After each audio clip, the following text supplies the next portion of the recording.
I wonder if we can ask Dr. Kikasola to begin us with prayer today. Our Father, we come to you in the name of Jesus Christ, that matchless name by which we must be saved. Thank you for this course and for this hour together. Be with us, Lord, and help us to think through the implications of all of these things for the glory of Jesus Christ and his kingdom. Amen. Okay, if you're going to do philosophy at all, you must have something of a rationalistic motif to your thinking. You're going to try to give some kind of adequate description of the world, some kind of analysis of what there is. Now, if you're an unbeliever, this attempt to give a description in human language of the world, some way to describe the world, is going to take one of two courses. You might go in the direction of monism. Now, monism is that motif of explanation that does what? Anybody? Understands parts by the whole. That's right. We want to explain things. We begin like with every house on this block and explain it in terms of the block, and then the block in terms of the community in terms of the state, on and on and on, until the explanation keeps working outward and outward, broader and broader context. Now, what happens if you take this approach? Eventually, you can't explain things. Why? Anybody remember from last class hour? Why can't you eventually explain everything then?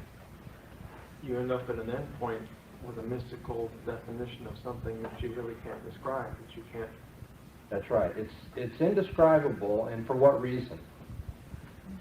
You're trying to explain the whole universe. Okay, and then every time you give an explanation of the universe, a description, Then you've expanded a little further, and you have to explain.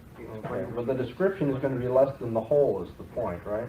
Every description is going to be smaller than the whole of which it's trying to describe. It's always explaining the universe under this heading, or under that heading, or under this category. There's always a broader category. So if you try to explain parts in terms of wholes, the whole gets too big, if you will. Every human description is something of a way of dividing up the world. And so human description eventually can't give that which is all of the world. So monism, in this sense, then finally leads to mysticism. One does not describe the whole. One just has some kind of mystical, if you will, encounter or intuitive grasp of the whole. Isn't it interesting? Here's this rationalistic motif through the monist way of explaining things ends up in mysticism, which is, of course, a form of irrationalism. Irrationalistic motif admits that the human mind is finite, that it's limited, that it can't be the absolute standard of truth. Okay, well, if you don't take the rationalistic motif of monism, then you're going to take the approach of atomism. Now, atomism is what? Smaller and smaller. Smaller and smaller. Let's say it with a little more precision. You're right, it's smaller and smaller. Instead of parts in terms of wholes, Defining things in terms of smaller units. that's right, wholes in terms of parts. Okay? Now, why is it that atomism finally can't explain everything? The basic standard of reference does not explain itself. That's right. You keep dividing till you get an undividable, if you will, an atom, an uncuttable unit. But if explanation is what? Dividing things up, if you get to something that can't be divided up, in the nature of the case, it can't be explained. You can't divide any further. But that's what explanation calls for. Consequently, to know the atom of reality or the atom of truth, that smallest unit by which everything else is accounted for, you have to be mystical about it. You can't explain it analytically by cutting it up further, because that is just precisely what that smallest unit is, uncuttable, atomistic. And so atomism leads to mysticism, the irrationalistic view that we can't explain everything, our minds are limited, are not the absolute standard of truth. Now, I have found, at least in my philosophical work, this little diagram on the board extremely helpful, because you may not know a lot about the philosophical background of the person to whom you're speaking, but I can guarantee you that they're going to fall in the chart somewhere. And as soon as you get them onto this chart, then notice how you can get the old cycle going. So you want to be rationalistic about this. You want a philosophical account of reality. Well, okay, you're either going to try to get the broadest principle to explain things, all is water, or you're going to say everything has to be divided up into its parts. Water is H2O, which is hydrogen and oxygen, and they are. Finally, you get where? So you're going to get back to this rationalistic motif. Well, we don't know everything, and our minds are not an absolute standard of truth. But now notice that rationalism and irrationalism are like mixing oil and water. And so you're going to get the unbeliever doing this little dialectical dance that I told you about the other day, running from pole to pole. He's trying to bring these two together. It's always going to be unsatisfactory. Now let me give you another way of looking at the situation. Sure. I wanted to ask you, the four that you gave us last week, or last Wednesday rather, seem to fall generally into the problem of the universals and the particulars. And I think that's what you're proving here, just as a way of just kind of describing it all, of kind of putting it all together. If they don't have a, if there's just a secular philosopher who says it's all water, that's his universal. If he's irrational about it and says that it can't be understood, that's his universal. Or it's atomistic, whatever, but it's one or the other. That's right. Okay.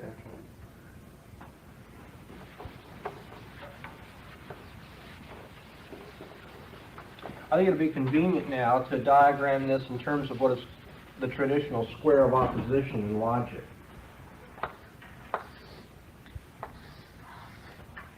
Okay. So if you get nothing else out of this course, you're going to get a few diagrams anyway. That's valuable in theology, the diagrams. Okay, now on this particular diagram, we're going to be contrasting the Christian position over against the non-Christian position. Now the Christian position will be represented by this left-hand line, and the non-Christian position by the right-hand line. Okay? So that's the non-Christian position, that's the Christian position. Now the upper line is going to be the view of of transcendence, or if you will, irrationalism, The bottom line is going to represent the view of immanence, or if you will, rationalism. Okay, so now you can put all this together. This corner here is going to portray the Christian view of transcendence. Down here, the Christian view of immanence.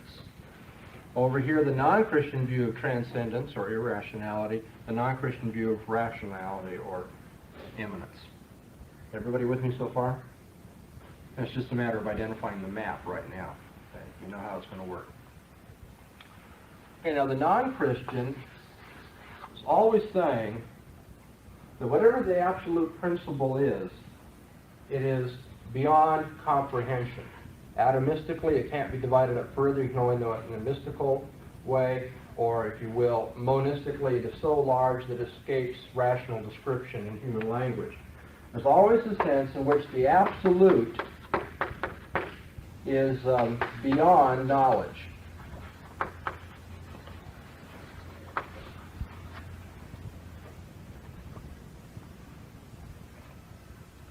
Now, the Christian view of transcendence, the Christian approach to the notion of irrationality, is that God and His Word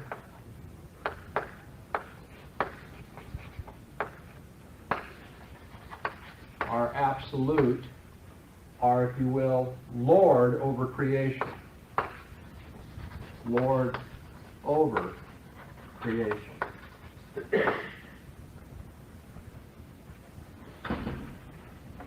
And so we grant the transcendence of God. He is Lord. He is creator of this world. He's not part of this world. His word is absolute. It's not subject to the contingencies and the vicissitudes of time and human opinion and relativism. Now, the non-Christian says about immanence or rationality, nevertheless, that his mind is the standard of truth.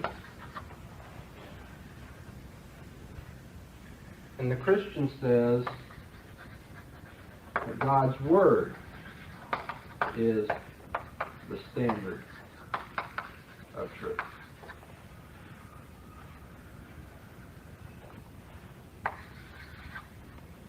Okay, you get the general gist of these four corners. Now, I'll say it different ways. This is not a formula sort of thing. We could say it in other words, but this will get the idea. But I want to show you now what kind of contrast we have going here between the Christian and the non-Christian view. Notice the Christian is an irrationalist, in a sense. He admits that his mind is not the standard of truth. He says that there are things beyond me. I accept mystery. I've got to bow to the all-encompassing mind of God. And so he says God's Word is transcendent. God is beyond me. I submit to Him as a servant to a Lord.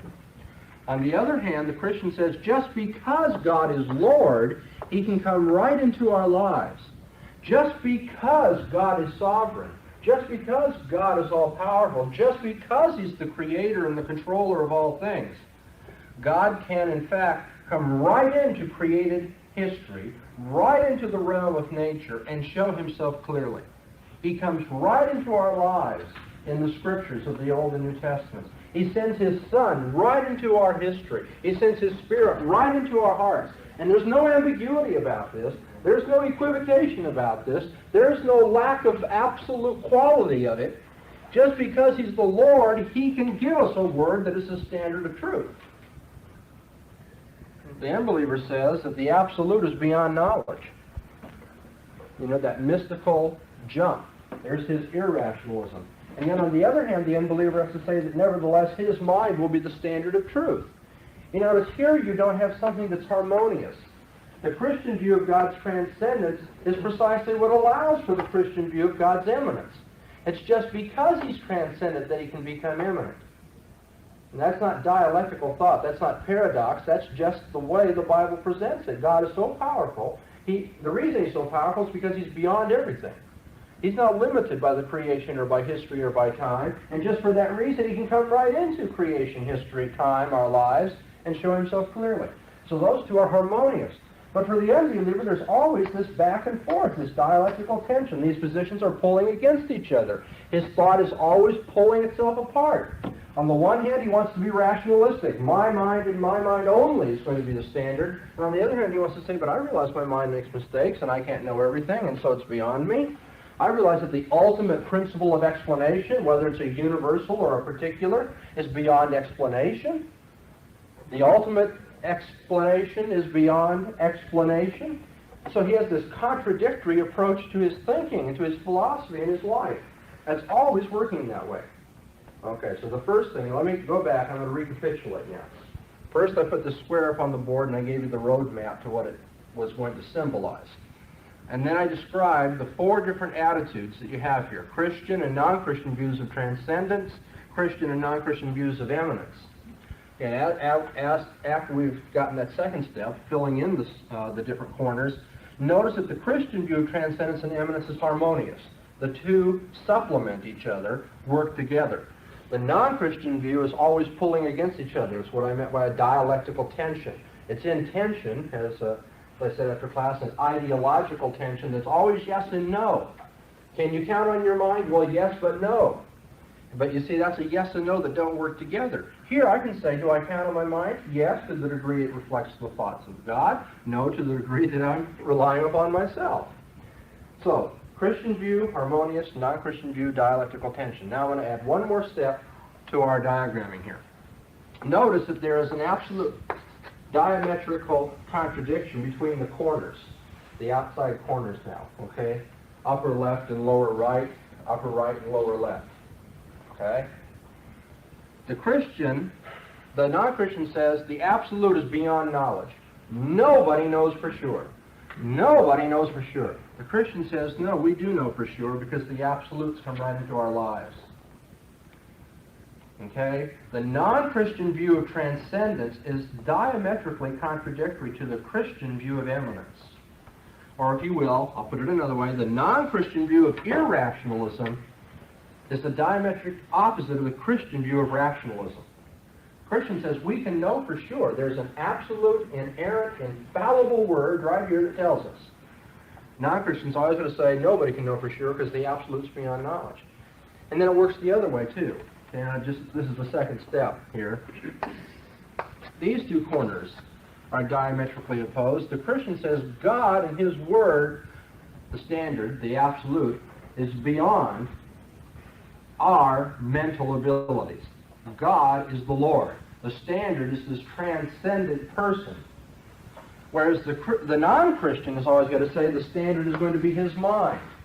We say that the standard is transcendent, the absolute is transcendent.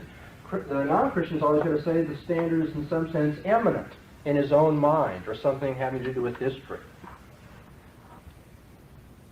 And so you have the harmony of the Christian view of rationalism and irrationalism, the dialectical tension of the non-Christian view of rationalism and irrationalism, and then I've added to that, it will turn out that just precisely when we're talking about rationalism, the non-Christian is going to want to talk about irrationalism.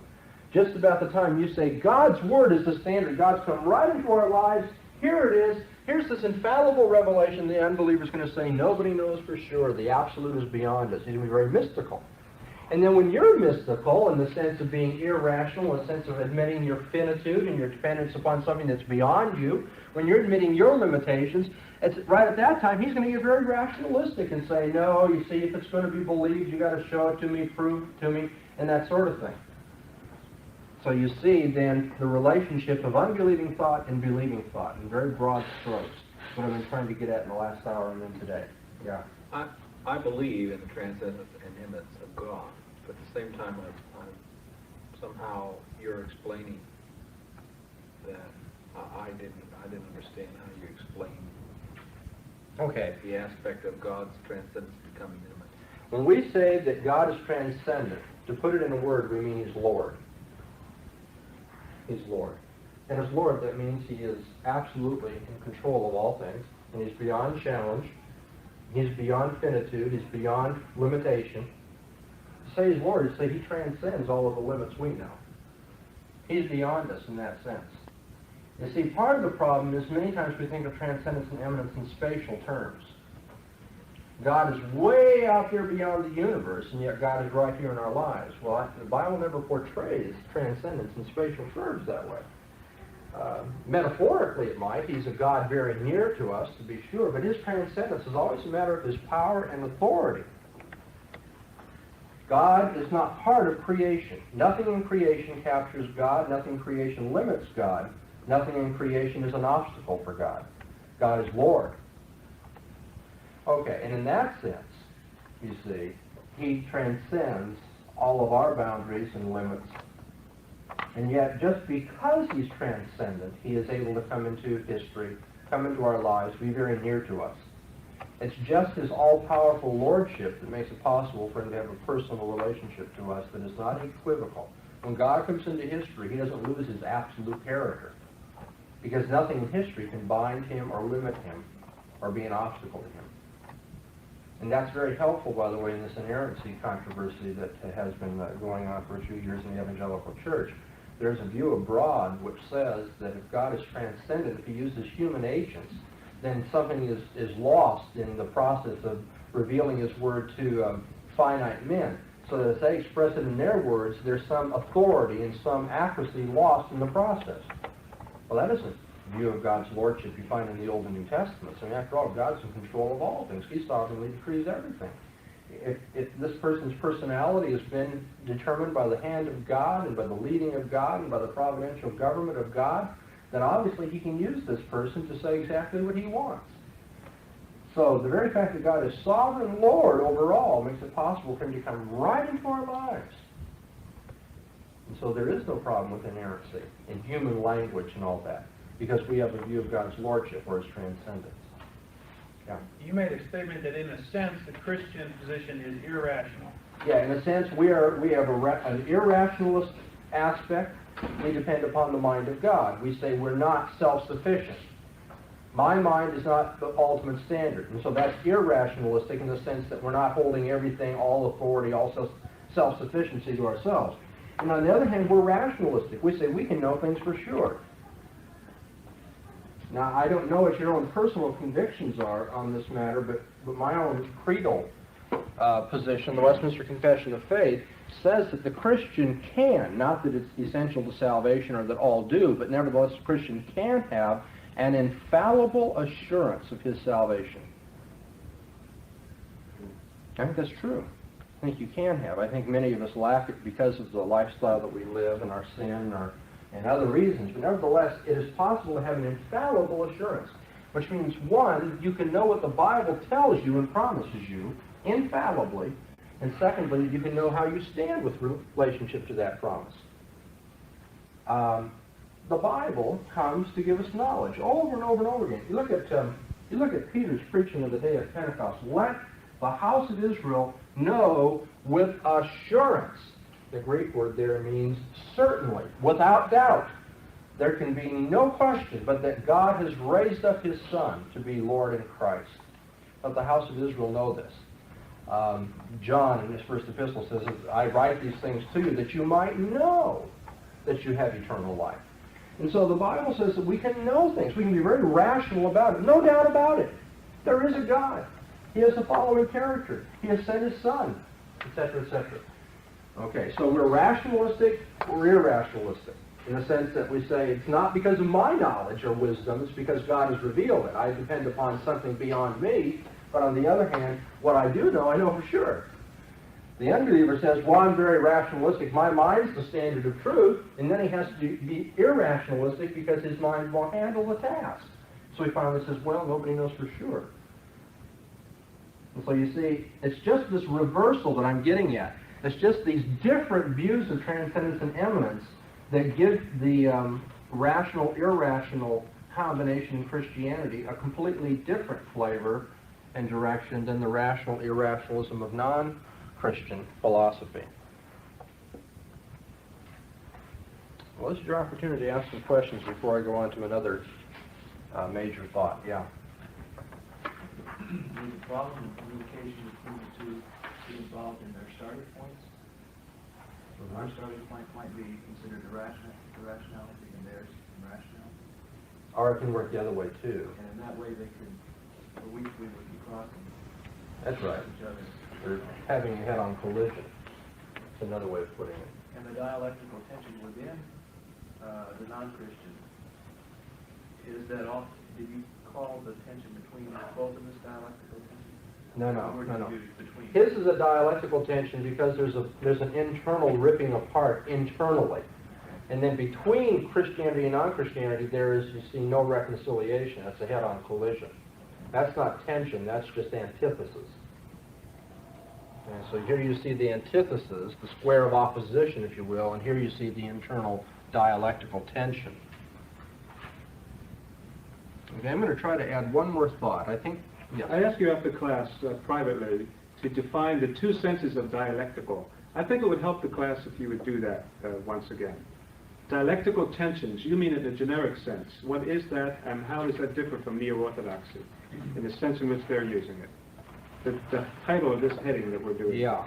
Well, it doesn't differ from neo-orthodoxy because what I'm saying is the unbeliever has to say one thing and contradict himself.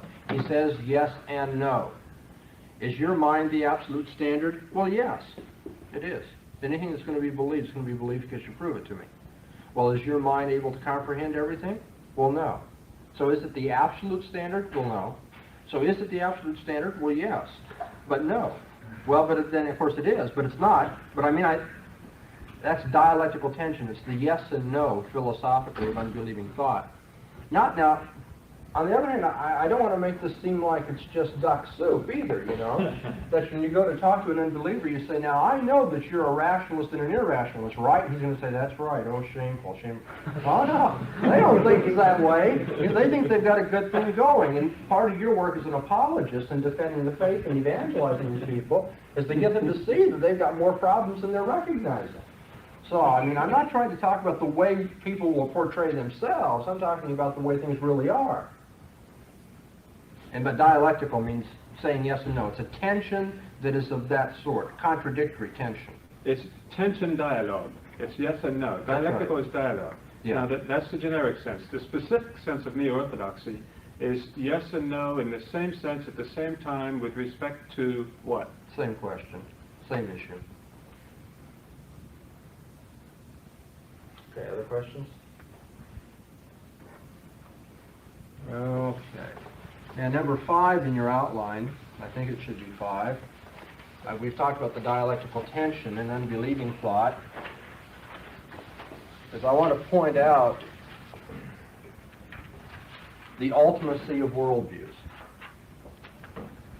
The ultimacy of worldviews.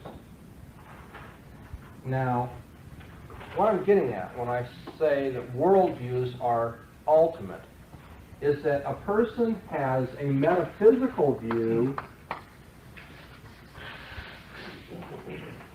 a person has an epistemological view, and the two work together. One does not first decide on his epistemology, and then from the standpoint of his epistemology, decide upon his metaphysics.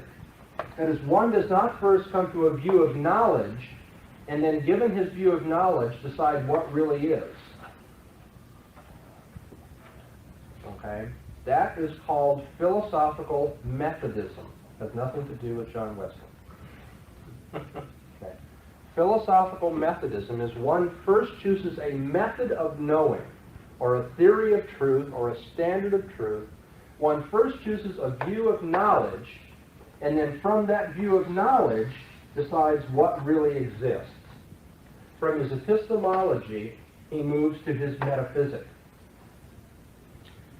Now, on the other hand, there are people who think that philosophers start with their metaphysic, and from what they know to be real, decide upon their theory of knowledge. That's called philosophical dogmatism.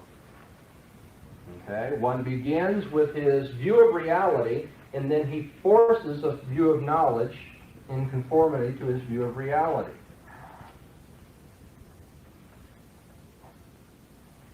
And what I'd like to do here in our remaining moments is point out how impossible both those views are, how one cannot be a philosophical Methodist and one cannot be a philosophical dogmatist.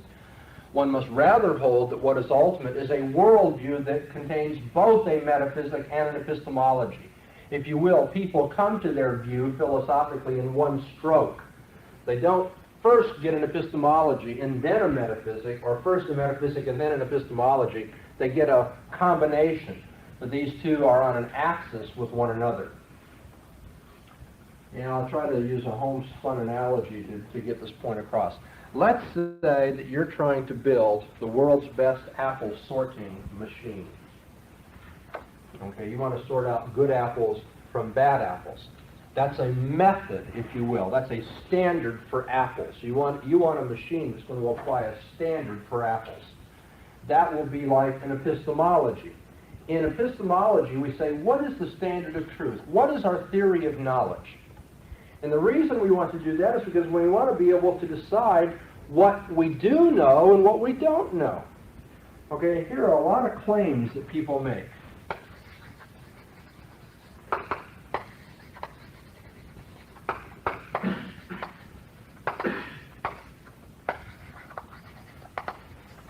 And those are like apples, if you will.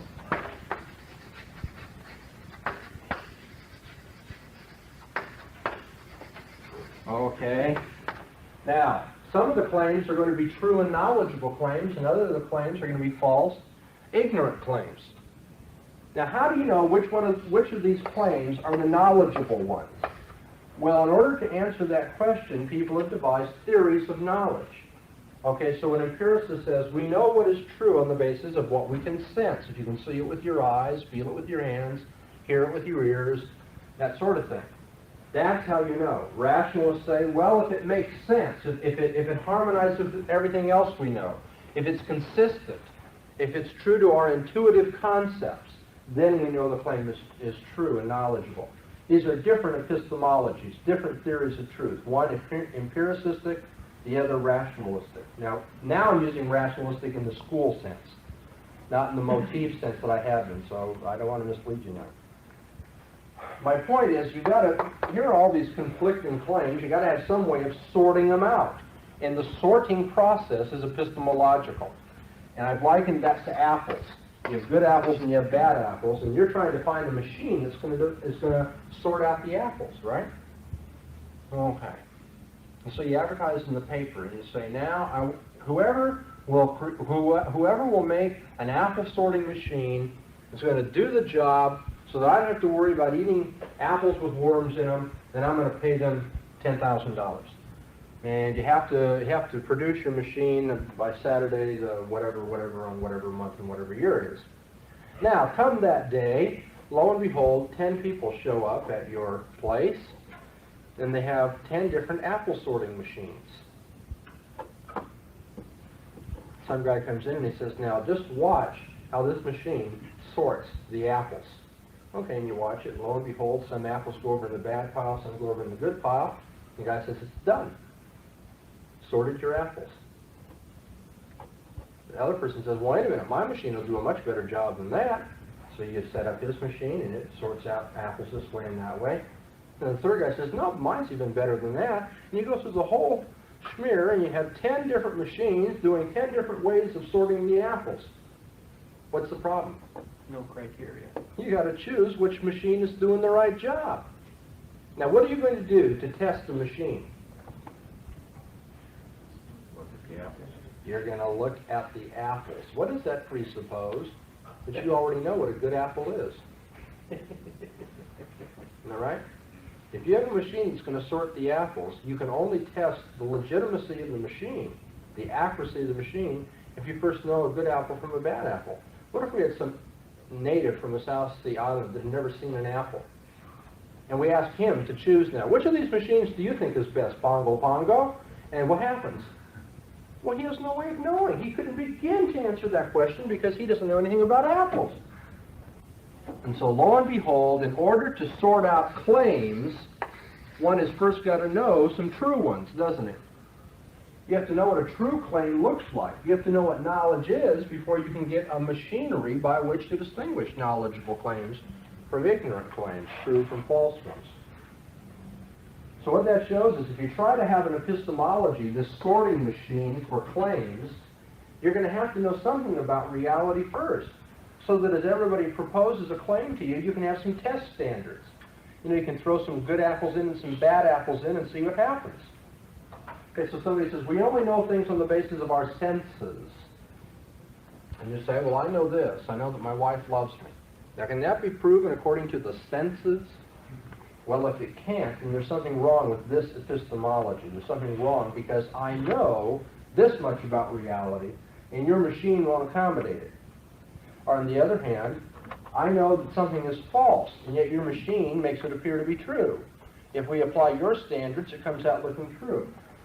My whole point is then, you cannot have an epistemology without first having a metaphysic. You have to know something about reality, something about the world, about the way things are, something about being, if you will, and existence, before you can test the conflicting epistemological schools that are available. So somebody says, well then, what you're saying is you should be a dogmatist, right? You should first have your metaphysic, and then you should go to your epistemology. No, because that's just as impossible. Just as impossible. Because what if somebody says, well, the world is green cheese. Somebody else says, no, the world is water. Somebody else says, no, the world is matter and spirit.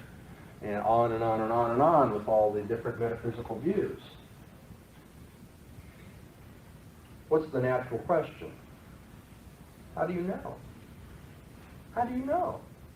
I mean, people don't come with their, you just don't wake up some morning and say, oh, lo and behold, it hit me. The world's green cheese. Or somebody is just kind of having lunch one day and all of a sudden says, hey, I'm going to be a materialist. No. People come to their metaphysical views, not just kind of like it falls out of the sky or just boom, it hits them. They come to their metaphysical views by applying an epistemology. Okay, a metaphysical view isn't any good unless one wants to claim that his view is true. Consequently, you can't just have apples, you got to have sorted apples. If they're going to be any good at all. So which comes first, the apple sorter or the apple? Well, in this world of ours, neither does.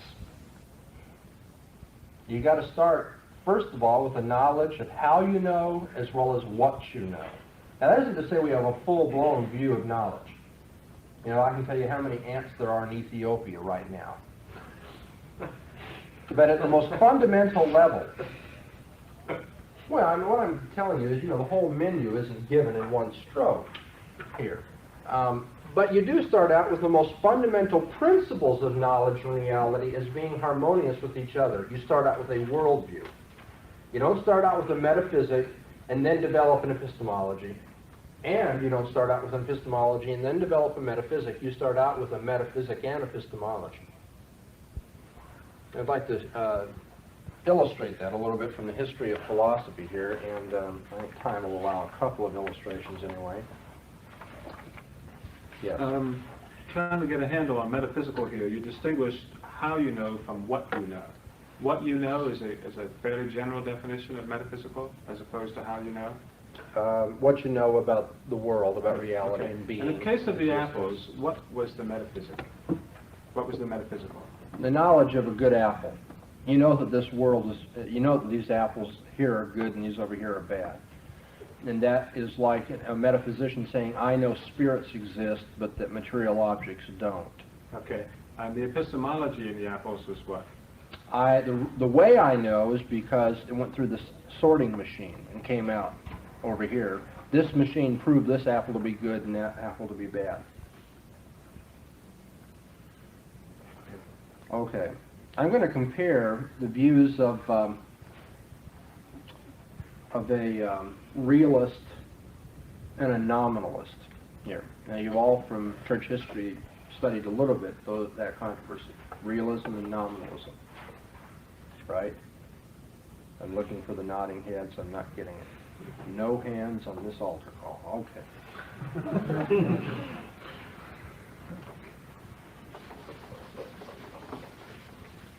All right. Realism. The view that abstract universals exist.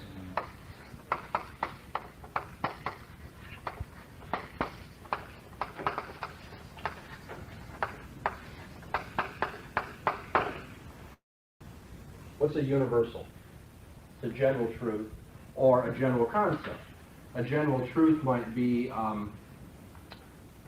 water freezes at 32 degrees. That's a general truth. We're not talking about this glass of water or that bowl of water or this aquarium of water. We're talking about water in general. Okay? Water freezes at 32 degrees. Or a universal might be an abstract concept, man. Okay, I'm not talking about this man or that man or that man. I'm talking about man in general. Okay. That's a universal. It's abstract because it's not particular. It is, well, here, you know what abstract means, right? Stract, what does stract mean? How about in subtract? When you subtract, you're doing what? Taking it out, usually dropping it from under, if you will, so taking it away from. Okay? Abstract, what does ab mean? To pull out of, right. To abstract something is to pull it away from its concrete particular. Okay? Now, if I'm looking at a concrete particular man, I may be looking at this man, or this man, or this man, or this man. But if I talk about abstract man, I've got to pull out from all of these particular individuals what they have in common. That's abstract and universal. It's general. Let me put some more words up here to help you. General, common.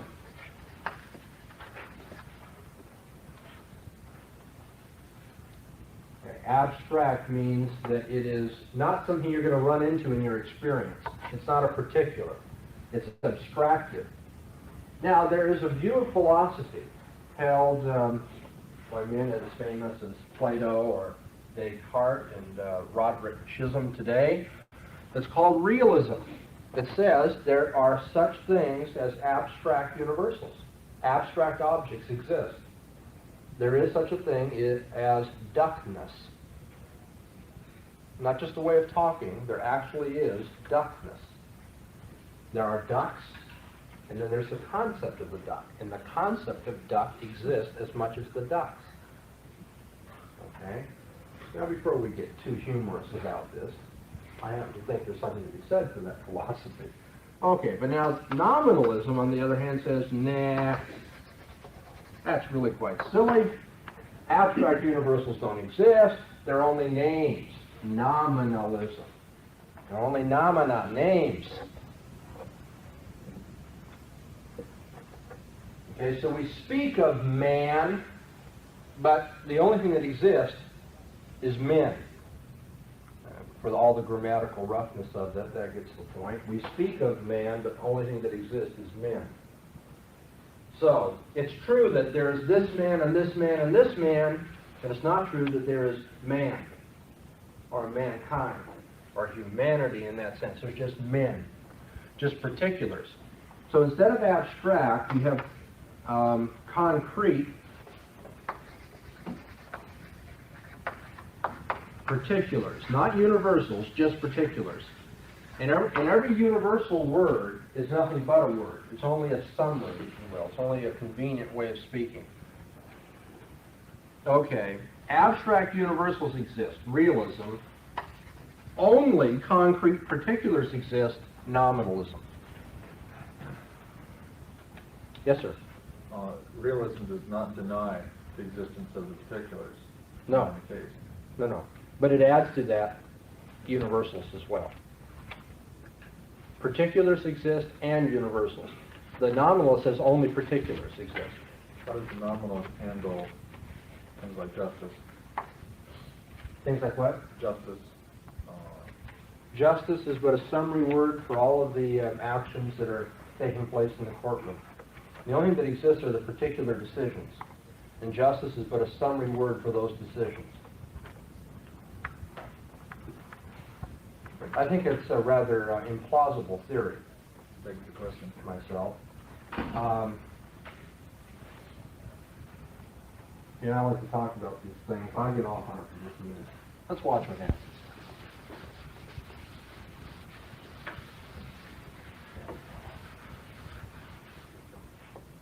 Does cowness exist? Cowness? Let's say you're a nominalist. Nah, cow is but a name. That's all. Okay. Well, only particular cows exist then, right? Right. So we look out in the field and there we find Betsy. Okay. And Buttons. Elsie. Oh, okay. And Elsie. Incarnation. I wanted to change my illustration to milk companies or something. Contented. Contented? Okay, contented is out there too. But we won't go any further. Okay, here we have 4 cows, right? Betsy, Buttons, Elsie, and Contented. Somebody says, but what are those? What is Betsy? And what is Buttons? Somebody says, well, they're particular cows.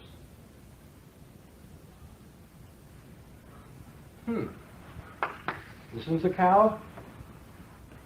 Yeah. Mr. Nominal, so what's that one? Oh, that one's a cow? Okay, particular, and that one's a particular cow? Okay. And this one's a cow? You say, oh, that's what they have in common. They all have the word cow used of them. That's right, just the name. All right, now put on your thinking caps and be very analytical.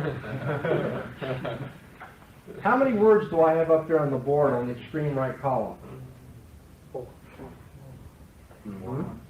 1. No, 4. Or which is it? 1 or 4? 3? How many words are there up here? If the nominalist says that there is 1 word up here, what does he grant? That there is a universal, the word cow. But we thought abstract universals didn't exist. What he wants to say is there's a chalk mark here, a chalk mark here, a chalk mark here, a chalk mark here. He can't say they're the same word.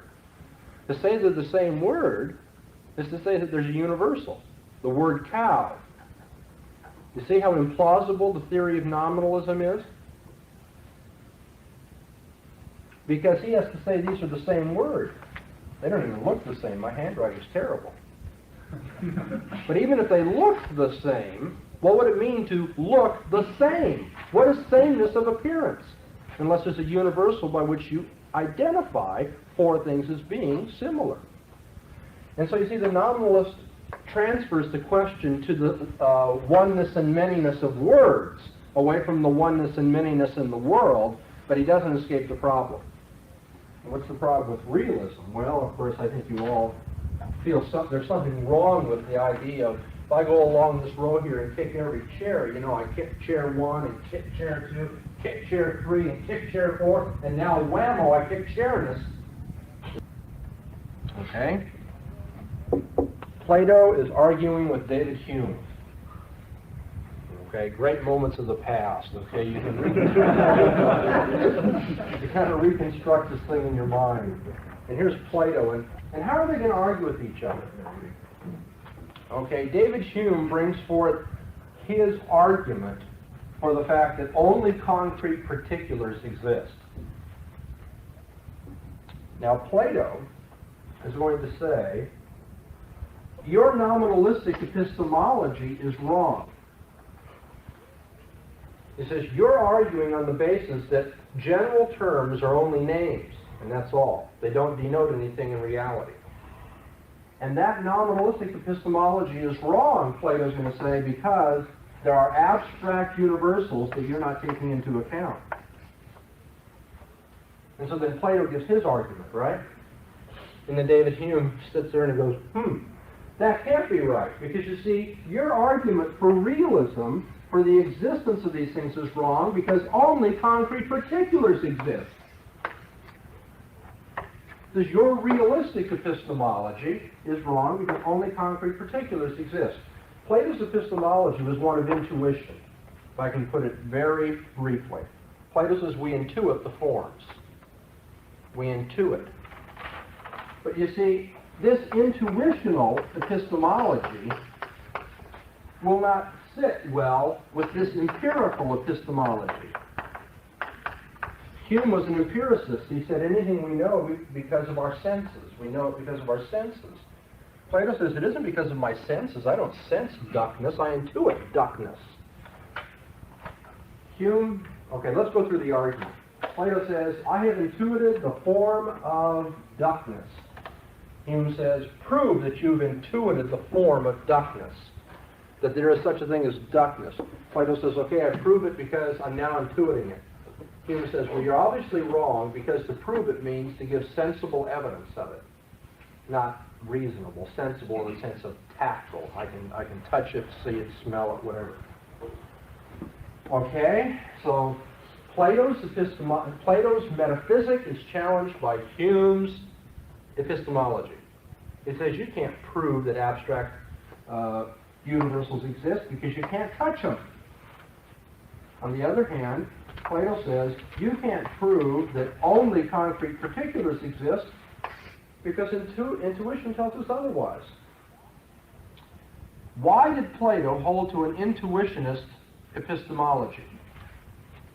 Because he held to a realistic metaphysic. Plato held to intuition because he believed abstract universals exist. Hume, on the other hand, held to an empirical epistemology because he believed only concrete individuals exist.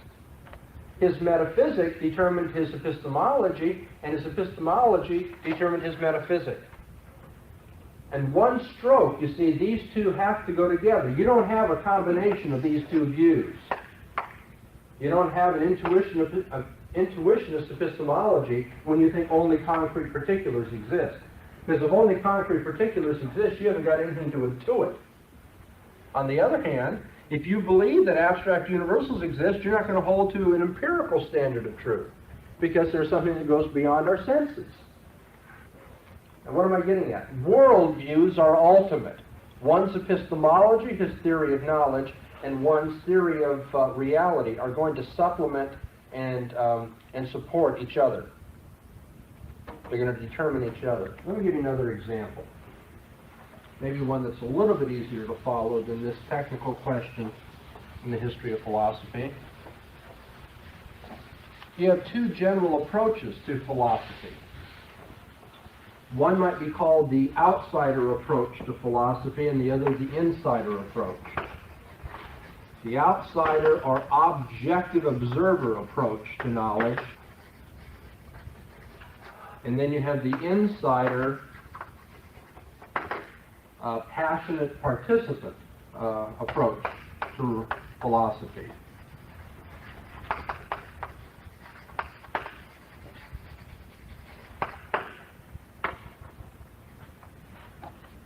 Okay. Now, on the one hand, you'll find in the spectator approach, the idea of an objective observer, the stress on being distant from your subject, being neutral about it, being a witness from outside, so that you can gain knowledge about it. We're going to be very, if you will, technical and scientific and neutral and objective and emotionless. Let's, it's the old thing in the movies, right? Let's be scientific about this, right? Put your feelings aside and let's just be very hard-nosed and get down to the facts. Okay, so now we're going to get knowledge about some subject. The emphasis is on knowledge about it. I'm out here as an observer and I'm kind of casing the situation. That atomic formula does this, and this biological reaction. I'm doing it as an observer. Very objective and neutral and distant. Spectator approach. And that would be, somebody like Plato or logical positivism today. The idea is we have to get something apart from us as subjects. Knowledge can't be subjective. It's got to be objective. Plato said it's in the heavens. It's in the realm of eternals and universals, the forms, duckness.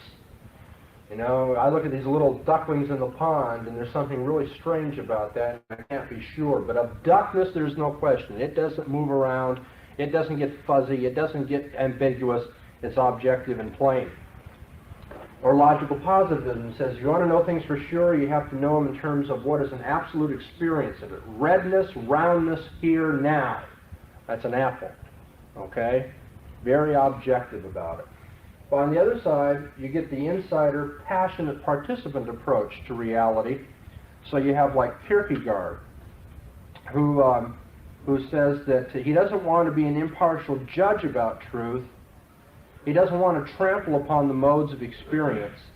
He is motivated by a subjective commitment to truth.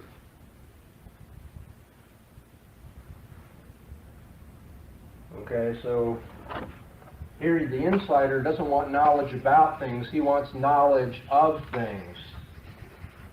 He wants an experience of things. He wants to be encountering things.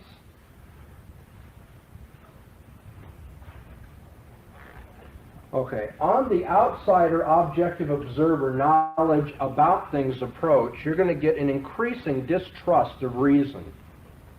I'm sorry, scratch that. Increasing distrust of feeling in favor of reason. Confidence in formal proof, like Descartes. Give me a syllogism. Give me something that is demonstrative, that follows mathematical certainty. Okay, the objective outsider wants to see more and more to get away from feeling and to trust his reason. On the other hand, the insider or passionate participant approach to philosophy shows an increasing derogation of reason.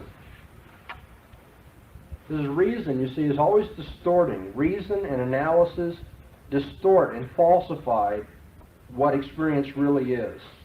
And you know what it is to go to the dentist and feel pain?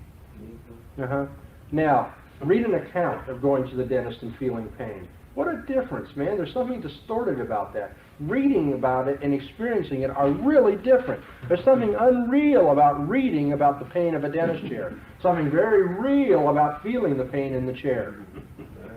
Okay, so the passionate observer, the passionate participant says, I don't care how you describe it, it's how it feels that counts. Okay? Here the emphasis is upon cold analytical reason. Derogation of feelings, they're subjective. They're unreliable. They're relativistic. They're changing all the time. Here the person says, yeah, but reason is distorting. It doesn't really get down to the real nitty-gritty of life. The important thing is how we feel about things. So emphasis upon reason, emphasis upon feeling. Yes, sir.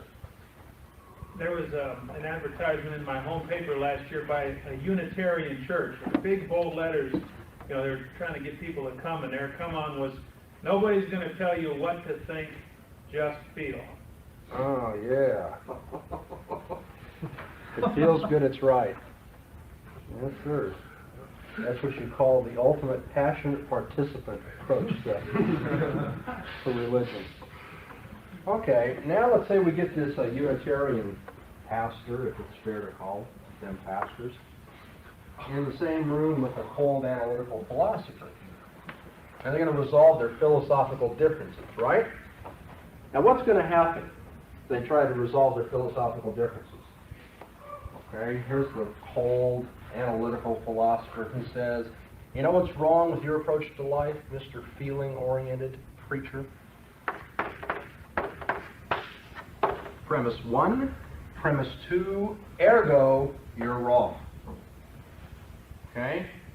Has nothing to do with my feelings about it.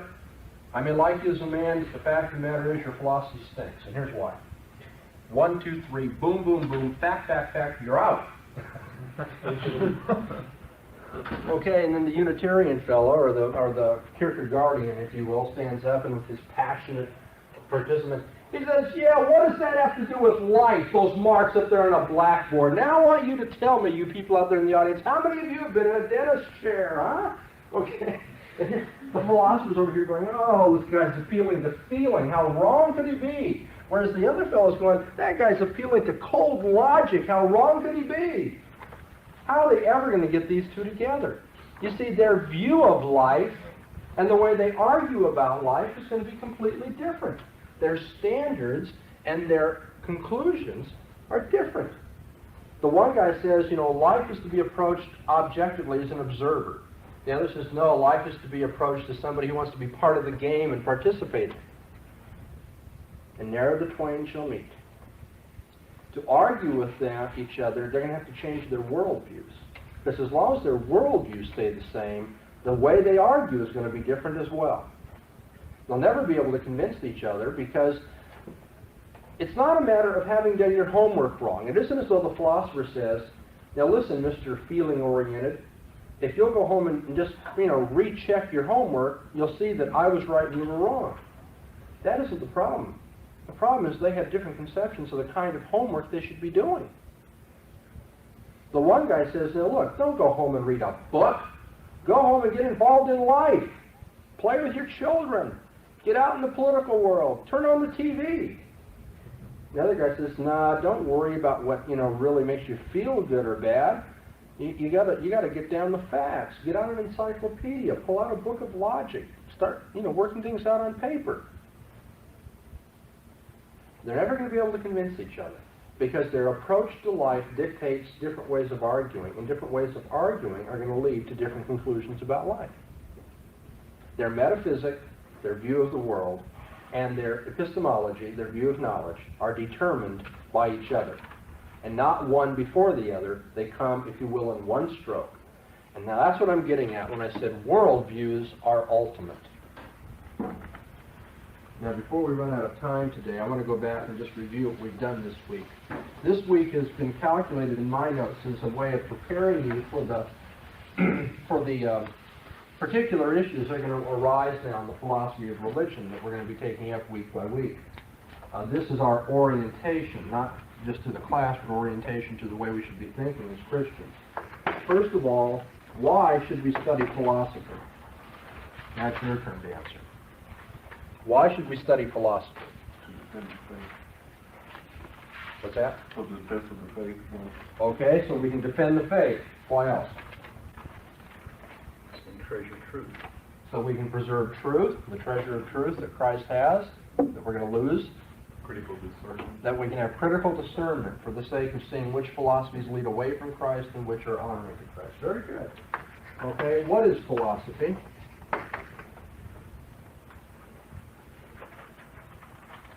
I don't care if you look at your notes. You don't have to do it from memory, but I would like us to review together before our time gets away. What is philosophy? You know why you should study it. What are you studying? Systematic study of nature. Systematic study of Nature. nature. That's metaphysics. Okay. What's another? We're on the branches of philosophy. Let's finish that. A study of reality. Love of knowledge. Knowledge, a study of what is knowledge and truth. Epistemology. And ethics. And ethics.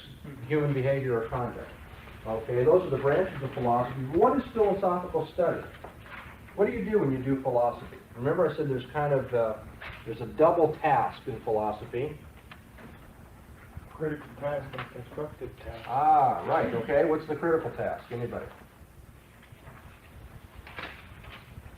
Seeking clear thinking by analyzing arguments and examining ultimate presuppositions. Okay, what is it that makes this person say what he's saying? Okay, analyzing it, being critical about it. Okay, and then what's the second task is constructive, and what is that? Are we just always breaking down, looking at arguments, trying to get, down to the nitty-gritty of what motivates and justifies this point of view? No, we're doing something constructive too, not just critical. What else? Unifying. Good. Somebody said it over here, but I didn't know. Unifying information. That's right. You're trying to get a unified and overall world and life view. Trying to bring together what is true in the sciences, what is true in art, what is true in religion, what is true in this, bring it all together in one coherent view of our world and our lives. Okay, and then we've already gone through the three tasks, or the three areas, metaphysics, epistemology, and ethics. So then we know why, we know what, and then I said there's a kind of a twofold approach.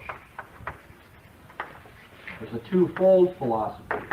And what are the two basic philosophies? True and false. Yeah. That happens to be the way I put it, by the way. Okay, now let's get a little more detailed, and then a little more detailed after that. We can also say what about it? That it's Christian and non-Christian. Okay, now say something about the Christian view over against the non-Christian view. Characterize them generally. Christian attempts to answer those questions of philosophy humbly before God and according to God's revelation. Ah, very good, very good. And by contrast, the non-Christian approach? Tries to do that. Autonomy. That's right. Without reference to God. That's right. Suppressing the truth and being self-sufficient. That's what you meant. Yeah. That's right.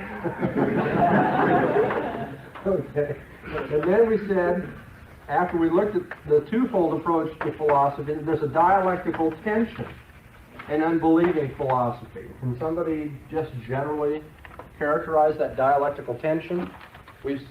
We know why we're doing this, we know what we're doing, we see there's two ways to go, and now we're trying to say you don't want to go this way because of dialectical tension. What is that tension? Yes and no. Yes and no. Okay, yes and no to what? Rationalism, irrationalism? Okay, what do we mean by rationalism and irrationalism? A little bit louder. My mind is the definite thing that knows all, yet it doesn't know everything. Okay, that's right. That's one good way of putting it. How about atomism, monism, another way of expressing it? What's that? Atomism, monism. Two different approaches to explanation. Atomism is the particles that go into the whole. Yeah, okay. Explaining the whole by the parts. part.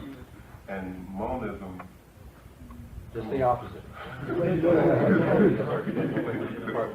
That's right. Explaining the parts by the whole. Very good. Both of them lead to what?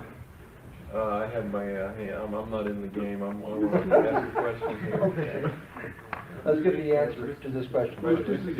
To mysticism, because as a matter of fact, the whole is too big to characterize, so we have to just know it intuitively, or the little atom can't be divided any further, so it can't be explained. So you finally end up in mysticism, and that's just another way of saying a rational, irrational tension. First, we got to know things by the standard of our mind, but then we have to give up and admit we have to intuit mystically. Yeah, you had a question. Yeah, I was wondering about your approach to the two take-home exams. If you Change gears. This is gonna help me study. Obviously, I was wondering if you were going to give us the questions beforehand, or if these were going to be probably questions after the atomistic motif. You know, after one small part of the whole material. There'll be both. I'll be asking you questions of detail about your reading and about my lectures. That doesn't mean picky, legalistic, nasty detail. What was the third sentence I spoke on the second?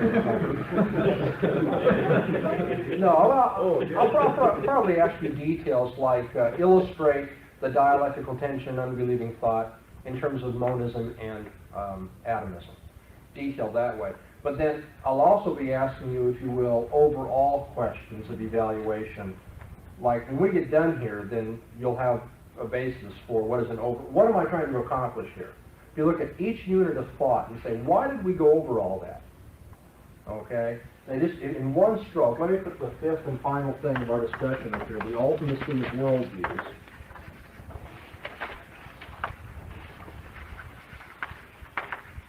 What was I getting at here? That one begins his philosophy with a general perspective on life, a world and life view. He doesn't begin first with some cold epistemological standard by which he then decides what's real. Nor does he begin dogmatically with, I know what's real, and then I'm going to tell you what epistemology goes with it. You have these two working together. Well, why did you leave ethics out of that? Oh, just for the sake of time. We could have done it, we could have illustrated it more elaborately and with greater complexity by including ethics. Okay, then. As a matter of fact, I think ethics is what motivates a worldview. It's the ethics of trying to get away from God that makes people believe that only concrete particulars exist. Therefore, since I can't touch God, there must not be a God. And so yeah, I could have illustrated it further with ethics, but it was only for simplicity that I didn't. Okay. A world and life view is one's ethical, metaphysical, and epistemological outlook at its most fundamental presuppositional level. But I just didn't happen to have time to go into ethics. In fact, I'm going to run out of time here if I don't hurry on. The ultimacy of worldviews is everyone begins with a combined perspective and not with one moving on to the others. Now, on upper levels of thought, more sophisticated thought, you have refining going from metaphysics to epistemology. You kind of have this adjusting or cybernetic thing. You know, your philosophy is moving from one to the other and doing fine-tuning. But most ultimately, somebody begins like with a Platonic approach to life, or with a Humean approach to life, or a Kierkegaardian approach to life. And that includes fundamentally a basic view of truth or knowledge, a basic view of reality, and a basic view of human conduct. So the ultimacy of worldviews. Now let's put this thing all together. I mean, what is the conclusion of this? Why are we studying it? What we're studying is a twofold approach. One of them has a dialectical tension in it, and there's this ultimacy of worldviews. Well, overall, what I'm trying to get you to do is to see that when you're doing philosophy as a Christian, let me put it another way, that when we do philosophy, there's a distinctive Christian way to do philosophy. There's a distinctively Christian way to do philosophy. There's a Christian world and life view, and there is a multiplicity of non-Christian world and life views. And each of these is ultimate. There is an ultimate metaphysic, ethic, and epistemology in each one. And these two are in antithesis to each other. In principle, remember, I said up here, the two in principle are at deadly odds with each other. In practice, because of the inconsistency of the unbeliever, it doesn't work out that way. But in principle, there's this twofold ultimate worldviews that are in tension. And this one is impossible because of the dialectical tension in it. So this gets us back to why we're studying this, so we might be better able to defend the faith once delivered unto the saints. Unless I miss my bet, and I'm not a betting man, you probably have not got this in Sunday school anywhere.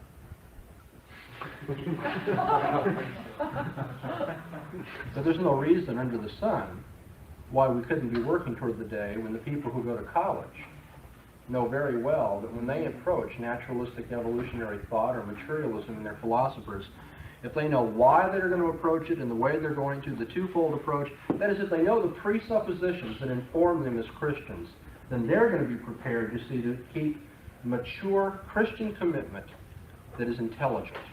Not mature commitment because we say, yeah, we learn one thing in the university, but we go over here to the prayer meeting and have a different experience. Intelligent and mature Christian commitment. Okay, it's not just for the sake of those going to college, it's for our sake too. We need to realize that God has to purify our thoughts and help us moment by moment every day learn to bring every thought captive to the obedience of Christ. And that is the reason we've been studying this, so we can learn to presuppose and to reason in terms of our presuppositions as Christians.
Sound check. Good, good. Ben, you with us? Mr. Ben England. Benji. Hello. He was on hold. He Yes. Yeah, I'm up very, very early this morning. This isn't very good. Are you having some tea? No, I haven't had a cup of tea yet. I don't know. I don't know I'm if I not could s- have tea instead of coffee. I have to have coffee. Is that an American? Is that just an American thing? Well, we like coffee, but we're more tea drinkers over here. It's better for you, I'm sure. So, universalism. Universalism. Yeah. Yeah, let's talk about that. What's wrong with the idea of a God that wants to save all of his creation? Nothing, but in its proper form. So, do you know the history of universalism? Is that important, or is just the philosophy of It's very universalism? important because Like, the I doctrine don't of care if universalism. someone came up with it in a public restroom somewhere, as long as it makes sense. Okay. So it is very important because if it's not what Christ had taught his disciples to do, and it's something else, as Paul writes, people who preach another gospel are accursed. Now, the doctrine of universalism was not founded by Christ himself. It was founded by a man who wanted to start a new movement. There goes the clock. So sorry. He wanted to start a new movement. I think it's a sign, Ben. Sorry about the clock. For whom the bell tolls.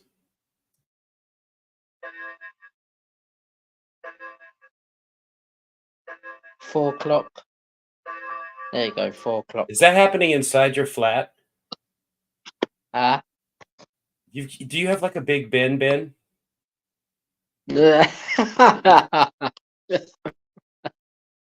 Okay, so universalism started by some guy who wanted to make it easy for people to believe in God.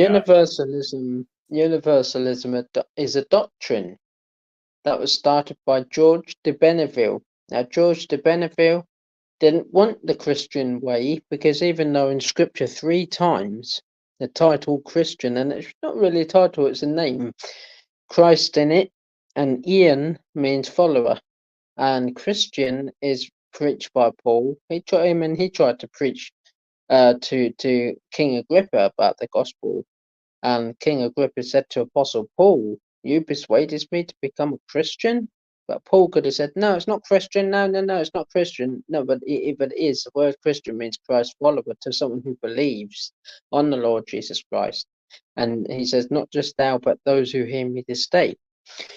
So back to the topic of universalism, started by a man, George de Benneville, in Washington, and he handpicked verses to suit his ideas.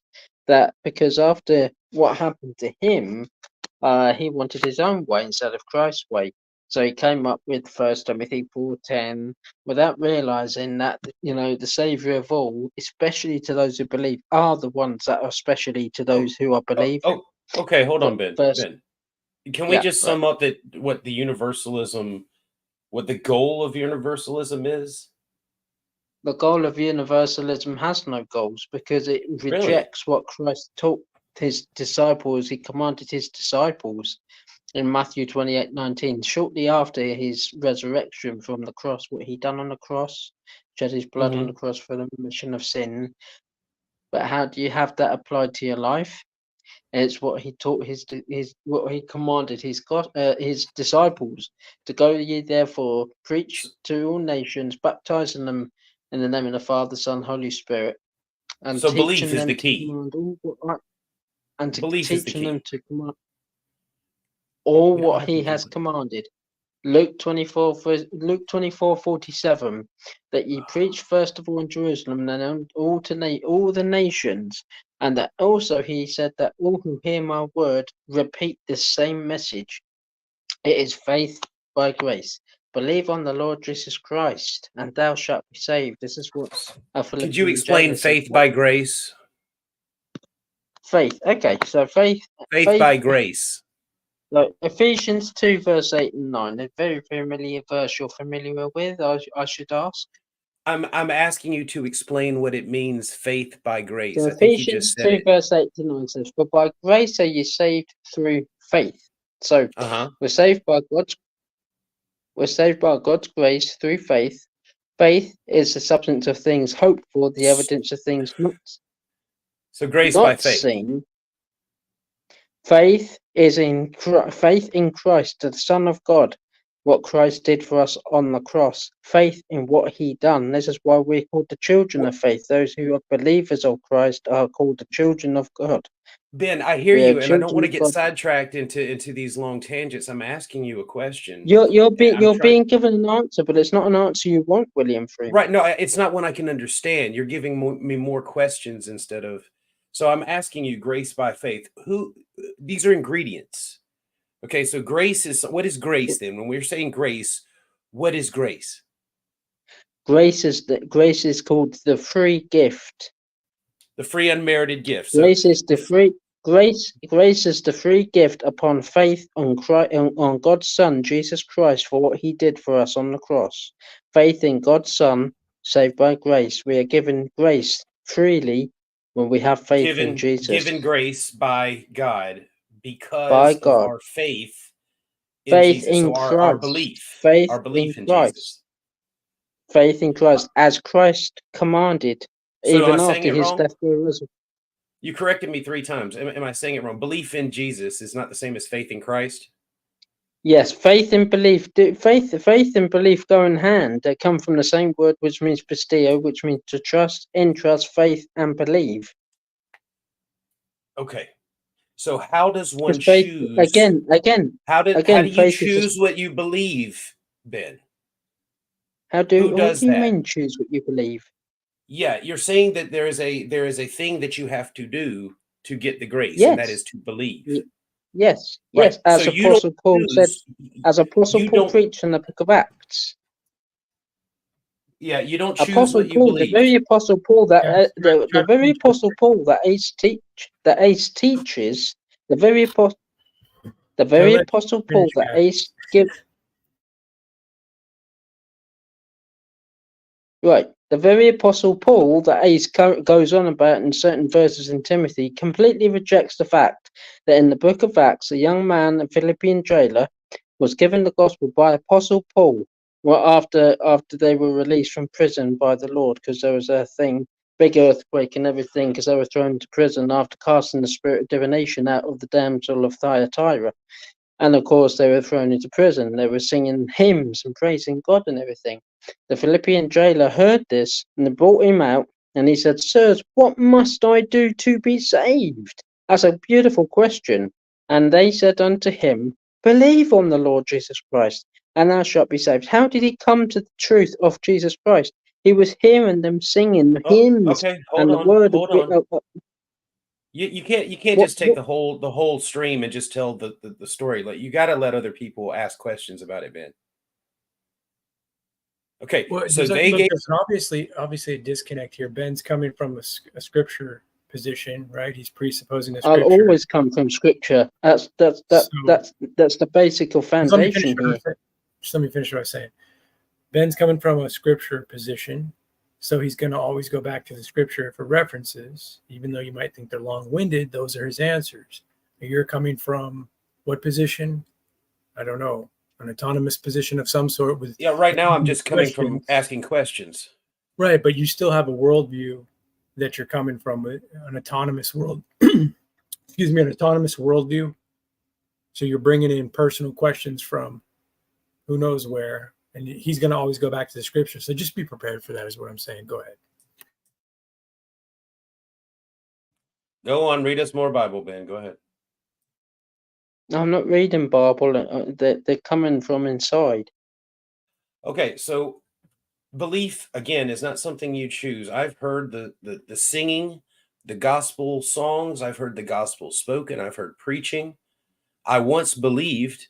I don't believe anymore. I'm not sure how that was something I chose. I didn't choose to not believe. I'm not choosing to not believe now. I'm just not convinced that it's true. Now, how do I overcome that in order to please God? Do you believe you're still saved? Let me ask you that question. I don't know that I need to be saved. So you don't want to be saved from wrath. You don't Wrath want to of be who? saved. Who's You don't want to wrath? be saved, but you don't want to be saved from wrath. That's what Someone's Apostle mad at Paul me. said. Are you saying someone's mad at me? No, someone's not mad at you. No, what am I? What are you on about? You I asked mean, me if I was afraid of wrath. yeah. So someone must be mad at me if I'm supposed to be afraid No, of no, wrath. no. They're not mad at you. They're not mad at you. But there are also other places where God takes vengeance on those who do not know Him and obey not His word, obey not the gospel of Christ, His The Son. equivalent of God doing a drive-by, just attacking people randomly that don't know Him. God doesn't attack people randomly, sir. God gives everybody the option. God gives everyone a chance by knowing Him truly and walking in a How? relationship with Him, saved by grace, saved by what He done on the cross. Okay, how? How Not does He do everyone that? will come to that truth. I think you're just saying things you've heard. I don't think that that's true. What you just said, Well, that God gives everybody. If He wanted us all to believe, we'd all be given faith. We'd all just believe. Did It you would want just to be bring obvious. in? Did you want to bring in a standard of truth since you're claiming what he is saying is not truth? Do you want to now bring in a standard of truth? So What do you mean? Do you think? Do I need a magic Hold book? on, let me finish this point, guys. If you're saying what he's saying is not true, I'm asking you to bring in a standard of truth, which you're basing that claim on. Can I use the writings, the complete collection of Mark Twain? Will that work? Is Mark Twain your actual standard of truth, or is that just Well, he was real and he wrote about Are things you just that borrowing he really. that? Hold on. Are you just borrowing that for the conversation Yes. at hand, or do you actually Yes. believe that Mark? Okay, so, Yeah, so in I'm- other words, you're just going to bring in things and call them truth as you wish, randomly. I mean, I thought that's the game. I thought that's what we're doing. Well, no, it does sound like a game. You're saying that's not true, Ben. But I'm going to bring in Right. this character called Mark Twain and disprove you with him today. But tomorrow I might bring in another character. Well, okay, Samuel Clements was his actual name. You got me Yeah, there. I know. It wasn't really Mark But do you Twain. see do you see the point? No, I get that you're picking up on what I'm doing. I'm trying to say that by using the book and saying, okay, well, this is true. Well, show me that it's true. And if you can't show me that it's true, it might as well be Mark Twain. So your standard of truth, again, is still in question. That's part of the problem. and Ben's standard of truth and your standard of truth. Everyone's standard of truth. He's already told you he's presupposing the scriptures. I know, and I'm saying that. Hold on, let me finish. Let me finish. You're not disclosing your standard of truth. That's the problem. Do I need something like that? Do I need a book? If you're going to critique someone else and say that's not true, obviously you're going to need a standard of truth to make that claim relevant and coherent. Okay, it is not my experience that the things that you're talking about, Ben, are true in reality. Yes, but you once said that you believed. I did. So you once believed, then is it wrong?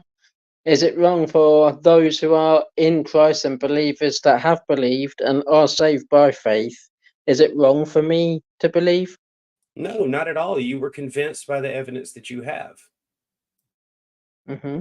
There you go. It's not a condemnation. It's not wrong. But it would be wrong for me to try and pretend to believe it now that I feel like I know better.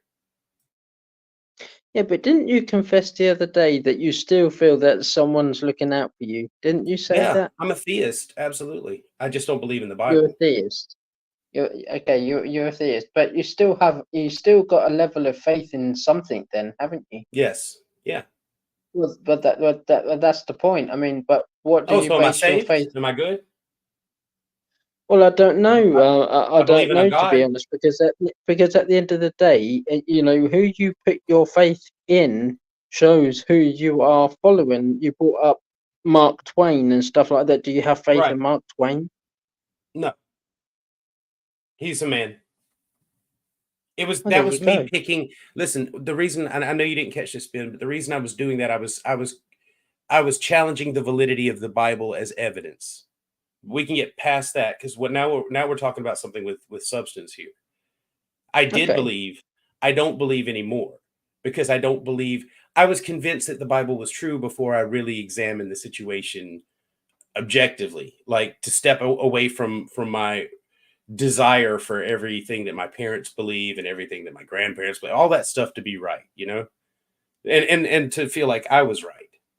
But the truth is, I Mhm. believe in a God. I'm not going to be so arrogant as to assign it a character out of a book and say this is who I'm talking to, because I don't Do you don't realize know that? its name. But do you realize the name of God is founded in tons of Hebrew scriptures before even the Greek New Testament as well? You know, the Greek New That's Testament. No, no, no. so Let me finish. No, let me finish, please. Because in Hebrew, the Hebrew writings, if you go all the way back to the Hebrew writings, and even what's in the Strong's Concordance, the name of God is Jehovah, which means saved. Jehovah, Yahweh. This is the name you are looking for. I mean, God even that's says not the name there's I'm many. looking for. Yes, it is because there's many No, gods. There's many gods mentioned through the scriptures, but they're unable to save. Many gods listed as idols. Many gods that are listed as princes and stuff like that, but they're not be able to save. No human form can save you. Only God I don't. manifest in the flesh can save you, sir. And His name, Right, and of still course we not know. convinced. I'm still not convinced that I need to be But you were saved from convinced. anything, But you Ben. were convinced. But you were convinced when you believed, first of all, weren't you? Right, right. I was a child. I was a child as far as religious and thought about this stuff goes. This was a convenient way to wrap up all my questions about eternity and the creator and the creation because it's all Mhm, conveniently here in this canon of scriptures. But I don't believe it mhm. anymore. My faith in it isn't strong because I don't have a child's faith. I don't just look at it and go, okay, it's true because it says it's true. Good enough for me. I don't need it to make sense. It doesn't have to be logical. Just whatever it is. I used to be able to do that. I have lost the ability to just wave away all my questions and doubts. So I I don't know how the Bible is going to help me here because I don't believe it's valid. And that's why I So, say I'm not sure I need to be saved from anything, Ben. I don't know that any God is mad at me or that I could do anything to warrant wrath. so Jesus himself does say, though, that those who have wandered out of the pastures, he will go after them and bring them back to the 99 that are safe in the green pastures. You, I appear, you know, from what you've said, you once believed, but it seems like you've left the other 99. You've gone wandering about. And sadly, you've come to a false preacher called Ace Theo, who doesn't preach the true gospel. He preaches Whoa, his own that version, what you want he's to heard swing at from Ace? religion. Whoa, stop accusing me But of at the end of believing the what day, Ace. No, of the you're not day, going to accuse me of being a follower of Ace. You're not going to do we that. you Ace seem has to had you zero seem to want to impact. align with his doc. You seem to want to, and agree with what he's preaching. Do you think that he made up universalism off the top of his head? He didn't make it up. Some other guy made it up. George de Okay. Benneville made it up. Ace He's is my following a friend. man's gospel. Ace is my friend, and I visit him all the time. But that doesn't mean we don't argue all the time about his belief in that crazy book. No, he's crazy book, yeah, because he uses the Right? universalism Yes, Strong's that one. Concordance. Yes, that's He why it's reads the concordant that makes it crazy. He uses the Universalism Strong Concordant, which was not put together by men of God. It was put together by people of false ideas and false religion. Okay, so you don't have a way to prove that. So why don't you just focus on the things that are part of your claims? You just tried to blame my situation on Ace. Ace has got me this and that. Ace, you didn't have to bring him into this. This is about your belief system and the questions I'm asking about it and my belief system and how it's not You based don't on think anything. you don't think Ace is brought up to this? You don't think that he's the culprit leading people astray? No, Let's not he's not talk about leading. Ace. Let's not talk about Ace right now. Did you, William? I just wanted to Thank clarify. you. Did you say your belief system is Okay. not based on anything? That's exactly what you said earlier, and I'm just going along with that. You think that it's flimsier than Ben's position because he's got a book. So in that case, I'll acquiesce to that charge. I How do you don't have any. expect to carry? Okay, but how do you expect to carry on with a belief system that's not based in anything? It's not definable. I mean, I don't know that I could break down each of my beliefs and where they come from, right? Can you?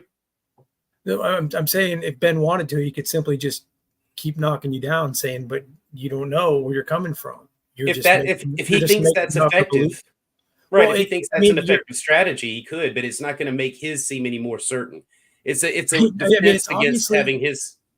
It's obviously going to come in question if you're going to come into a conversation saying, "Well, I'm gonna pick apart your belief system, but I don't have a belief system based on anything." That's problematic, and you know that, right? It's not about you agreeing with me. I'm looking at you guys sitting in the same boat, pretending that you're in a different boat. That's what I think is cute. But again, you just believe that today, tomorrow it can be something else, correct? I mean, sure, yeah. Apparently. Well, you're what scripture's called wavering. You're here, there, and everywhere, tossed by every wind of doctrine. So let me It's quite a ride. Let me ask you a question, Will. Have you ever seen the film Lee Strobel's A Case for Christ? Probably 20 years ago?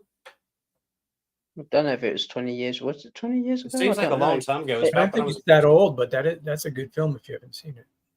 Yeah, that's a good film. Wasn't it like 2008? I'm sorry, it's like 2008, Probably. wasn't it? Probably about that. Man, I'd like to recommend that to you. If when we're finished, please do type in Lee Strobel's A Case for Christ. There's a film and documentary about it. How a man who was he was a paper editor for New York, and he had a daughter and he had a wife, and he was a disbeliever. He was an atheist, like many people, a lot of people are. And his wife became to know Christ through something that happened to their daughter. She was choking on a bit of meat in the restaurant as they were eating their food, and this nurse came along. It's based on facts. This nurse came along. She patted her on the back. The food came out. Anyway, cut a few short. That woman turned up to be a Christian. She said that she was sent there for that purpose. Lee Strobel's wife asked her about Jesus. She started going to this conventional church, and stuff, hearing about the gospel, hearing about things, and it's just touching upon her heart. And she believed. She became a Christian. She was baptized, and she's a follower of Christ. Lee couldn't accept it. He's an atheist. A lot of people take like, wow, who are you? How can you become all this religious nut? They say nowadays, you're religious nut, because it's not about religion. Jesus invites everyone to come to him, to believe on him, have a relationship with him. But Lee went searching for the truth. Excuse me. Lee went searching for the truth, wanted to try and disprove everything about the burial, death, burial, resurrection of Christ. And in the end, it came to a medical scientist. I don't think he's around anymore, of course. But the medical scientist gave him proof about the death of Christ when he was on the cross. And in the book of John, it says that they broke the other two malefactors' legs, the criminals' legs, but they didn't do that to Jesus. In fact, they pierced him in the side. And it says in the scripture that out came water and blood. Now, if he had been alive and they pierced him, it would have just been blood. But this medical doctor done a scientific study on a person's deceased body. Now I bring that up because that person gave permission after he died to donate his body to science, and they done tests by drawing out blood and everything, and water came with it. And this is called pericardial effusion. It's a medical term, and it's a medical scientific term, which basically happens when the body passes away. The water, I know the time and everything, I know, but the body formulates water and blood, and the water came out at the same time, proving Christ's death on the cross. It's called pericardial effusion. So, your turn, Will. Oh no, you just convinced me. I'm a Christian now. Thanks for that. Go ahead, Will. Did you have anything else? He didn't. He just went on talking about more anecdotal stuff. Well, Somebody he's believes giving that you it's true. Yeah, he's giving you a movie preview. I know, but Yeah, that's awesome. Ben, I thought we were talking about universalism. I thought that it was God's will that every man come to him. Doesn't it say that in there, that it's his will that every man come to him and be saved? Yeah, you're right. Yeah. He's a low effort party in that, isn't he? So first, you're referencing 1 Timothy 2:4. That doesn't mean I want you to read the whole chapter for me. I'm just saying, do you know what I'm talking about? Yeah. If God I will has a have will all and men- he has I will all, have all men. go on. I'll have all men to be saved to come to the knowledge of the truth. But Okay, so I will it's have his you will, know. and it's his will, and he is omnipotent, and he is omniscient, right? He has all power and all knowledge. He knows exactly what it would take to convince each and every one of us, right? So I say he's a low effort party in this. If it's his will, it's not a strong will. It's a maybe some people will be saved. It's not a big deal. But the truth is, though, Will, I will have you know.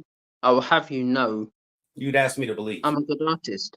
I mean, JG would have me know that he's a good singer. But you can say, yeah, whatever.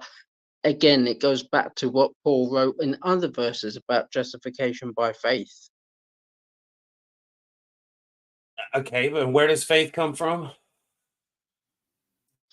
Faith is what you are brought to by believing in Christ Jesus when you are fully persuaded. Wait, as you just said that faith was how I was brought to belief, or belief is how I'm brought to faith. I thought the two things were synonymous. Do I have to believe before I have faith, or do I have to have faith before I believe? They are synonymous. Where when the gospel is preached, we're commanded by Christ Himself to believe on Christ. It's justification by faith. What is faith? So what is our faith? Okay. See, now we're talking in circles. I asked you where faith comes from. You said first you have to believe, and then you get faith. Where does faith come from? Who gives us faith, Ben? Faith comes from Christ when we fully believe on Jesus. So faith comes from believing, or belief comes from believing, is what you're telling me, in Jesus. As Christ commanded, yes. You're talking in circles, Ben. You're saying I have to do the thing to do the thing. From someone who doesn't believe anymore. Right. Listen to what I'm saying. I asked you who gives us faith, and you started out well. Someone you who said doesn't believe anymore. Well, I want to talk to someone like Ace, if that's possible. Oh, I don't know where he went. I don't know where he went. Was my question too difficult? I asked where does faith come from, and you gave me a circular answer. You guys want to define? I did not give you a circular answer, sir. Can I ask you a yes or no question? You guys want to define what you're talking about specifically, like the type of faith? Because well, you guys faith say the word and belief faith are synonymous. He said that. We got that out of the way already. I mean, they come from the same word pistio, which means faith and belief in Christ. Faith, justification by faith. We're all utilizing faith to have this conversation, right? We're relying on our resources, our memory, the things that we've learned, the things we know that we believe, faith in those concepts, faith in induction, uniformity in nature. Like we're bringing faith into this conversation itself, correct? Like there's sort of a generalization of faith there. You guys are talking about. Can I ask Ben a yes or no question? Can I ask him a yes or no question? Yeah. Okay, Ben, I'd like to ask you a yes or no question. Can I do that? Okay, this is two questions. All right. Yes or no, Ben? Does God give man faith? Upon belief on Christ. So yes or no is just. So yes, God gives man faith. You want an answer? It'll come with it. You want an answer? It'll come with an. It will come with an answer. I'll give you an answer according to Scripture. It'll always be Scripture. Yes or no was pointless then. Well, I just asked, does God give man faith? And you said, upon believing in Jesus. So God gives man belief upon. This is Is the going is the nowhere. question about the being given the faith directly and the action that it entails afterward, or the fact that the faith itself is available through God? What is a more particular question? Faith is available through God to everyone who believes. They again, they go synonymous, hand in hand. That's why it's circular. Belief is available to It's all those who not believe. circular, sir. That's Belief your is available. thinking. No, Ben, listen. You basically, That's your because there's some, thinking. Why am I Ben, talking to you? You don't believe anymore. you're Take it getting down a notch, upset. Ben. You're getting upset. Listen, I'm saying, and you've already admitted that faith and belief are synonymous. We just said that. Okay. So when you say to get the faith, you have to believe, what you're saying is you have to believe to believe. You have to believe to get the belief. What do you mean believe to believe? No. Then they're not. Then faith and belief are not synonymous. We'll get some understanding. Ben, I don't think you understand what's happening here. No, Okay, you've Will, already agreed you that need belief some and faith. understanding here. Oh, hold on, let me get some understanding. JG, can you translate what he's saying? I'm not sure I can, but you guys might want to narrow in on the type of faith you're talking about, because I was trying to bring that to the table, that we are utilizing a common faith to have conversations, to exist, to have our daily lives. You think you're talking about a particular faith in the Creator? Right. Where is it from? Are you asking? Yes, that a if faith someone in God. has it, okay, if someone has it, it's because God gave it to them. And then are you asking, can it remain dormant versus remaining being active? No, I wasn't quite going that far. I wasn't really. I was just trying to get to: does God give man the belief in Him, or does God give man the belief in the Bible? Is that something that comes from God, a gift of faith by grace, or something like that to man from God? That's what I was trying to ask Ben, and we kept going around in circles.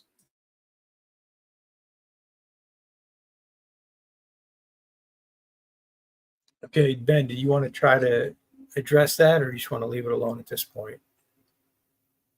Okay, let's try this again. I mean, now look, now if Will needs to interrupt because you're not answering his exact question, just let him clarify. Okay, go ahead. All right. So in the book of Acts, it says that God does grant people repentance. Let's start with that. God grants people repentance. It does say in the Bible, but Ace there brings up, not referring to him as what he believes, but he does bring up the faith of Christ, and that is also mentioned in Scripture. Okay, so let's take a lost person. All right, put him in the middle. Okay, someone preaches him the gospel of Jesus Christ, as we are commanded according to Scripture, so that those who believe will be saved. Faith will be given to them, and it's faith in Christ which they will be saved by grace. So faith in Jesus Christ, which they're saved by grace. Again, this goes hand in hand with belief. It really does. It comes from the same word. It means the same thing. But faith, just like what Paul said about Abraham, for Abraham is justified, by faith in God. He was justified by faith in what God did, and everything else. He trusted God all along. Faith is given to those who come to him. Faith, again, everything is a gift and given freely by God for those who believe on what Christ did for their sins. In exchange for belief, it's given.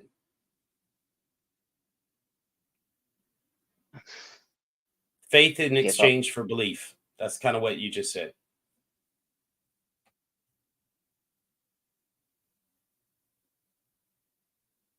Do you stand by that? I give up.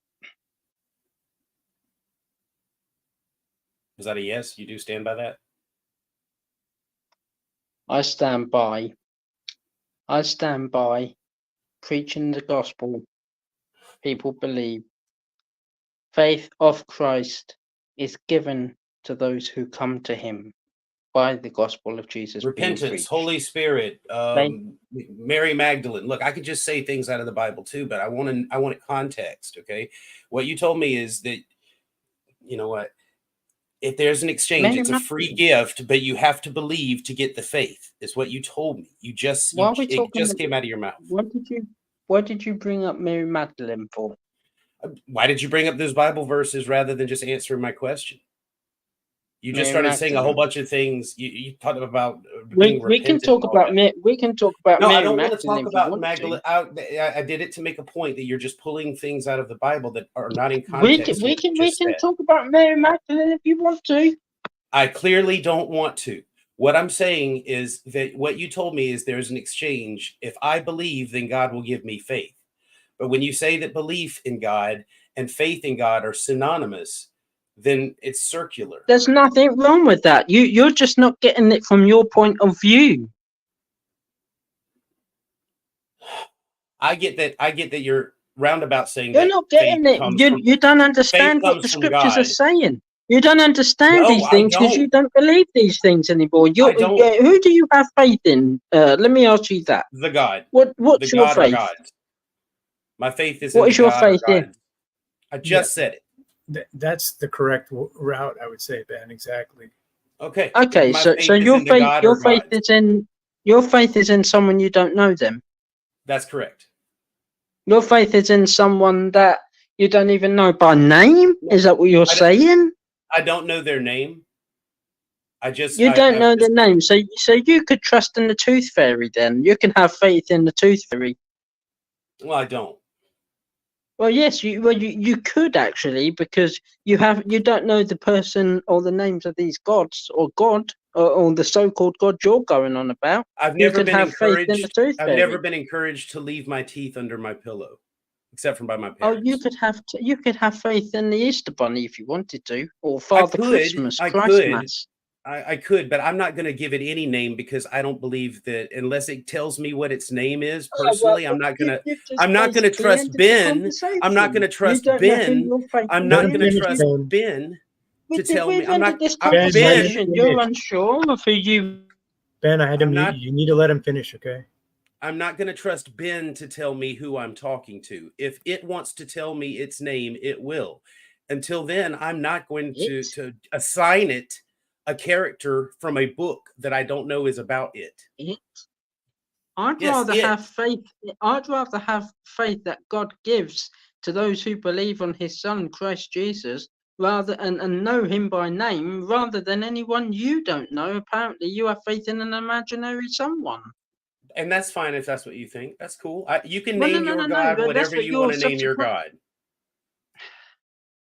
That's what you're subsequently saying. You just have no name.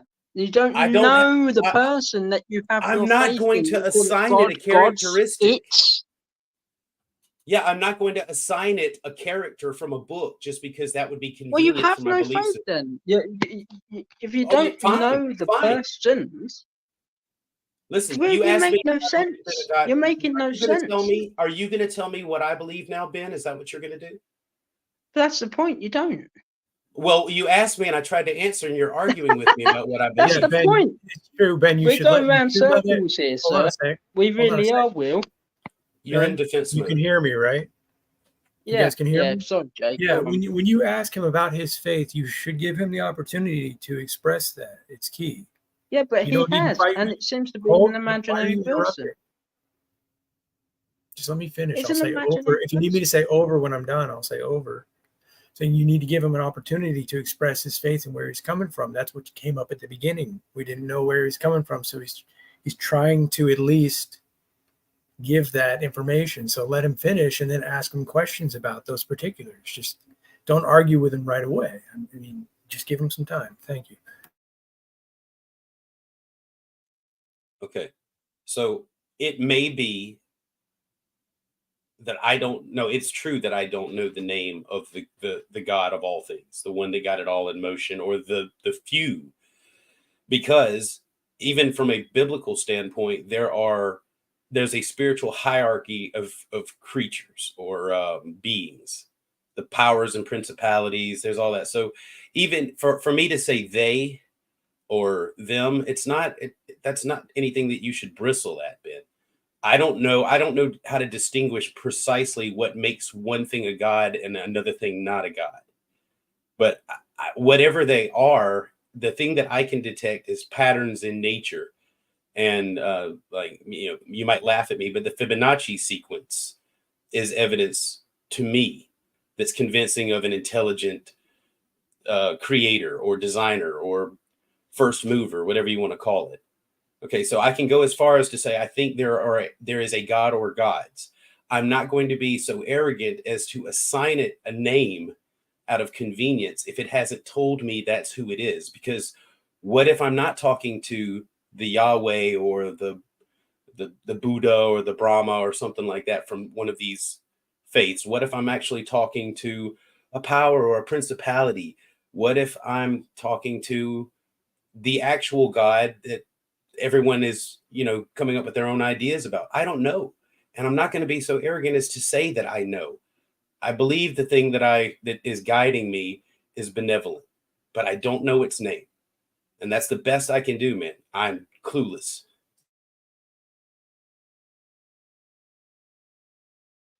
Well, that's a very, very unstable thing to think. I mean, it really is. I mean, I think we're done here, Jay. I think this is Okay, that's going okay. over Ben, you can step back. We got Eric who wants to talk to Will for a minute. If you want to do that, Will, and you can step down, Ben. It's fine. Appreciate your yeah, time. that's it. See you later. It's just We'll come back going again. nowhere. To have faith in someone who you can't even name, it just doesn't make sense. Take care. Okay, we'll see you next time. Thanks for coming in. I think part of the confusion there is when he hears me say I have faith, I think attributes that to a saving kind of faith, as though like I need to be saved from the God that I believe in. And that's a total, like when you were saying before, we need to define what we meant by faith. Yeah. I think that's kind of where we ran into an issue there. Yeah, we need some You're right. clarifications there. But I did like where that discussion was going. But I welcome Eric. Hey, thank you. How you doing? Doing all right. Good. William, I think I understand your question. Correct me if I'm wrong. But I think I heard you asking Ben. Can I ask you the same question in a yes or no format, Eric? Well, if I'll try my best to give you a yes or no, I might have to. Does God give man faith? Yes, I believe so. In a particular way. In John, in the book of John, we read about Jesus, the pre-incarnate Jesus. And it says that he is the true light that lights the heart of every person that comes into this world. And, I take that very literally. I believe that, we see Adam and Eve when God blew the breath of life into them. That was like a breath of himself, a piece of himself. And when you mix that with John chapter 1, I kind of take it that God has put a piece of himself into each and every one of us and given us all a measure of faith, something to grab a hold to. So that when we hear the truth, we know that it's truth. So I think that's how I would answer your question there.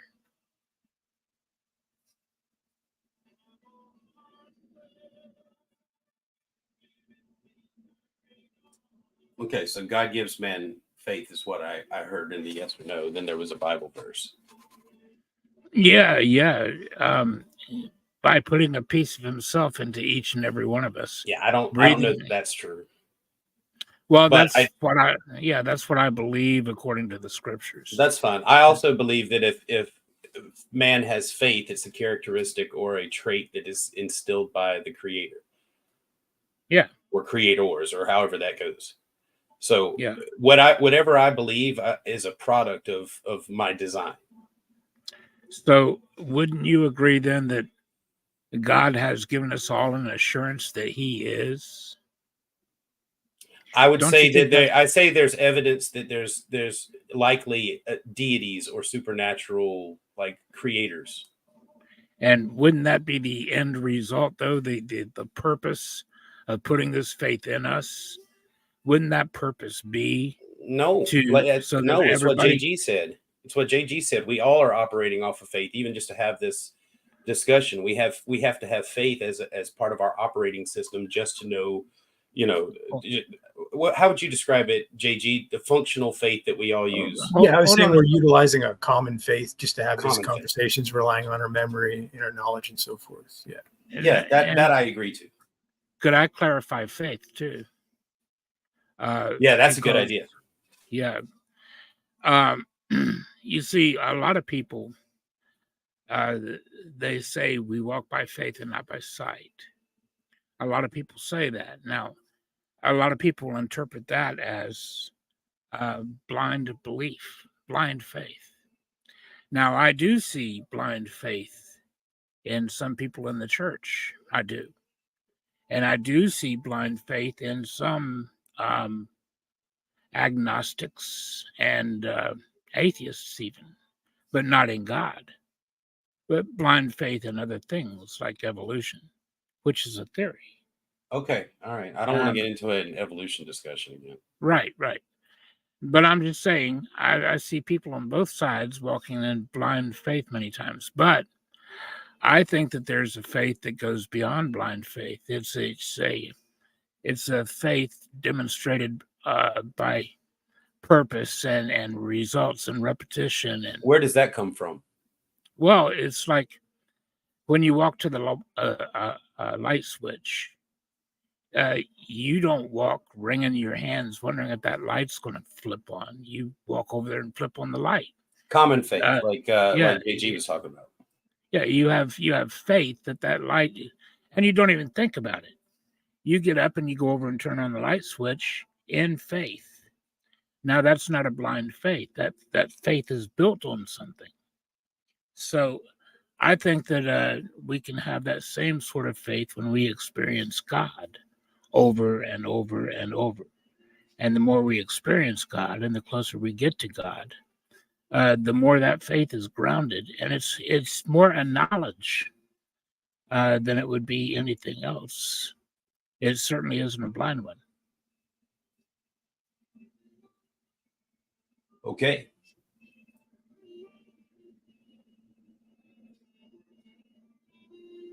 So does man choose what he believes, or is he convinced by evidence, Eric? I think both can be true. Can you choose to believe that I'm making a cigarette hover above my head with the power of my mind right now? I could, if I wanted to dispel I could choose to believe that, I reckon.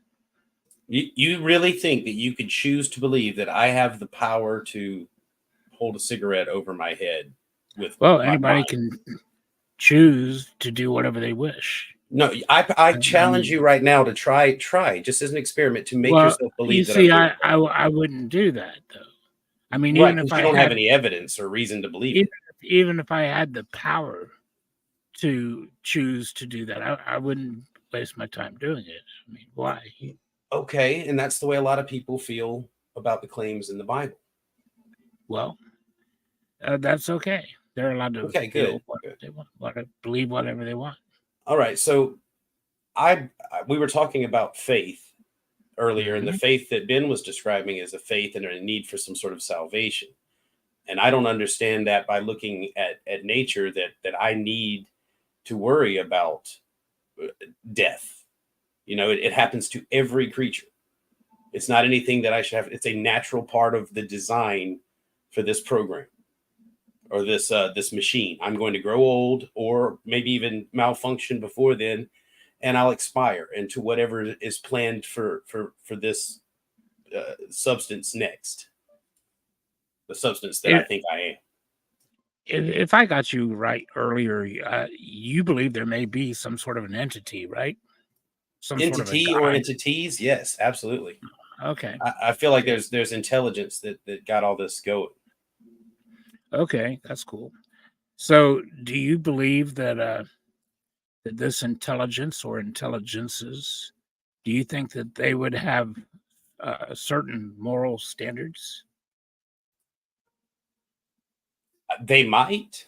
I don't know if it's universal what their standards are. That might vary depending on the being, the entity. You know, it's also worth pointing out here that, Will, you did say that you believe based on evidence, but now you're in a category, which Eric brought you back to, where this God or gods is not in the category of evidence, is it? No. No, I mean, now after we start getting into morals and stuff like that, now we're just talking about what I think of, personally about them. Yeah. But you're choosing to believe this without actually having evidence. I'm just pointing that out to you. It's important. Well, I don't have evidence that they have that. I'd say I believe it's a possibility, and if we're any sort of reflection of their influence, it might be inferred that it's a product of the design being similar to them. Now, there's also other animals that don't seem to have the curiosities that we do, about with personalities and stuff like that, or interests in the afterlife. And so maybe we're as different to the gods as squirrels are from us. I don't know. Okay, I'll let you guys continue. But we were talking about saving faith.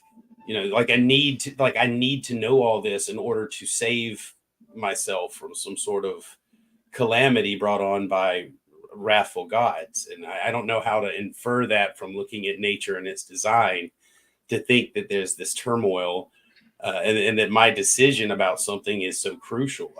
It doesn't seem like the rest of nature worries about these things.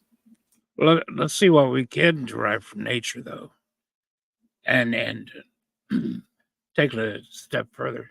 Like we can look at nature and we can see in the nature of people, for instance, there's good and evil. There's good and bad. We have moral dilemmas. Now, it seems to me, I don't know, you may disagree with this, Will, but it seems to me that if you and I have moral dilemmas and we have a conscience and a sense of what's right and wrong, and it's collective, then and we have creators or a creator.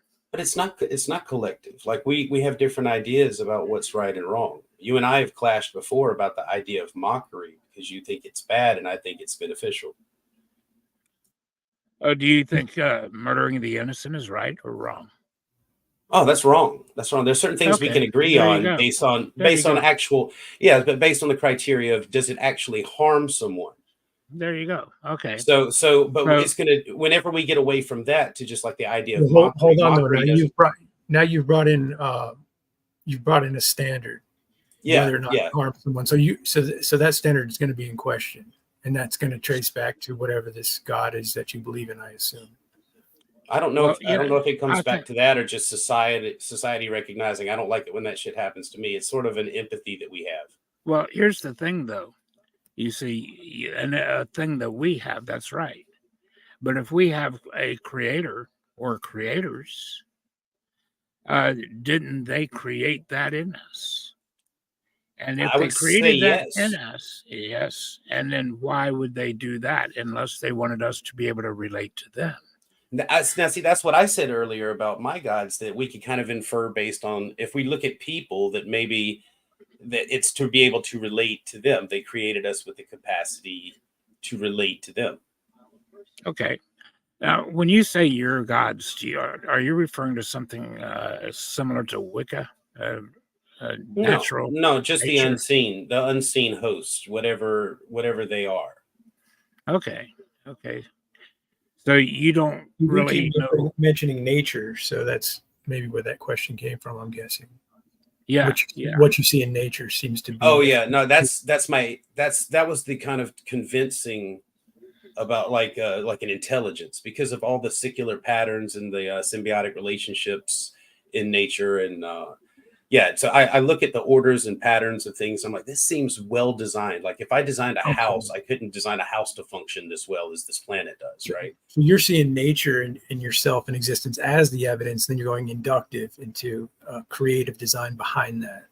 Right. And I watch nature and like I look at the animals and they don't give a damn about the afterlife, it seems. They worry about the day to day. And I mean, maybe it's because they're just of such low intelligence, but what makes me think maybe intelligence? or maybe you don't understand their language. Exactly. Maybe they're all worried all the time. That's why squirrels are always just acting so skittish. You know, they're like, "Ah, I'm going to go to hell." You know, I stole a bunch of acorns. But I mean, Well, whatever the case is, I don't feel like nature is worried about some judgment event. I don't You know, know. as a whole. Nature seems to cling to life, and that clingy comes from Yes. something. Well, yeah, because I mean, it's our instinct to not want to die, like to Mhm. survive. Maybe there is a fear of the death there, you know, Maybe for it's just a survival mechanism. It's just how we preserve our species by remaining alive. It's part of our programming. All animals seem to have that instinct to preserve their own life. well, wouldn't you agree that both man and beast apparently fear death? Say that one more time. Wouldn't you agree that you can look at man and beast and see that in most cases they both fear death? Yes. You know, I had an experience with a couple of pit bulls that jumped up on my porch a couple of years ago. They belonged to some crackheads right up the street. And my wife, almost 70 years old at the time, was taking my two dogs for a walk, two little dogs, and Chihuahua sized. Well, these pit bulls jumped up on the porch and started to fight. They attacked my wife. They killed one dog, almost killed the other dog. And I went out, and in the shape that I'm in, I grabbed them both, pulled them off, and got them both, you know, so that they could get inside. But it did kill my one dog. Point being, the little dog that died, man, was really afraid. I saw the fear in his eyes as he was being ripped apart right in front of me, tore up. And when I shot the dogs later with the one dog, it was afraid. It was afraid. Well, it So also hurts. It hurts well, to be torn apart. well, yeah, but you see the fear too. You can see fear in the eyes of people and beasts, and I've seen a lot of death recently, and I know some of the people were afraid of death. Well, that's And normal. I agree with you. I agree to yeah, that point that humans and animals are afraid of expiring. yeah. Well, now where are we Now, going with that? well, you know, because I think most of us probably have those fears because we maybe realize that we have things that we haven't made right. And animals, like humans too, may not know what's on the other side. Maybe they have a sense of right and wrong. Maybe they have a sense of wondering or where they're going next. I don't know. You don't know. No, But I I don't. do Where are we believe, going though? well, that was my point. It seemed to me you were kind of going the other way with it, saying that they have no sense of the afterlife. They don't We worry don't. about it in their day-to-day lives. They don't spend their time. They tend to go about their instinctive behaviors, and it's I almost think predictable. I think you're assuming that. I mean, I raise animals, so it's not really an assumption. It's an observation to watch them free range and do the things that they do, like ritual. They go Yeah, me about too. their things, and Yeah. they do it. And it doesn't matter if you add a new one to the flock or not. They all have very similar instincts and will go about their business Mhm. without any real thought. Now, if a hawk flies over, they instinctively know this is not good. Let me take Yeah. cover. But I don't think immediately after it's gone, it's forgotten. They're right back to doing what they do. They don't spend their time, oh my God, what if that hawk would have gotten me? What would have happened to me next? What's on the other side? I wonder if there's a big chicken god. You know, I don't think that they're Oh, worried about it. I think they get right back to what they do. we do too, man. We see Why shootings would it and be more then complicated for us than it is for we them? see shootings and we have another beer, right? Right. Why would it be more complicated for the animals if we're loved more than the animals?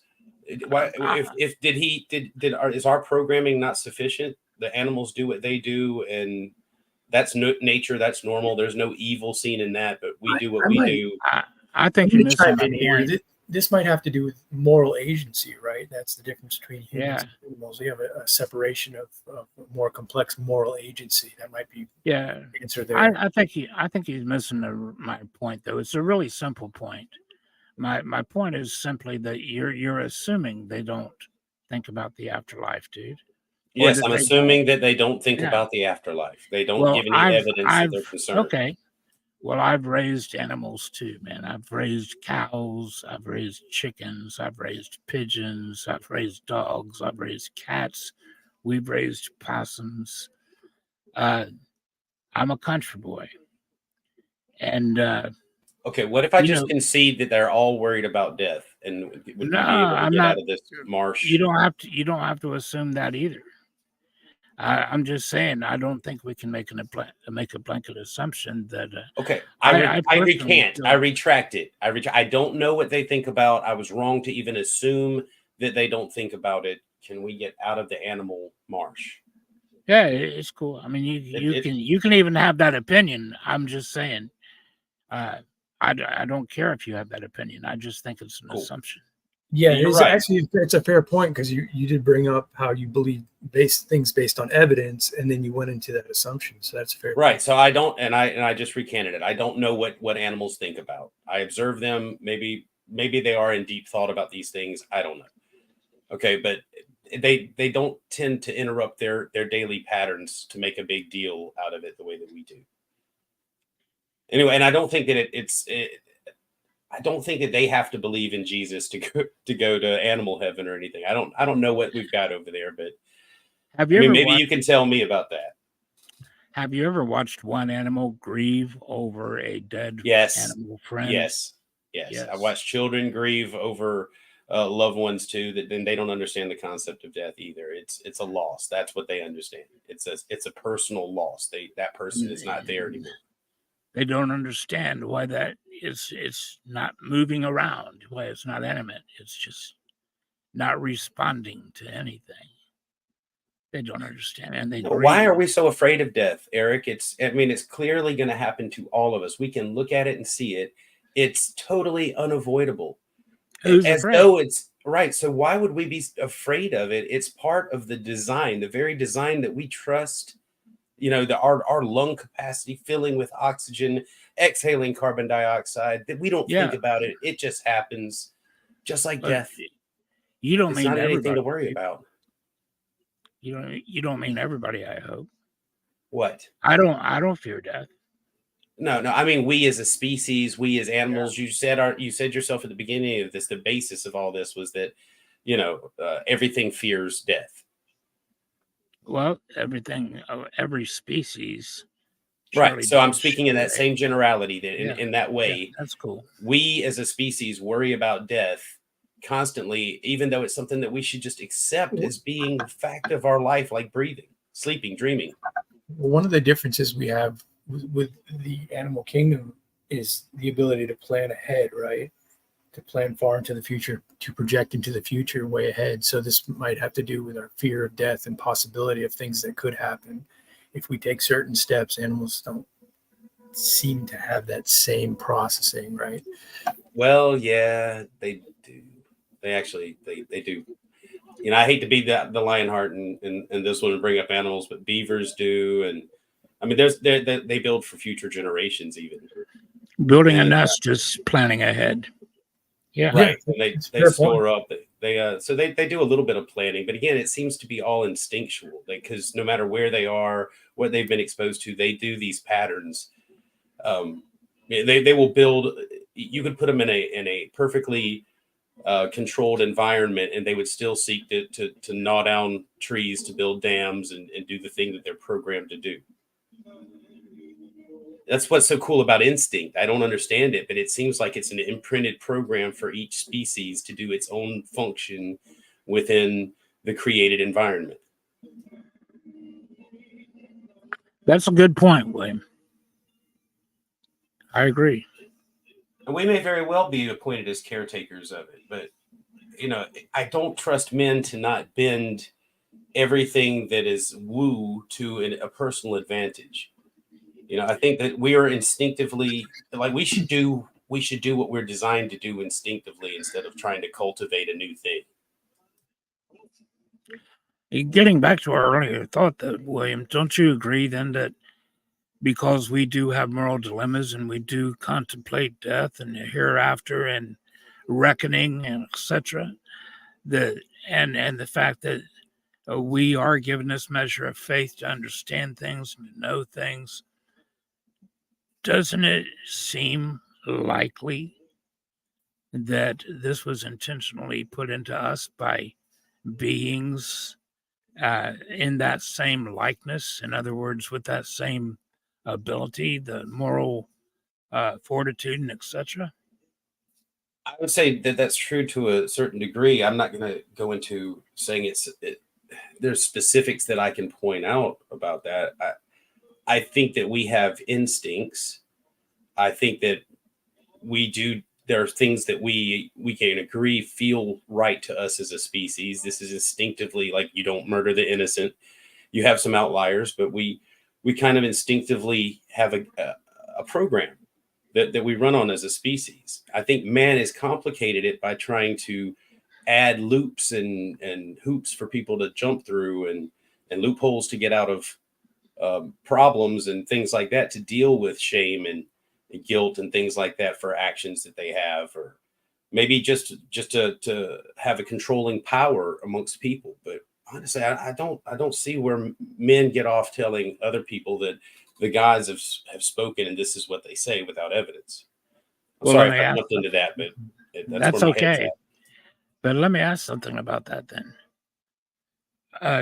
Now, if these beings or this being, these creators or this creator, did create us after their own image and their own likeness, with moral dilemmas, etc., and all of this,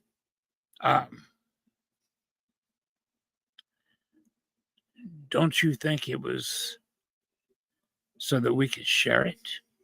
No, maybe we're created with the same moral dilemmas that the gods have, and they're watching us in a temporal environment work out things that they're forced to deal with in eternity. Like, this is say, look at an experiment to say, look, these are people with I guess free will. Let's watch them operate here in this ant farm, and I'll show you that you're wrong about what you believe. Maybe this is the great debate amongst the gods over what's right and wrong, and we're the pawns of the experiment. I don't know. So you don't think that they would come down and mingle amongst men? I don't think that they wouldn't. I don't think that. I mean, I don't know. Who could say? What are they? Well, it seems to me that absolutely every ancient tradition claims that they have. That's pretty true. Yeah, a lot of them have made that claim. There's a lot of power in making that claim. Yeah. Now, what would you say if I told you that I believe they were all right? I would say, good on you, man. I've got this theory, dude, and it's just a theory, but I'm going to leave you with this, and then I really do have to leave. But I studied for decades, William, all of the ancient traditions, all of the ancient manuscripts, all the ancient stories. And not that I read any of these things, in their native language. I don't. But, I've studied them all deeply, all Native American traditions, Mesopotamian, you name it. And they all tell the very same stories. People from the sky that came and visited and even mated with us. Yeah, but I agree. That's probably true. Well, hear me out for just a moment. Being a Christian, I've studied the Bible most of all, very much in depth, and I've also studied it in comparison with these other traditions. And here's what I believe honestly happened. I believe that there were the Elohim, and that among them is the Yahweh, the Father, the Son, and the Holy Spirit. There's three Yahwehs. For instance, the Bible says Yahweh, standing outside of Sodom, was calling down fire from Yahweh in heaven. So they create man in their own image. Man rebels. He's goes in league with Satan. Satan has fallen, and now they some of them come down and they mingle amongst men, and take wives, like the Genesis chapter 6 says.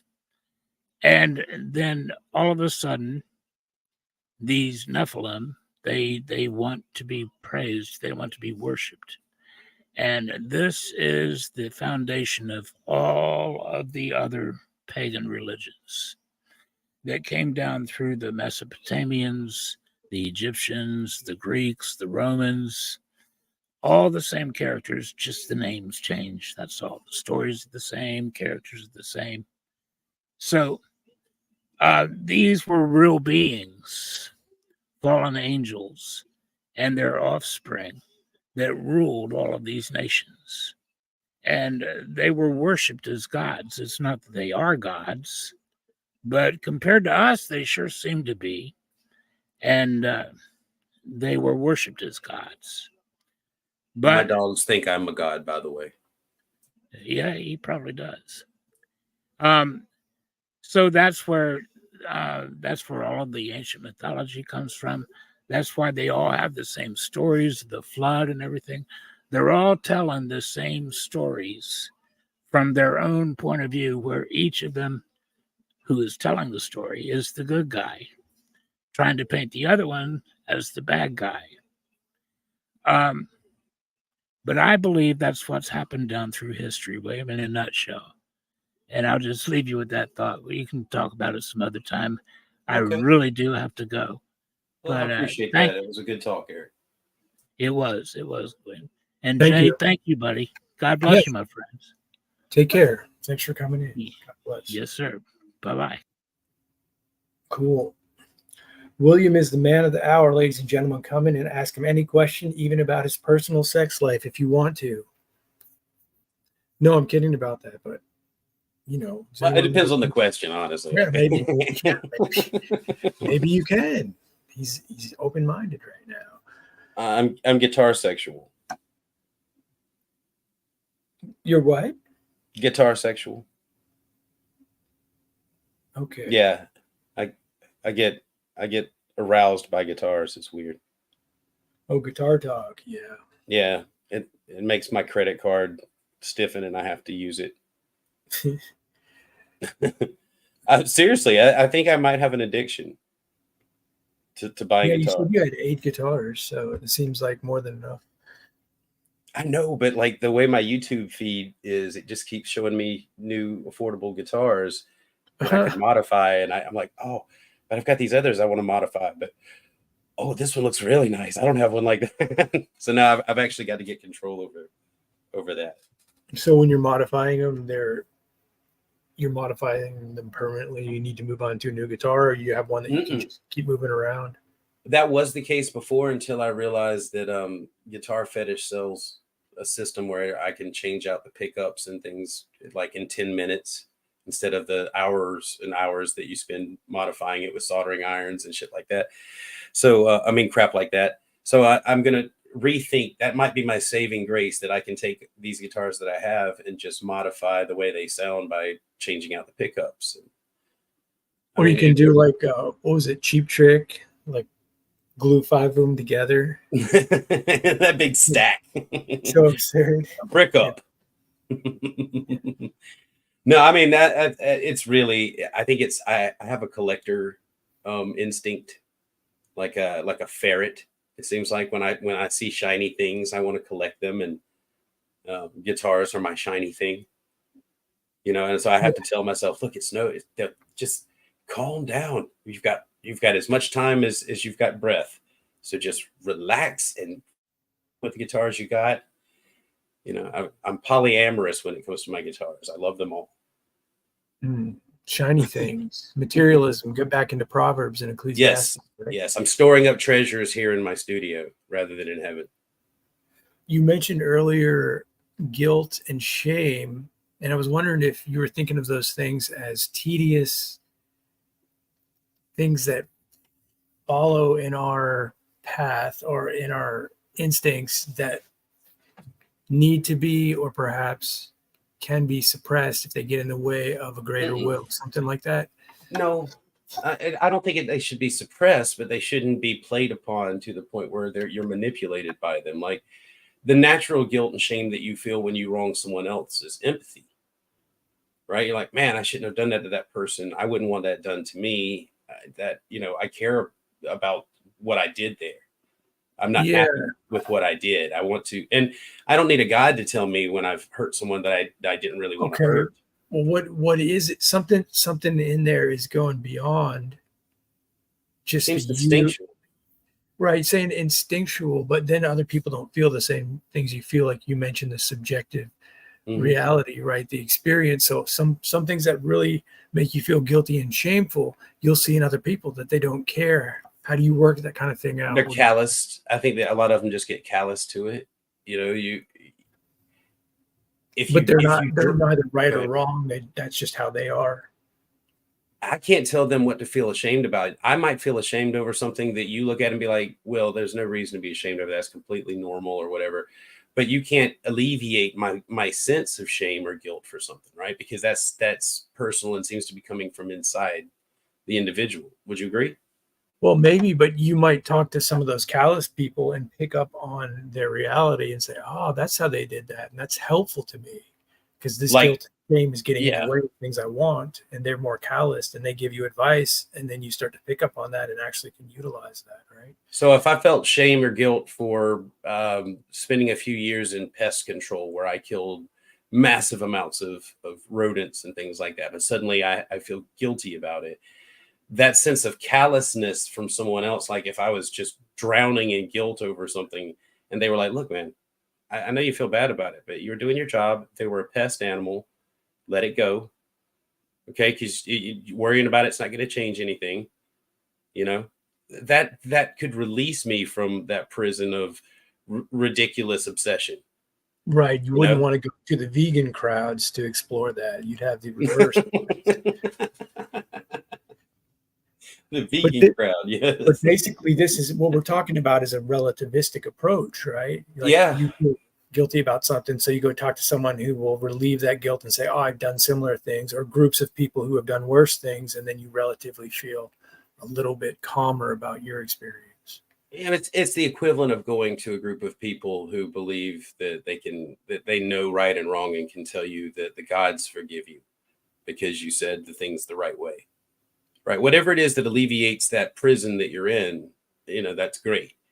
There's real things to feel shame over, but you would know it. And then there's the stuff that we gin up on our own and make a big deal out of. Like, I looked at a woman with lust. I should cut off my hand and pluck out my eye and all this, a little much. Then we also look at characters like Ted Bundy, who's talked about this at length of how he started that way. And we say, well, we would maybe prefer that he had done that. Then he wouldn't have taken these women's lives, right? Right. I mean, you wouldn't say that Ted Bundy is representative of a large portion of the population, right? He's kind of it fits the example of it's when someone says it seems absurd to worry about lusting in our heart or having adultery in our mind. We go to the extreme examples to sort of test that theory and say, well, there are people who have done that, and we would have preferred them to actually pluck their eye and chop off their lungs, and they wouldn't have done these horrible things. Yes. But the point of pretty much all this is that it seems to me that there's a standard in place that we're all feeling to one degree or another. But you seem to think it's like maybe just you're calling it instinct to some degree, or you're terming it in a way where it's just embedded in our DNA, something like that. Yeah. Like, are you a dog owner? No. Okay, that's a really personal question anyway, but even with cats and stuff, we know that they're going to use litter boxes, that they're litter box trainable because they have an instinct to do their thing in the sand. So they're not hard to train that way. They each have their individual personalities, and they're not going to behave identically. And you're going to have cats that are just going to tear up your apartment and then smile at you, knock stuff off the shelf. And when I say smile, that look cats give you. Like, what are you going to do about it? Narco kitties. Yeah. Right. So you've got these cats, but predictably their instincts are going to be similar to all cats. Just some are going to be more extreme in one direction than the other. You're going to have the lazy cat that just lays there like a pillow all day, but he's still going to that litter box. He's still going to eat the food that he eats. He's not a vegan. For anybody who's trying to give lettuce to your cat, stop. But see, because that's what they are. They are this thing, and they have ranges in their personalities, but instinctively, there's some things that you can count on that they're going to do. You might have that cat that won't use the litter box. I'm sure that's a case. Some of them are just damaged to the point, inbred to the point where they just go wherever they want, and their instincts are all. I think that can happen with inbreeding too. That it messes up instincts because that assumes that there's a correct path again, right? Say that someone's damaged or someone is moving away from what is true, what is the right path. Okay, so if it's information in a program, it can be corrupted, right? Who's the programmer? Does that matter? Well, I would guess so, yes. Bill Gates. It would be the ultimate meaning behind it. If you say there's a program directing you in a certain way. Okay, so your genetic design carries, I would say, this is my belief, the genetic code also carries the imprint, likewise to your traits, your instincts, and your capacity for instincts. But if the genetic code gets damaged, then because of inbreeding, because I think that we can agree that inbreeding is, I'm not going to go with morally wrong. It's biologically wrong. How do you account for the fact that people around the world are and have been mostly ruled by inbred families and say that that's the wrong way? How are they able to rule over people? Because of the way they pass power on in their systems of passing it on through bloodline, the royal blood. Yeah, but what I'm saying is, it seems like they have an edge above everybody somehow. They're not the brains behind things. It's I don't want to get into the dark hand and all that stuff, but we can talk about the hidden hand. Well, just a point that you call, like, I'm not disagreeing with you that being inbred is inbreeding good objectively. Right, I'm not saying it's good, but I'm saying it's interesting how it seems to be a realm of power as well. So marrying your first cousin is inbreeding, correct? Yeah. Okay. So there's nothing morally wrong with two people of the opposite sex falling in love and reproducing. What we have is a biological wrong. We have inbreeding it's not, there's nothing wrong with the two people. They're just like any other people. But because they are closely related, we have a genetic wrong. And it's included in the Bible, right? It's you don't do this because it messes with the genetic code. That's what we've seen as the end result. They come out like the Queen of England. Yeah, we see like a natural effect of the wrong action, right? Right. It's not that there's anything wrong with two adults falling in love. And I mean, because they did it in the Old Testament, or because there was fewer people, I suppose, smaller villages, whatever. The point being, we recognize the wrong in the offspring of those relationships. It is a wrong that's genetic. We are messing up the genetics of the offspring of these two people who are morally fine. It still begs the question of where that standard is coming from, right? Now, you didn't say it was biblical. You did bring that up. I said it's acknowledged in the Bible. It's acknowledged in the Bible, but it still begs the question, right? Because if two people want to do that and then you step in or someone else steps in, they just say, well, who are you to step in what we're doing? And they say, and then you argue, well, it's going against biology. You might have problems, retardation and so forth if you have offspring. And they say, again, who's to say that's not my walk and my journey? Why are you interfering or intervening? Okay, so if you don't know it's your first cousin, you haven't ever met him before, you meet him, you fall in love, you don't even find out till after you've had the kid. Oh my God, the kid's all retarded and everything. And then we do a blood thing. Oh, first cousins. Shit, how did we not know that? Where does it become a sin now that the intent wasn't there? The kid is still messed up. The wrong has been done. Well, sin. Well, you can trace back problems in your life to deception, suppression of the truth, right? Like things you claim you didn't know or had ignorance of. It doesn't matter when you get to the results. Some people may be in denial, other people will trace it back. But I think most problems in your life you can trace back to a deception or a departure from what is true. Right. So if you know that that's your first cousin and you have the intent, like the will, like I don't care about what's going to happen to the genetics of the person that we're going to produce from this. I'm going to do it anyway. Then in that case, that's I think that's morally wrong. If you know what inbreeding does and you continue to do it, that's wrong to create people in that state. Well, again, it depends on the standard that you're coming from, right? It depends on your worldview, because you could say it's wrong and get most people. No, I'm not saying that I'm saying it. Person what I'm saying is socially, we would say that stop doing that, right? That's isn't that just, aren't you just moving into an ad populum? Ultimately, you're not really defining a standard. Yeah, I am exactly. I mean, that's exactly what I'm doing. I'm saying in our society, because I've already said there's nothing morally wrong with two adults of the opposite sex meeting, falling in love, and reproducing. It's when they have a genetic link that's going to cause a biological problem. Yeah, that's a standard. That I'm not disagreeing with you. What I'm pointing out is that's a standard you're bringing in, and albeit a good one. It's a social standard.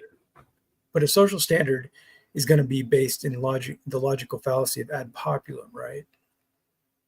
Yeah, it's the way that the population feels about what people this practice is doing. So we're actually really not getting anywhere, because are we departing from logic when we make these moral claims? Are we saying, well, where are we trying to go? I don't know. We were right where we've been about this. Where are we trying to get to? I'm trying to explore the idea of secular morality and logical fallacies at this point. All right. Okay. Go ahead then. So if we come to these conclusions, it's genetic problems. Again, what we're calling problems. The people that are involved might say these are not problems to us. There might be a society of people that inbreed. In fact, I think there are. Again, I think that ruling classes are inbred and they see an advantage. They rule over the population. So that can definitely be seen as an advantage, whatever the reason behind that may be.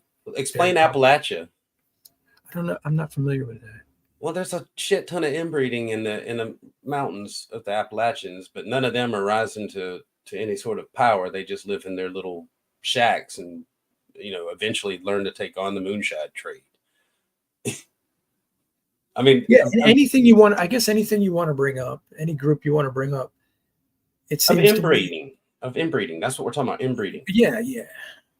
I don't think that there's a provable advantage in inbreeding. You can point at the royal families, but they're just those are faces. They're puppets. They're for show. Well, I mean, it's only to have the right of the blood. But to a degree, they have privileged lifestyles. People want privileged lifestyles, you could say, right? You know that they have somebody like historically that used to wipe the king's backside. That's not a joke. It was a real job. I kid you not. That was a thing. I don't look it up right now. Right. So it was their blood. It was the monarchy, that rule of blood. It's being passed down. The sang royal. So. Yeah. Well, what I think about the whole topic in general. I was actually going to ask you something though from that. Do you there's nothing that's probably a religious practice, right? To think that the right to rule should be passed on in the blood. Religious as in whatever. As in your offspring are gonna be just as worthy as you are to rule. Therefore, that's why your offspring is going to rule. The right to rule based on blood. You got, in a way, there's selection of certain offspring over others, typically the firstborn, you might say, but not always, things like that. It's just a practice that doesn't have any merit as far as utility. It's a way to keep a puppet line going so that the advisors and councils can continue to run things behind the scenes. Especially the dumber the inbred party is, the easier they are to control and manipulate, and they actually become dependent on you to take care of them.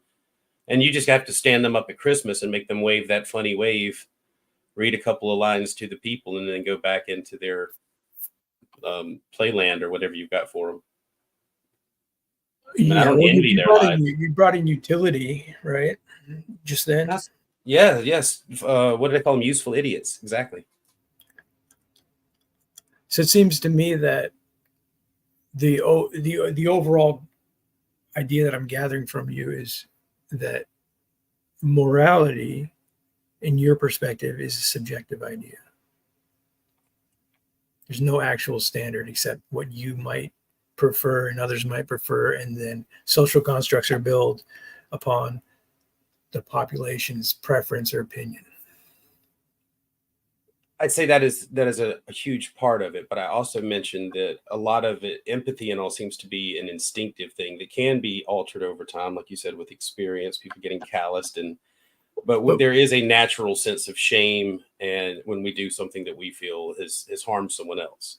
But the competing community says those things are to be suppressed and used. In fact, Darwinian psychology goes into that. Nietzsche goes into that. He says compassion and concern for your neighbor are actually weaknesses on the Darwinian model. I wouldn't go that far. I would probably be more with the Ayn Rand that altruism is evil. Even so, they're just preferences by people exploring these ideas, subjective preferences, right? Yeah, sure. That's all of this is. Right. That's what I'm driving at. That's how you see the world. That yes, whatever you think is morally right or wrong is just a subjective preference ultimately. I can't make any knowledge claims to anything else. I mean, I can't even make a knowledge claim that this is what I believe. This is the way that I am perceiving the world around me. Right. Yeah, it's what you currently believe. Maybe you haven't always believed that.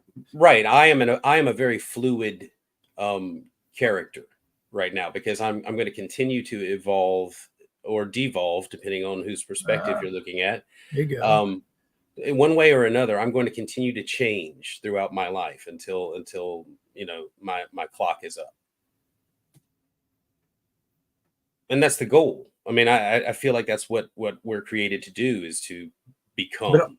But even that idea is just a subjective idea that you come up with. Yes. Yeah.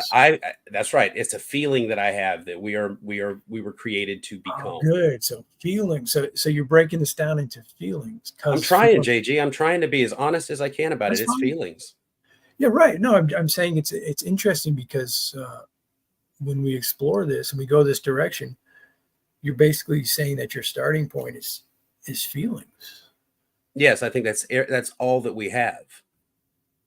Our feelings about things. Well, I don't know how you get there, but I mean, that's worth exploring. That's all we have. Is trust a feeling? I mean, it's not limited to a feeling. It has faith. It has faith involved. Like if you. So it's related to feeling, though, right? I feel like I can trust you. You ever heard that? Yeah, you choose to trust me. You're going to have faith in me that I'm not going to do certain things in our relationship. Sure. Right. It's not just a feeling. I feel you're trustworthy. It's not just a feeling, because you also based it on evidence, experiences, circumstances, conversations, and so. Maybe I just like the tone of your voice, and something about it makes me feel like I can trust you. You can go. You can go with that. You could go with that, but there's varying degrees about how you trust people and how far you'll trust them. Right? You just got one of those faces. I feel like I can trust you. Yeah. Yeah, right. You can take that route and then you get burned, and then you don't go down that route next time. I know, but that, I think, is the progress that we have through life in everything that we do. I feel like I can trust this, and then, oh crap, I can't trust that. I learned something there, so now I'm not going to trust this. Right. So you say it's all about feelings, but now you're getting to a better point where your feelings testing. They deceive you over time. Yes, we begin to test our feelings against reality. What is reality? The obstacles that we bump into throughout our experiences. That's reality, obstacles? Yeah, that's how we check. That's how we test things. Struggle is what creates us. I assumed you're implying that there's an unchanging reality, an objective reality to a degree. Your feelings come in contact with an objective reality, and you move around that. You perceive it in different ways as you grow older and wiser, perhaps unwise in some ways, but there's always some sort of objective reality that exists and persists while you subjectively experience it. Yeah, there's certain things that seem to be reliable that we can always go back to as anchor points. Like, whenever I feel like I can't trust anything, I'll knock something off my desk and watch it fall to the floor. And I'm like, yep, gravity still works. We'll start there. But you also don't know if it's going to work the next time. I've still got a few more things on my desk, so I can try it multiple times. As many things as you do, though, you're still going to rely on uniformity in nature and induction, right? So what do we do about that? That the future will be like the past. It's not about doing anything. It's about realizing that it's a faith position. No, everything is a faith position.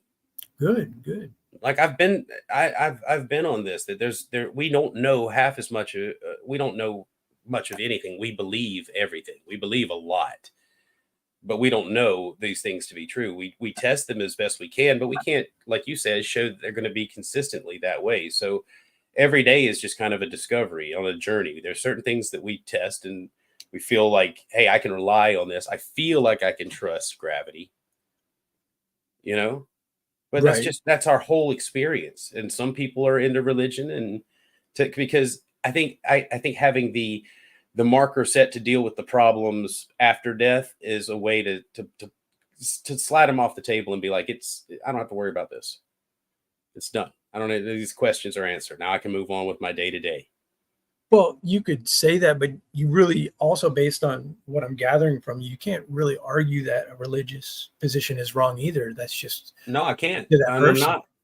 And I'm not arguing that it's wrong. One of them may be right. All of them may be right. No, that's okay, but you see, there's a problem with this worldview is what I'm driving at, because you don't actually live this way. Like, you say that to each their own, but then you go into your old libertarian roots, right? Your voluntarist roots, where you say, well, you can't tread on me, right? You can't harm I don't know me. what you mean. Okay, well, maybe you do, though. No, I'm asking you. Don't tread on me, the non-aggression principle. That's essentially where you're coming from what I gather. You don't tread on me is okay. Slow down. We were talking about the Bible and No, I'm saying you don't know the non-aggression principle. Of course you do. Okay, well, you're putting a lot on me right now. You're changing this to my libertarianism. We're getting what, political or my worldview? No, I'm basing it on when you say don't tread on me, the Gadsden flag. What do you think that means to me? It means the non-aggression principle. Ultimately, like, you can do your thing, I'll do my thing, but once you cross over to my territory or you create any harm for me, then we're going to have a problem. Right. So it's non-aggression. It's fully defensive. Yeah. So that principle sounds good. Like, I've learned a lot about anarchy and libertarianism and voluntarism in the past decade, but really what I started to conclude and realize is that it's just an arbitrary principle based on feelings. Yes, I feel like this is my property. I feel like I can hold it here and keep people off of it. I feel like this is my stuff. Not the ownership as much as the feeling of what's right and wrong, like you were saying earlier. Like, it's just a feeling that you shouldn't do certain things, and that people shouldn't do those things to you. We call it stuff we don't like. Right. I don't like when someone tries to control me. I don't like that. So I'm going to rebel against that. Yeah. So you still have the same problem, though, in all that, right? Like, the people that do like to control people, and they do want to do that, and they might be hypocrites. They might. Is it a problem or a balance? They might want to do that to you, but don't want to have it done to them. The problem with relativism is there's no way out of it. Everyone is in the same boat, essentially. You can't really prove them wrong. You just disagree with them. And what I'm driving is you move into logical fallacies. So my question comes down to this: in a subjective moral worldview, do you allow for logical fallacies in your decision making in the domain of morality and ethics? Will I put my feelings before logic? No, the question is do you allow for logical fallacies in your explanation of your worldview regarding morals and ethics. I mean, I try not to have logical fallacies in there, but I think some of them are unavoidable. Okay. So when you say that, you're essentially saying you do allow for logical fallacies. Saying they're Yeah. unavoidable doesn't change. Yeah, change. I'm saying that. I'm yeah. Okay. Okay. So now you're allowing for logical fallacies in your worldview. Yeah, I'm a flawed creature. I'm sure that I don't see things correctly. And don't you argue with people, have conversations with me and others, and point out logical fallacies? Do I? I assume you do when you're arguing against someone saying that's not true, that's not right, you're wrong. It's granted, yeah. Okay, I do argue against people, but I argue from lots of different positions depending on who I'm talking to. You understand my question though. On a core level, when you're arguing, you're assuming these invariant conceptual abstractions known as the classical laws of logic, which include the law of non-contradiction, which include logical fallacies, right? Right, non-contradiction. But I think at a certain point, whenever we start saying that I know something and it boils down to feelings, we have to admit that there's a lot we don't know. So to make claims of knowledge, we're going to run into fallacies. But you've also allowed them too. Can you avoid them? Like, what do you do? It's not the question so much. Like, you can make excuses for why you're allowing them, because I know I just kind of sprung this on you, right? Like, so you're kind of working it out. I get that. It's fine. Serve. He said, "I know things are not true or false. Changed my mind." Yeah, he's making fun. He's making fun. So now you've got logical fallacies that you've allowed into your. Can we talk about which ones they are? Moral and ethical perspective. Well, I'm just glad we've got that far. Right? Well, I'm just saying now that you're allowing them, how are you going to discriminate? Because I need to know where they are. First off, I would need to run into one of my thoughts going through a process where I go, "Hey, wait, that's not logical. Let me examine that." The problem still is relativism, though. Now you've added on top of it. You've added on top of it logical fallacy. So you've got a relativistic, subjective, ethical, and moral worldview saying, "Well, I've got my ways, you've got yours. No one's right or wrong," essentially. And then you're saying, on top of it, you allow for logical fallacies in your worldview explanation. I'm allowing that I could have them in my worldview, and I'm not quite aware of them yet. So like obviously they're not dealt with. Obviously, other people can have them too. They can have arguments with you and say, "This is how I'm going to compose myself as your neighbor." And then when they don't carry that out, and you say, "Look, I've got you in a contradiction. You said you were going to do A, and you're not doing A." They say, "So what?" You allow for logical fallacies in the domain of ethics and morality, and so do I. And so if they show me where I do that, then we can address it. But if they say because I admit that it's possible that I have something illogical in my belief system somewhere, that's an allowance that I could be wrong about something. Is all that I'm saying. What I'm saying is you've abandoned any arguments. That's the problem, because ultimately being a relativist, allowing logical fallacies, you're going to abandon any coherent argument. Maybe we have different understandings of what I'm admitting to here. Okay. So what I'm admitting to is that somewhere along my wealth of experience, I have gotten ideas and just accepted them without really examining them completely. And so I might be just like taking for granted that it's logical without looking at it completely, because it's not anything that I deal with in my everyday life. But if we can get to one of those things and I can examine it, someone can show me that it's not logical, and we can talk about it, right? And I can be corrected. And if I call someone else on, them being illogical, and they're like, "Yeah, well, you're illogical about this," then it's brought to my attention. So if they would like to bandy that back and forth, we can. Will, that's fine. I know what you're saying, but the problem is that when you allow it, now you're trying to restrict it or make different agreements based on them. You're going to, when you make an agreement with a person, and then you continue that into a community society, it's essentially an ad populum, which is going to fall into the logical fallacies, right? All right. So now we're talking about my relationship with my neighbors, right?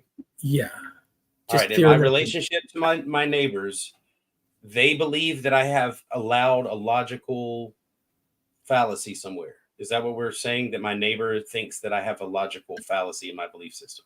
Well, I'm saying I'm going full spectrum on you here. I'm saying It's on the spectrum. because you're a moral relativist, I'm asking you how you actually work out someone else's preferences versus yours, and then in addition to that, you say you allow logical fallacies. So like all hell is broken loose, essentially, is what I'm pointing out. You're locked into what I said. Now tell me what I meant when I said I allow logical fallacies. Well, I don't know, because you didn't really get there. You just started. I think I did explain it just now. I think I did just explain what I meant by it to correct, because it seems like you're taking what I said and making it mean something that's foreign to me. I don't know what you mean when you keep saying that. Okay. I'm saying I allow that there's things that I haven't fully examined about all of my beliefs. And I might find out that I'm holding a belief at some point when it's brought to my attention that is a logical fallacy. And then your answer's a little, sorry. If you can tell me which something specific that I'm holding a logical fallacy about, then I'll examine that. At this point, I'm not aware of it, but I'm allowing that I could. Because when you're saying allowing that you could, you're meaning you don't allow for it, so to speak. You're saying it might be apparent, and you'll correct. I'm not aware of it unless someone shows me. And then when they show you, you realize that no, a logical fallacy is not allowed in my worldview, is what you're right. saying. Then I would correct that. I would have to correct it. Okay. But I'm saying at this point, I could hold it without knowing, without having examined it, and go, oh man, that doesn't make sense. I used to do it all the time when I was a believer. I would just erase away I would not address the logical fallacy, the circular reasoning, because it felt wrong I felt guilty if I allowed myself to contemplate any doubt. And so I would put it to the side and not deal with it. So I was carrying it and wasn't aware of it because I wouldn't look at it. But then once I looked at it, I was like, I have to address this. Yeah. So the things that you were doing as a believer, you might be doing now in a secular world or secular worldview, or however you characterize your worldview. You could be doing the same. Try to minimalize. Okay, go ahead. I'm sorry. Okay. Yeah. So you're minimalizing, but the problem is that I'm trying to point out to you is the subjective moral and ethical domain that you exist in, or the relative moral domain that you live by, is going to be fallacious in itself. It's going to work that way. You're not going to be able to nail anything down. It's just a bunch of preferences and opinions. And then what happens is people start to try to make agreements and gather together and decide on an objective, as they call it, right? They try to agree on something and then make it their objective. But at the same time, a societal contract or whatever, your social contract. Yeah, social contract. But still, what I'm pointing out is when you choose that route, you're inevitably going to move into logical fallacies. And your original answer was, well, yeah, it's inevitable. But now you seem to be changing that. And ask me what I meant by that. Yeah, what do you mean by that? Okay, so whenever we take on a lot of information at one time, especially when we're just learning, our young age, we bring in a lot of information and we take most of it for granted as being true because we're having a formation of a worldview, right? So in that process of mass input coming in and you processing, you're going to take on information that's not true. You're going to believe things that aren't true. And then that's something that you end up, everyone's going to have those. It's unavoidable. It's granted that you have a standard of truth. Are you saying something that's not logical? Yeah. Okay. So that, yes, that you're going to take on things that have logical fallacies in them early on, because you're taking in so much about the world around you, and it needs to be broken down subject by subject and examined. And we don't do that naturally. We don't just run through our files. We typically have to get into a conversation or a situation where our knowledge is put to the test on those things. And then we're like, wow, I can't believe I believe, for so long that Sinbad was in a movie called Shazam. He was. Well, you're talking about like simple empirical facts versus the theory that you hold on ethics. It's a difference here. Right. I just used the Shazam thing because I wanted to bring it up, but But yeah, It's a good movie. there's lots of things that we just take on in a rush and don't examine until later. So I think all of us, it's unavoidable that in your lifetime you're going to hold even temporarily illogical ideas or logical fallacies So when you because we take find on it, so many. Yeah, go ahead. yeah, you're saying in a roundabout way, or maybe more direct than I realize. You're saying that when you find the fallacy, you correct it. Yeah, when you realize it's there, then you make sure that it's not that it's following the laws of logic, that it actually is a logical idea. You know, it's non-contradictory. Okay, good. So Well- you've never explored something that you hold that in the domain of ethics and morality is where we're centered around here. What if you came to the realization that the ethical and moral values you were holding, even though you don't think they're illogical, ultimately they move into logical fallacies when they're put into action, when you live it out. In fact, it's like, do what you want, I'll do my thing, you do yours. But when that's transgressed or someone oversteps their bounds, you move into logical fallacies now. Okay, so whenever somebody trespasses and breaks, I guess what we would have said was the social contract, that's when the deal is off the table, right? Where anything goes. Is that?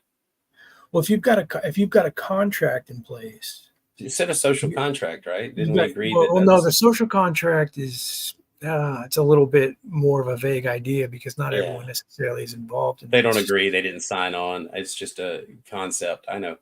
But I am getting to that idea with moral relativism, because really, essentially, when you're a moral relativist that lying is not off the table and deception is actually not off the table. If you think it's advantageous or you want to utilize it, it's still on the tables. You can think that it's off the table for Christians? Well, in the Christian worldview, it is off the table. I'm not saying that people don't transgress, but it is off the table in that particular worldview. Well, not only do they get to transgress, but they just get to say, I'm sorry to Jesus, and they're no longer in trouble for it. So it's the quickest cop-out of actual guilt or blame that you could ever have. That's not really the case. It's not. No, I don't agree with that, but let's try to get back to the idea at hand. You're right. Okay. When you have a subjective moral framework, a relative framework, even in making contracts with people, because it's all subjective, you can create situations in your mind, in your feelings, that warrant you being deceptive or breaking contracts. It never really ends, is what I'm saying. Since we're talking about kind of this governmental or situational life scenario, it boils down to, and it always will boil down to, right of might. To what? Right of might. Well, it's physical force is the authority. Yes. All government is based on force. There's no escaping it. It's force and extortion. That's what it is. But it's still a philosophy, right? Well, it's what they call one of those unavoidable evils.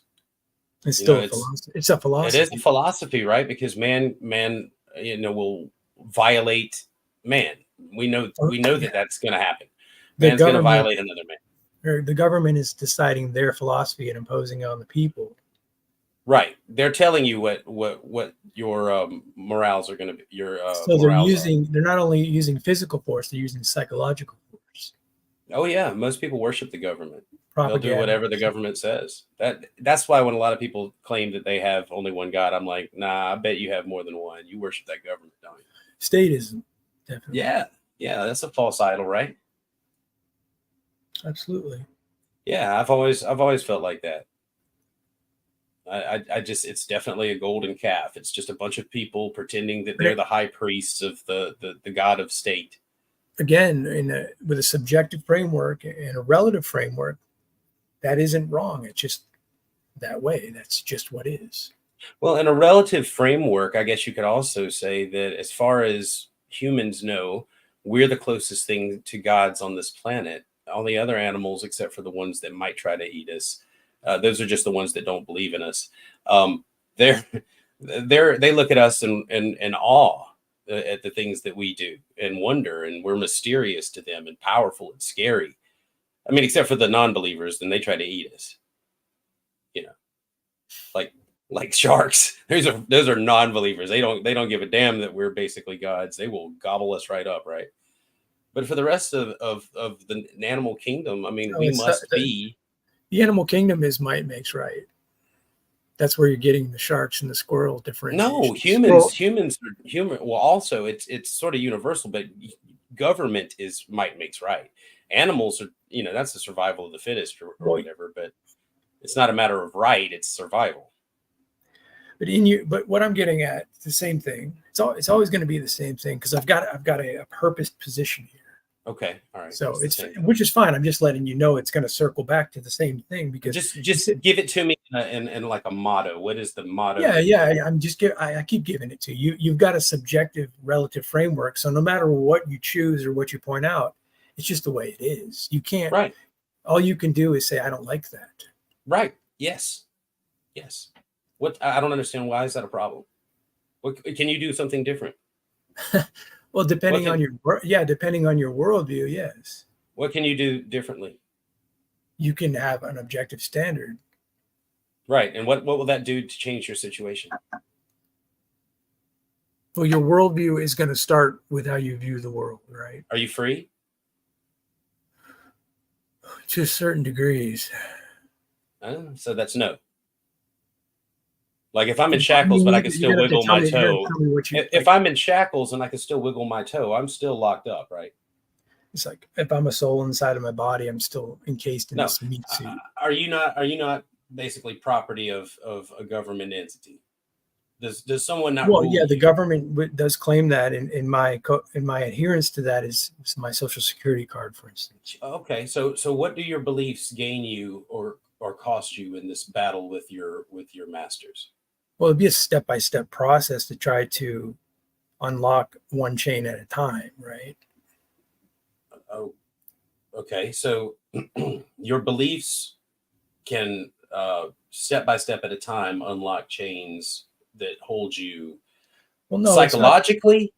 Are we talking about like psychologically? I'm not trying to get into the logistics of separating yourself from a governing body. That's not what I'm getting at here. I want to know what your belief buys you in that. Is all I'm asking. I'm saying in the worldview, someone that views the world as having an objective moral framework has an ability to make arguments, whereas someone in a subjective relative framework can be defeated in arguments because it breaks down to absurdity. That's my overall point. Oh, so an objective worldview. No, an objective moral worldview, right? Like, okay, the so person there's worldview that there's objective morals in place can make arguments. And given the person can make good arguments, right? Wait. I got to understand what you're saying first. So the belief that you have objective morality. Okay, that's what the difference is. The belief that objective morality exists versus just people and their preferences, yes. Okay, so it's still subjective belief. You're still believing that objective morality applies to all people, even though they don't share the same morality that you do. No, it's not quite. That's not quite right. The argument itself. I think you mean an objective law, an objective moral law given by a lawgiver. Right. The argument is not. I believe there's objective laws. You believe there's subjective laws. Okay, let's go into that. The objective law would have to come from an objective lawgiver, correct? Right. Who's that? God. Which one? The Christian God. Okay, show me. What do you mean show you? Give you my argument? No, I know that you believe it. I want you to prove it. It's not a matter of proof. It's a transcendental argument. It's a matter of feelings. No. You feel that is true. You could say I feel that it's true, but the argument itself is a transcendental argument that the preconditions necessary come from the Christian God. The Christian God alone. Yeah, that's correct. And you know this how? Revelation. From who? Well, it would be through scriptures. It could be You read a special book. revelation. It could be divine revelation. It could be a multitude of things. Okay, you know it from special revelation to you, or special revelation to the authors of the Bible? I'm saying that it could be through special revelation and divine revelation. Could be doesn't sound certain, though. I'm not saying that's necessarily my particular case. What I'm saying is the way I argue this is through a transcendental argument. Are you familiar with that type of argument? Because you have deductive arguments, inductive arguments, but then there's a transcendental argument. If you're not familiar with it, I don't need the term explained to me right now. I'm just trying to understand on the surface, because I don't want to get bogged down in your terminology. I want to get to the meat of what you're saying in a way that I can understand. The terminology is not what it's about. It's the concept. It's true no matter what anyone else believes. It's true, right? If you can hold a worldview that you have information that's contained within a transcendental argument of how you view the world and how you view the moral domain that you think is the truth. You can do that. I can do that. Anybody can do that. That's how you make the argument.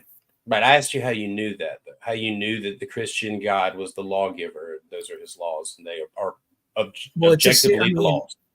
It's what I'm trying to tell you is a series of steps, right? It's not just a plain answer. It's a series of steps of reading scriptures. How much is belief involved in that?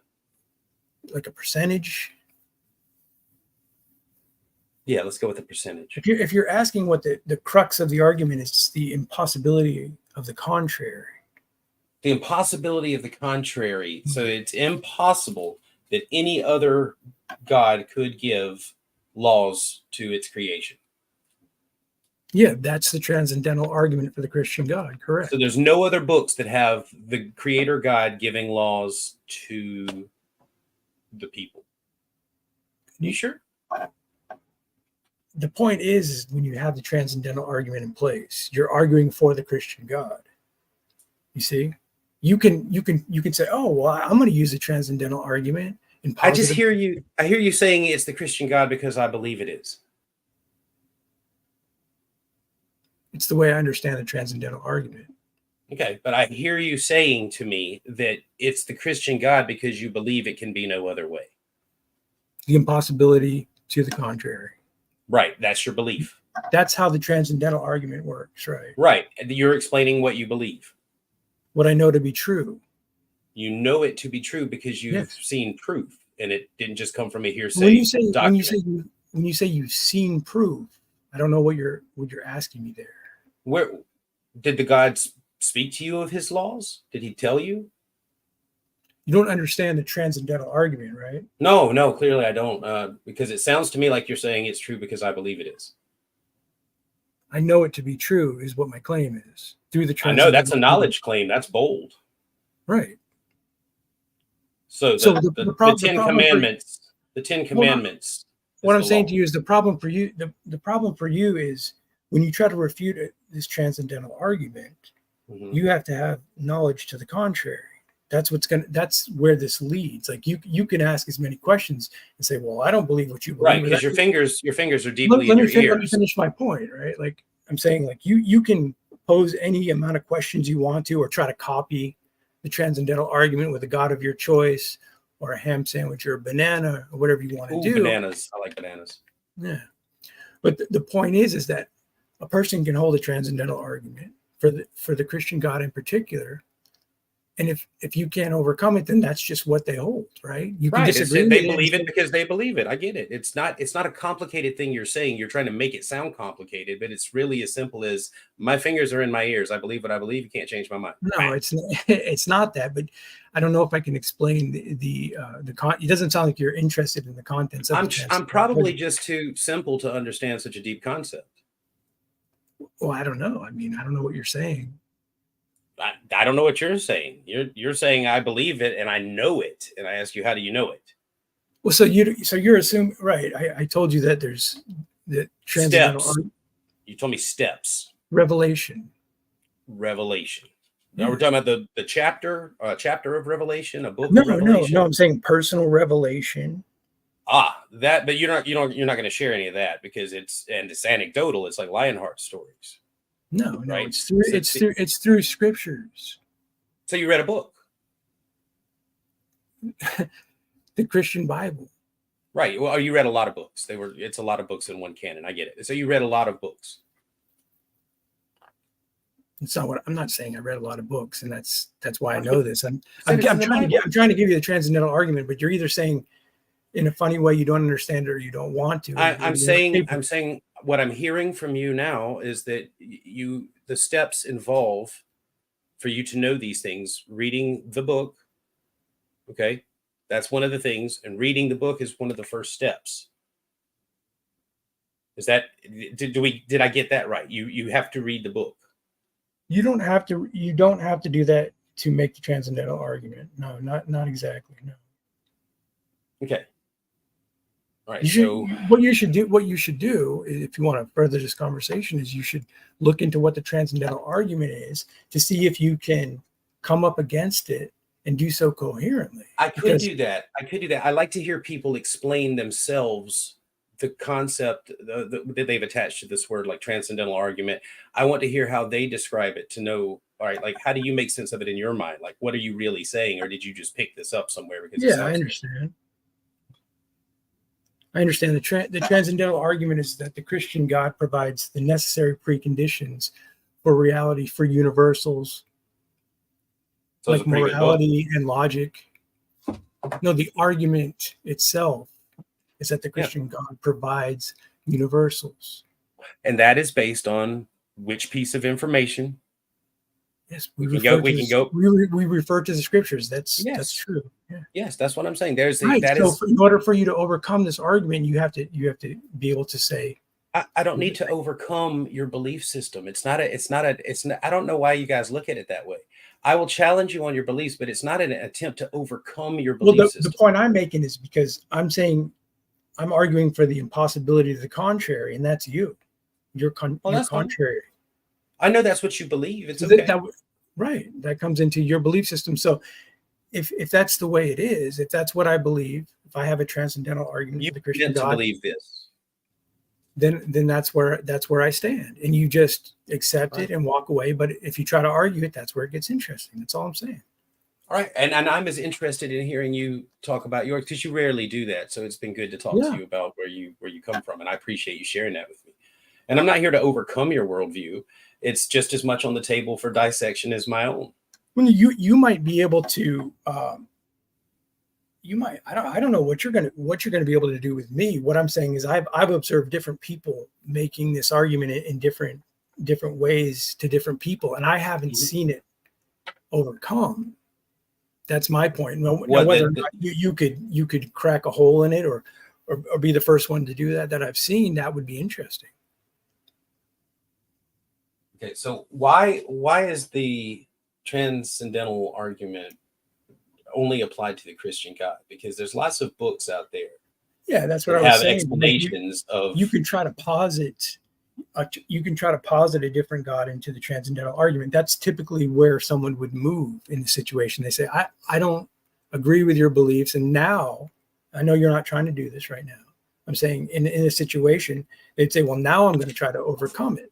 So I'm going to posit something else into the transcendental argument. That's why you like arguing with religious people, because they're going to have a moral standard that you can smash heads against. Well, that's typically where a more interesting conversation evolves, is in a religious circle, because you're arguing against someone who believes in another deity. With someone who is an atheist, you can reduce them to absurdity. No, I know you're not. I'm saying when you're talking to someone who is an atheist or an unbeliever, you can reduce them to absurdity pretty easily with the transcendental argument. As a believer, as you are, I guess, a floating believer, you're going to have a different problem. Is because call me a floater. Yeah. You kind of are a floater. I mean, that's why I wouldn't engage with a floater, because it would just be me questioning you. like what happened a little bit earlier. You're just saying, well, I believe in a higher power. I don't know what it is. So you can't really ground that position the way you can ground the Christian God in the transcendental argument. So you would Okay. Can I stop you right there? you would lose the argument, but you can walk away saying, I think No, you're that's wrong. it's not losing the argument. It's just allowing you to continue on and to claim that the book somehow gives you a knowledge and not arguing with you about it. Well, Because I also hold on. It's not just a book, right? It's I know revelation from God through the scriptures. that is a belief that you hold.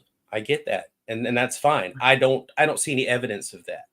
So Well, what kind for of me, for me, what do you mean? What evidence are you looking for? personal revelation would be good. How about that? You mentioned that that's a possibility. If God's able to do it, then let him do it.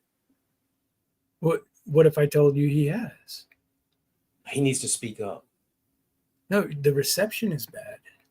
I guess. Well, that's his But design. see how easy it is to play these games, though. Like you say, oh, he needs to speak louder, and I say you need to listen more. That's it. Okay, that's fine. Yeah, but again, it doesn't. There's no certainty that comes from a discussion when you point at the book and go, "It's true," and I go, "Yeah, prove it," and you go, "Well, you've got to believe it." And I go, "No, I don't have to." That's not what's happening here. You haven't even really contested the transcendental argument. I understand that. No, I don't. Because I kind of see for what it is, dude. It's a way to main. I already said, in my opinion, it's cramming your fingers in your ears because you've got the right answer and everybody else is just trying to argue against the truth. Yeah, I mean that's not really a good description of what I'm trying to get across. Maybe I'm doing a poor job of explaining this to you, or maybe you're not hearing what I'm saying. But that's not what I'm telling you. Okay. I'm saying, well, it can be only the Christian God. You said that it can only be the Christian God. Specifically, yes. The Christian God, yes. Because the Bible holds all the claims that prove themselves to be true in reality. The Bible is the starting point for the preconditions necessary to understand reality, is the claim. Okay, so in order to understand this, you have to start with the Bible.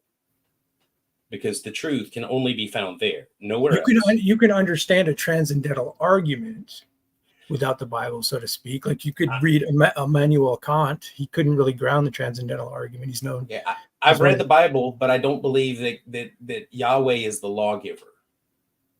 So I must have missed a step after reading. Well, yeah, you don't believe in the Bible. Well, the point of the Bible is that one of the main fundamental points of the Bible is that reality starts with God.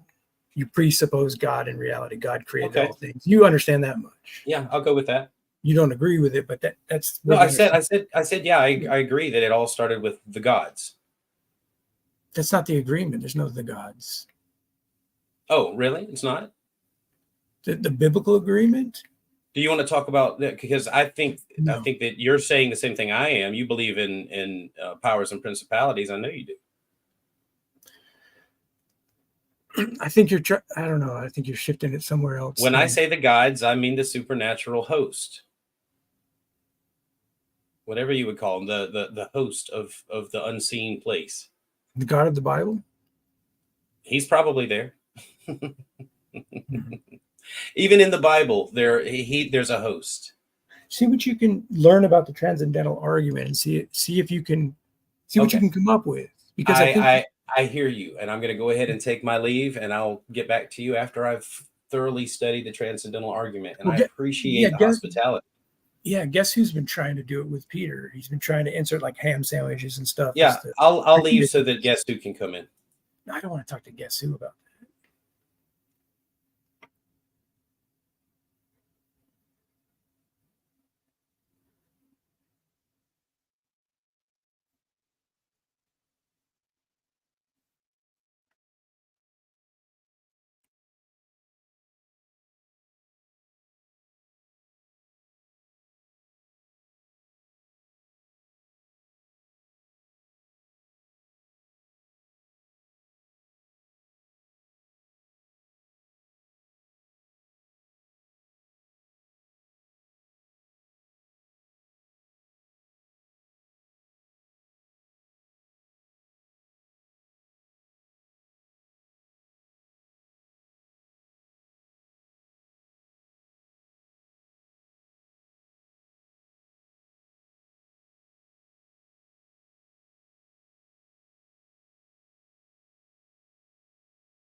was enjoying that.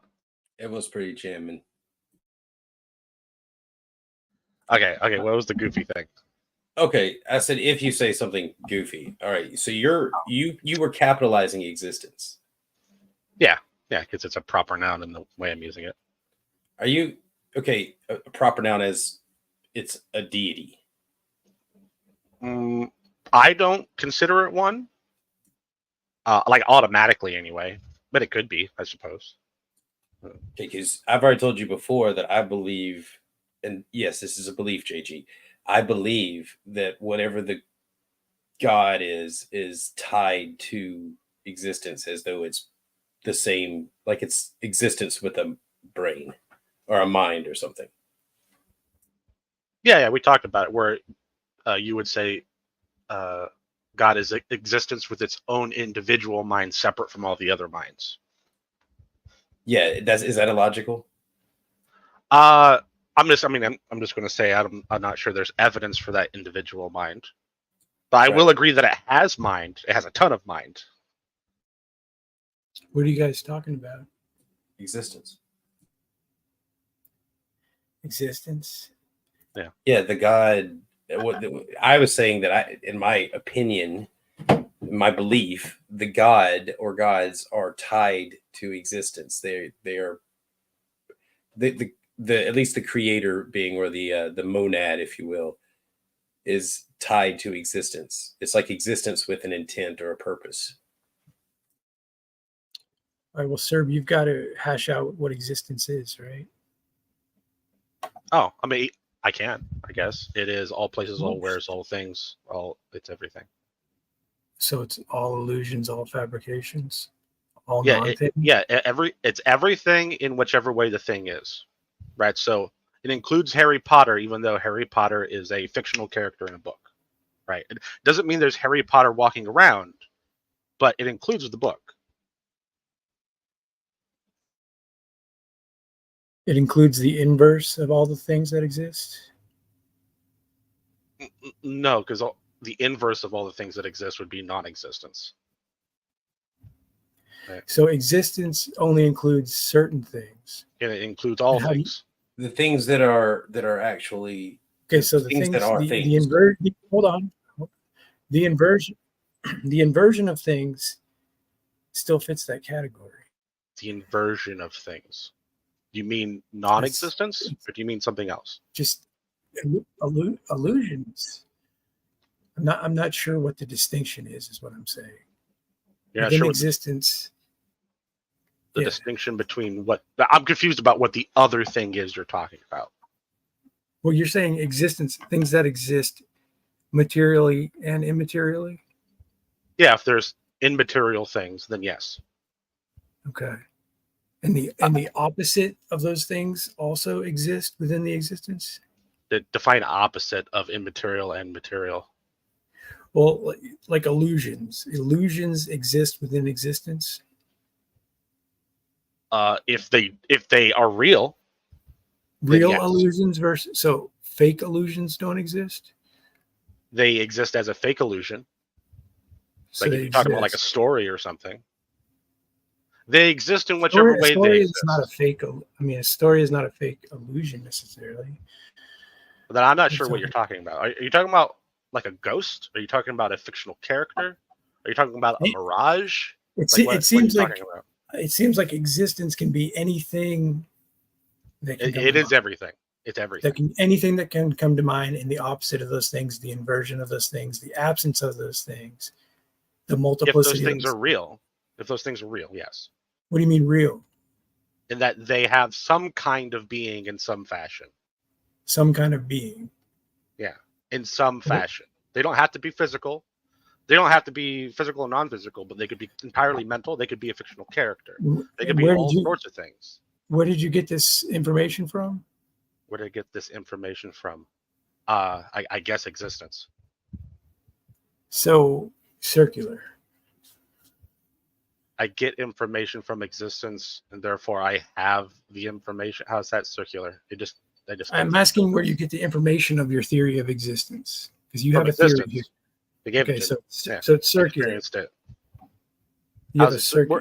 where's the other end of that circle? I only see one arrow.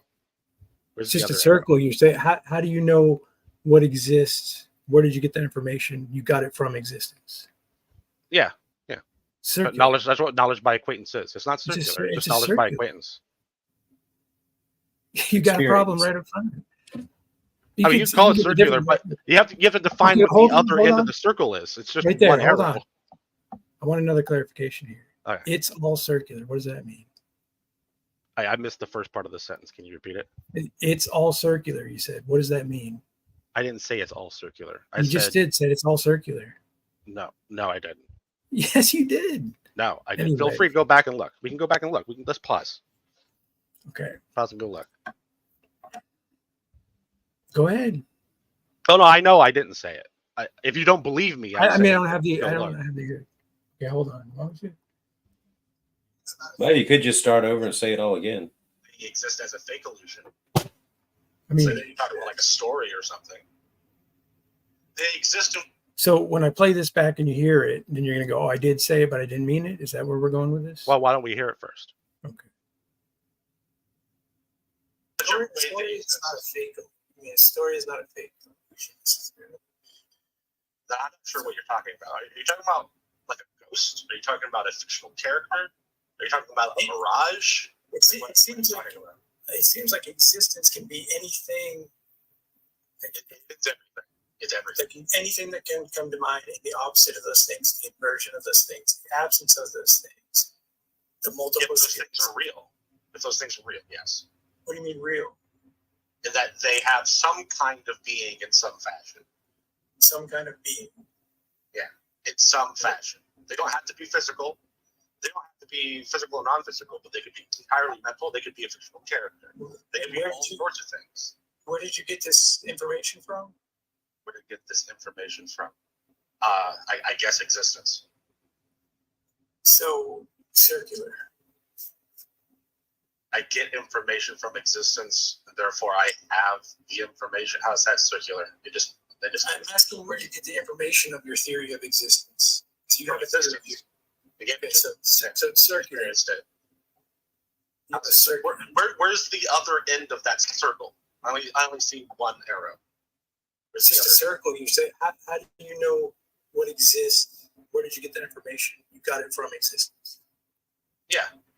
Circle. Knowledge. That's what knowledge by acquaintance is. It's not circular. It's it's just knowledge by circular. acquaintance.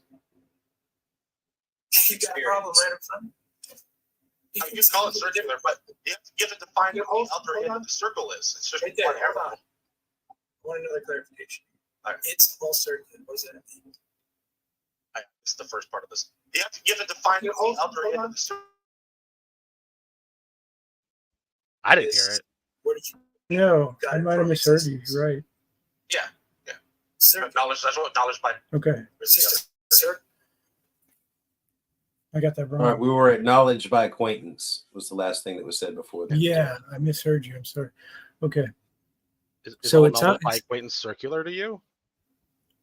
Well, no, it's still begging. Well, yes, because it's still begging the question. You're saying you're in this thing called existence, and you get the information from the thing called existence, right? Okay, but how's that a circle? It's begging the question of what it is. It's existence. There you go again. You're Yeah. just saying existence is existence because I exist and I experience it. It's just, No, I didn't say existence is existence because I experience it. Existence is. I get knowledge from it. That's how I come to know Okay. it. That's all. That's all it is. There's no circle. Existence is a complete sentence. existence is this thing, the thing that's in question, the existence. You get information from it to tell you that it is. Yeah. That's circular. How's that circular? All you're doing, it's just a simple test. Is there existence? Do I get experience? Oh, I got some experience. Okay, there's existence. You're just saying existence is from existence. My theory on existence is from existence. comes No, from me that's not. existing. That's not what he said. He said that the information comes from existence for experiencing existence. Unless I misheard. Yeah, I get that much. I'm asking about the existence itself, the thing in question, and you keep referring back to it. That's what I'm saying is circular. All the things. It's still circular. All the things are circular? Yes, it's referring back to existence. Yeah, that's what a definition does. It refers to the word. Okay, so all definitions are circular? That you said that, not me. I'm asking you. I think definitions are just the meaning of a word. Of the word. So existence is all of the things. All right, that's And not circular. It's those just things are still in question, though.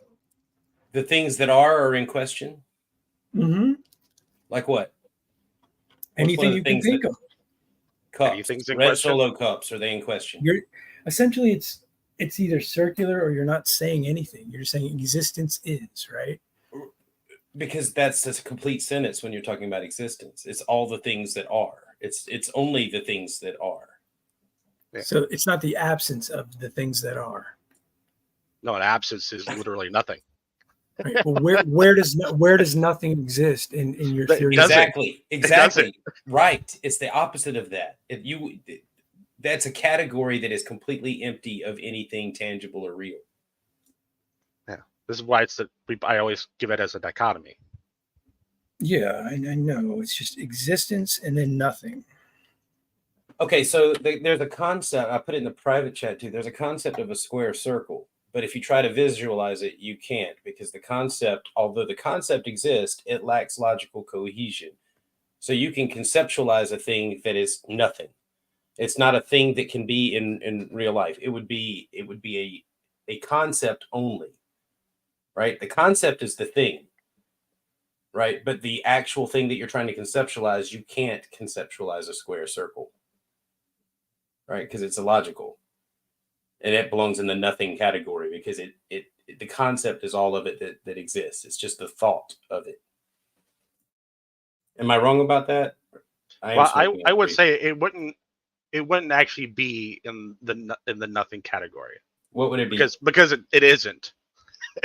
Right, it's not. It can't be. Yeah. But the concept of it, it's okay. The notion of it.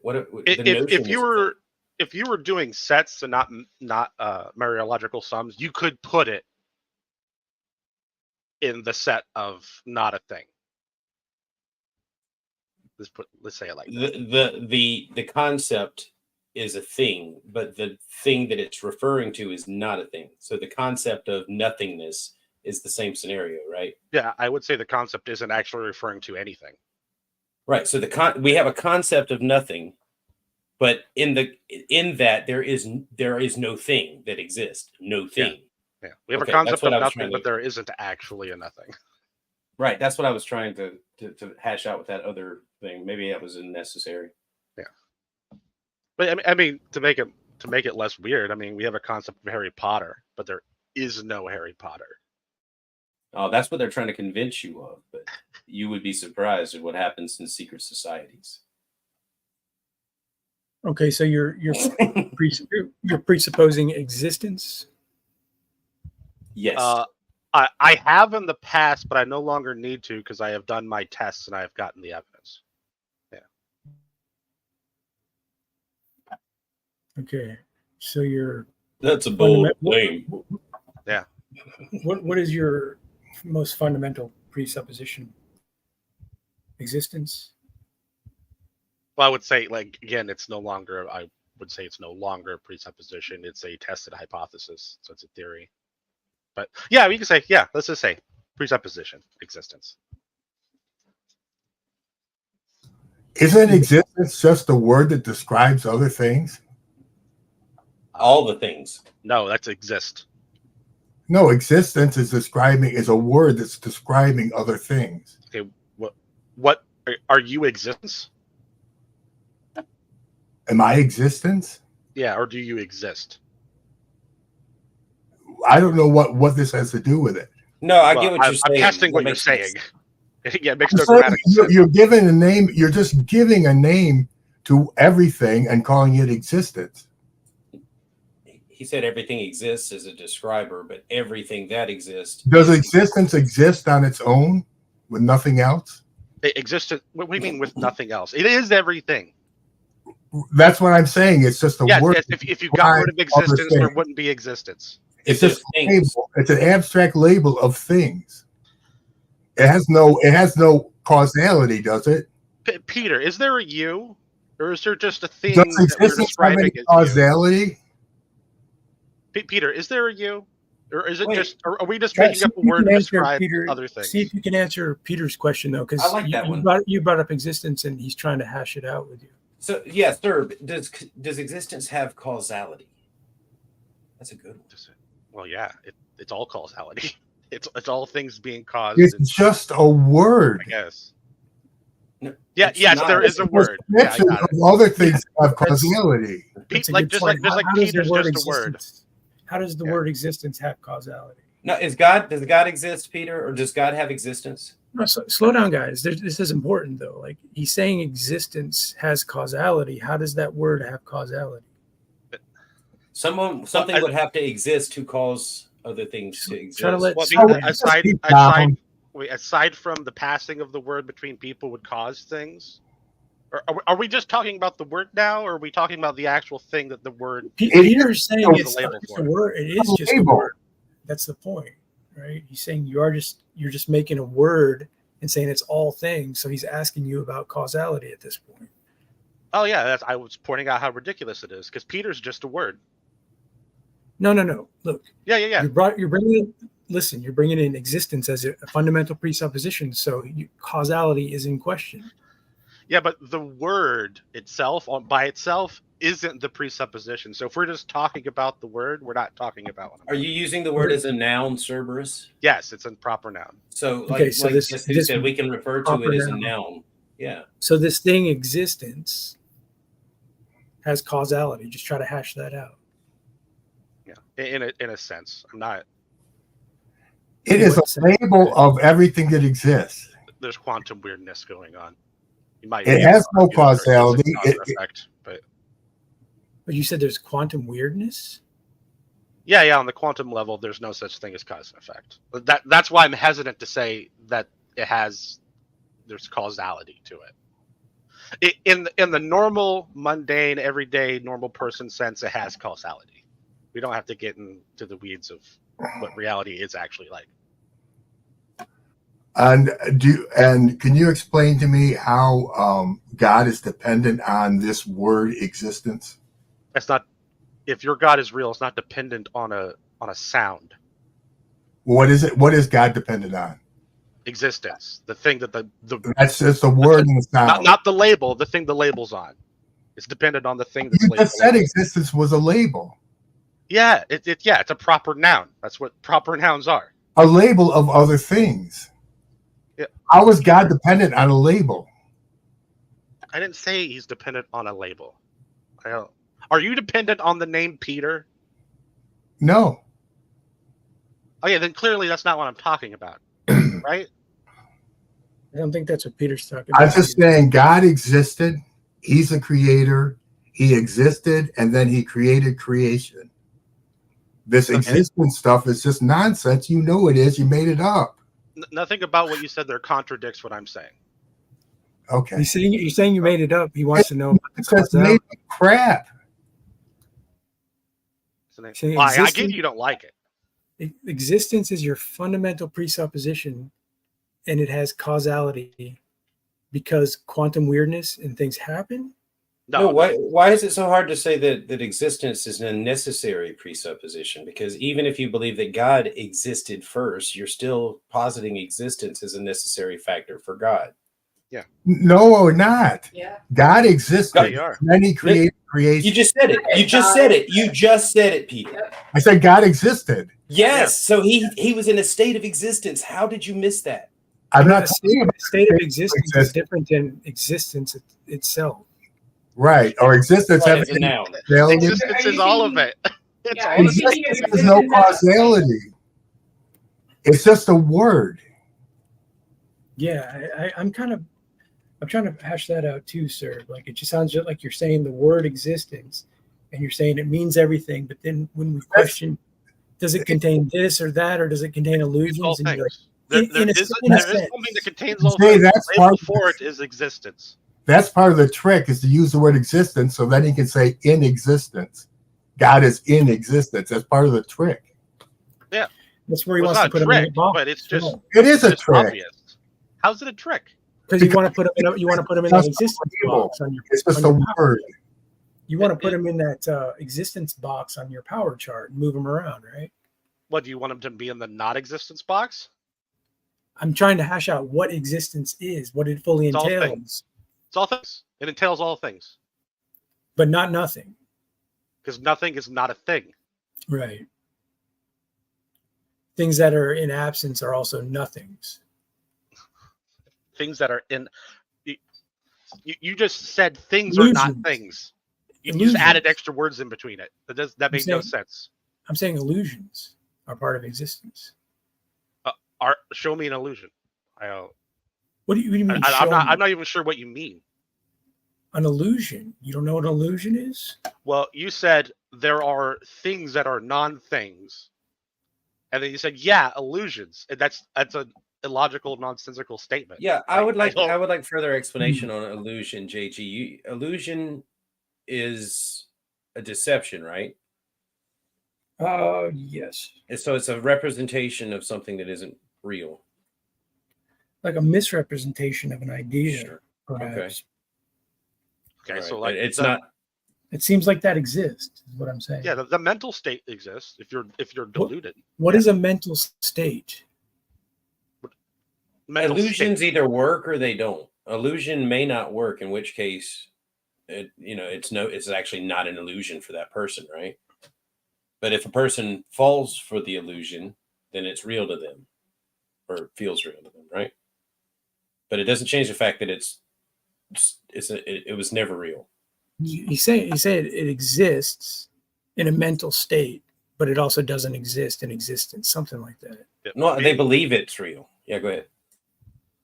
Being deluded, right? Being fooled is a mental state. That state is a thing.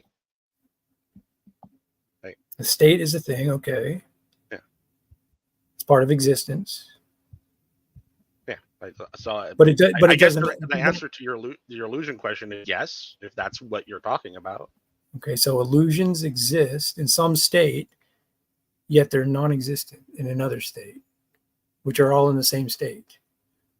I have no clue what you're talking about now. Are illusions states of mind? Is that what you're saying illusions are? Illusions are allegedly things that are not real, that are consequences of the mind, typically, yes. But the Okay, state so- yeah, go ahead. So the state of mind is real. The actual thing that exists that you have a delusion about, right? Maybe it's a blue car, but you thought it was a red car. The actual blue car exists, but there is no that blue car. Maybe this will help. Which came first, God or existence? Who you asking? Oh no, not you. Okay. I mean, I wouldn't have the answer. We already pointed out that existence is just a label. It's a word, a description Okay, of so- state of being. Did God didn't come into being, did he? God exists eternally. Right. So God is existence. God exists eternally. Right. So That- he is no, listen, it means he is not separable from existence. If he is an eternal being, then existence is inseparable from him. Existence is a description of a state of being. It's not a thing. It has no causal You're power. right, but it is a necessary component for the God. No, it's not a necessary component for the God. Are you serious? It's just a label. It's a word you're using. Is goodness a necessary component of the God? I think what Peter's saying is that word. I think Peter's saying it's a description without any explanatory power or causation. That's why he brought causation into it. And Serb said, "What?" It's time all for the chart. causation. We need It's all the chart. causation. That's what So I said. existence is all causation, is what you're saying. Yeah. And As you've far got as that information. causation is actually a thing that's real. But how would you Something have, has how to would you, exist. This is such a Cause- wow. It's a crap. how would you have knowledge to that degree that all causation his existence? Like, where did you get that knowledge? That's what I'm If confused causation is a thing, then it fits in the Mariological sum of all things, then, doesn't it? I gain knowledge of the Mariological sums from What, existence. are we talking about the Mariological sum now? That's what the word existence is I describing. noticed how you dropped existence off at this time. No, it means the same Yeah, thing. he did. He stopped talking about existence, started talking about something else. You didn't hear You it? want me to bring my chart? It's all Did in you the same really do spot it? on the chart. Give the chart. I don't we want want the, chart. we don't want the chart. We want the, Okay, we we don't want want the the chart. Yeah, concept but behind sometimes how you're thinking about. visual aids No, help look. the ideas flesh out. I know. I've seen the chart. I'm saying I want I want certain questions behind the concept of what he's holding here, because it does sound like he's just saying a word. He's positing a word, and then saying, "Oh, it's everything. It's all It's cause." the same thing as Exactly. existence. Oh, Mariological crap. sum is the And sum then of he all uses that, he does that and uses the word existence, so then he can say God is in existence. As All right, Will tried to Cerberus, could say, you God clarify is what you? dependent on being in existence. It's a Cerber- big pile of crap. Okay, Cerberus, could you clarify what you mean by Mariological sum? What, A Mariological No, Peter, sum. I'm talking to we're Cerberus. talking about existence. I'm asking Cerberus a question, Peter. Is that And okay? I'm pointing out that you've completely moved past the argument to something else. You never Would understood you, the could you argument, just Peter. hold on for a second, Peter? Can I get some clarification? Okay. The Mariological sum is the combination of all things. The combination of all things. Yeah, Mariology is the study of parts and wholes. The Mariological sum is the totality whole. And is that the same as existence? Yes. Yes. Okay, thank you. I just use existence as a proper noun because people have an intuitive understanding of this when they're not arguing about God. They understand that it just means reality. Okay, So well, when we talk about God, we try to argue about it. okay, to be clear, God exists eternally. One day, God created creation. God is not dependent on anything else except at all. What's up, existence? Can you tell me what he's dependent on? It's existence. Why is he dependent on a word? He's not dependent on the word. He's dependent on the thing the word's a label on. He's a part of it.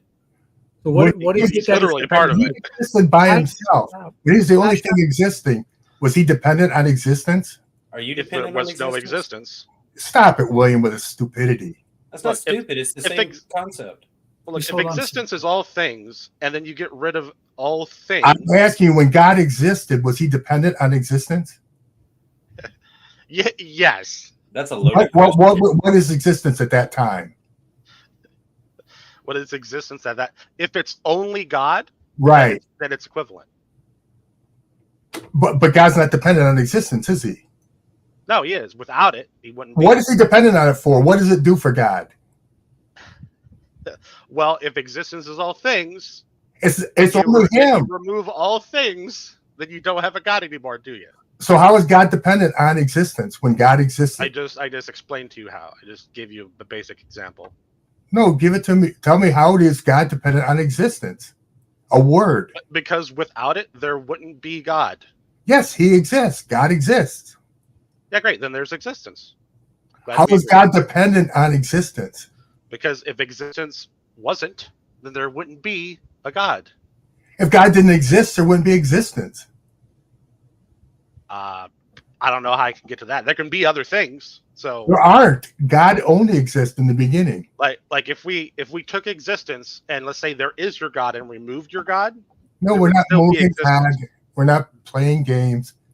You see, obviously, that God was existed. He was I not. get you don't dependent like it, on but you should existence. probably just engage in what I just said instead of trying to avoid it. I'll just let it stand the way it is. Obviously, God existed. He was not dependent on a word existence or Yeah, I never claimed he's describes dependent on his the word. existence. I never claimed he's dependent on the word. I don't know why You claimed he's dependent on existence. Yeah. And I just pointed out to you that God existed with nothing else. He was not dependent on anything else except himself. Right, you're just wrong. I don't know how to help you. Is it a matter of the way you're saying it, Peter, like God is versus God existing? God exists. They're trying to say God is in existence, so he's dependent on this word, this description of his being. Yeah. They're trying. It's just a parlor trick and a bunch of I crap. mean, I can give it a different name since you have such an issue with the sound coming out. No, of it's my the mouth. it's the see how stupid it is. It's just a name. It's a proper noun. Yeah, go ahead and do that experiment. Give it a different name and see if it works. Mereological sum. Reality. Let's go. Reality. Okay, so when God existed by himself, he was a mereological sum, right? I have no idea. And he wasn't dependent. I don't even know if that state of affairs is true or if it could be true. Well, isn't the problem with this? Isn't the problem with this theory going to be that he's presupposing existence as his most fundamental, ultimate presupposition, but he has no explanatory power and no causality involved? He's just saying it is what it is. It is everything. It all defines itself and explains itself. Isn't that kind of the problem? Yes, and then he says God is somehow. No, because that's not what I'm saying. Okay. Yeah. So I mean, because I was trying to hash that out with you when you brought in existence as the fundamental presupposition, and then how you got information that the existence was your fundamental presupposition, or how you got that revelation. Yeah, and you said it just is. Yeah, you experience existence. Yeah. But then this calls into question the presupposition of you, what you are.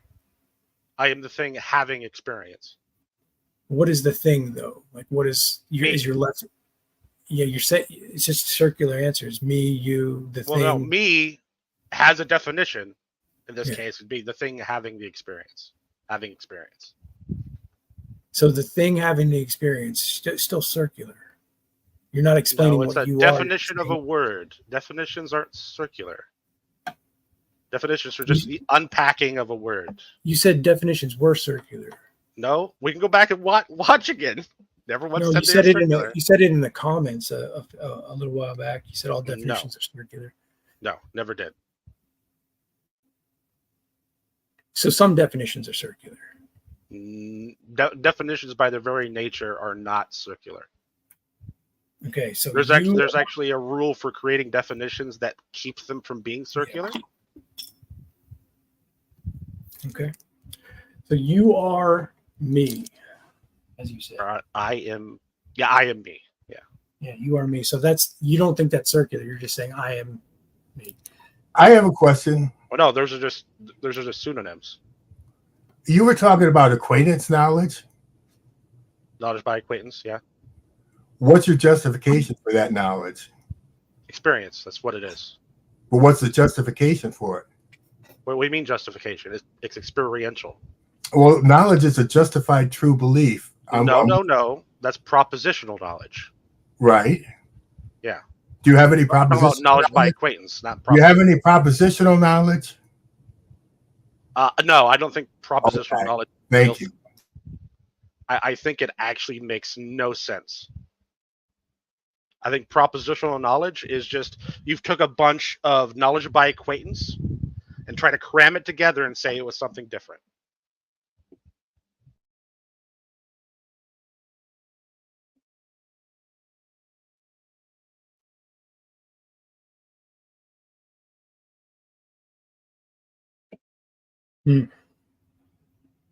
I don't know. I guess he's just saying existence is the sum of all things, and that causality is just a relationship within those things. But I don't think that can work. I'm trying to hash it out. I'm trying to hear what you're saying. Okay, well, what thing do you think would make it not work? Well, when you talk about causality, I'm sorry if I got upset, Cerberus. I didn't mean to. I just, it's frustrating to me when I think it sounds really, bad. But anyway, so I'll get it back out anyway. And thank you, Jay. Okay. Thank you, Cerberus. Okay. Yeah, I'm trying to think. So, just saying existence. It does also seem to me like you're just saying a word. You're positing a word and saying it's the sum of all things. I'm positing that there's a thing that is the sum of all things, and it has a proper noun. Yeah, that so is existence. So within existence, there's distinctions, right? There's parts. It has parts. Yeah, it has parts. So you are one of those parts. Yes. And you got this understanding of all of existence somehow. And Yeah, all my that experience. entails. Your experience understands all that that existence entails. I don't believe so. Well, you know that you don't know all things, right? I don't.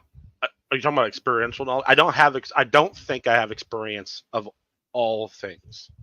So you wouldn't understand the totality of existence to be able to talk about it as your fundamental presupposition, right? It would be No, I do. it would be transcendent to you. But I don't actually need to know the full list of all things to know some things about it that would allow it to be my fundamental presupposition.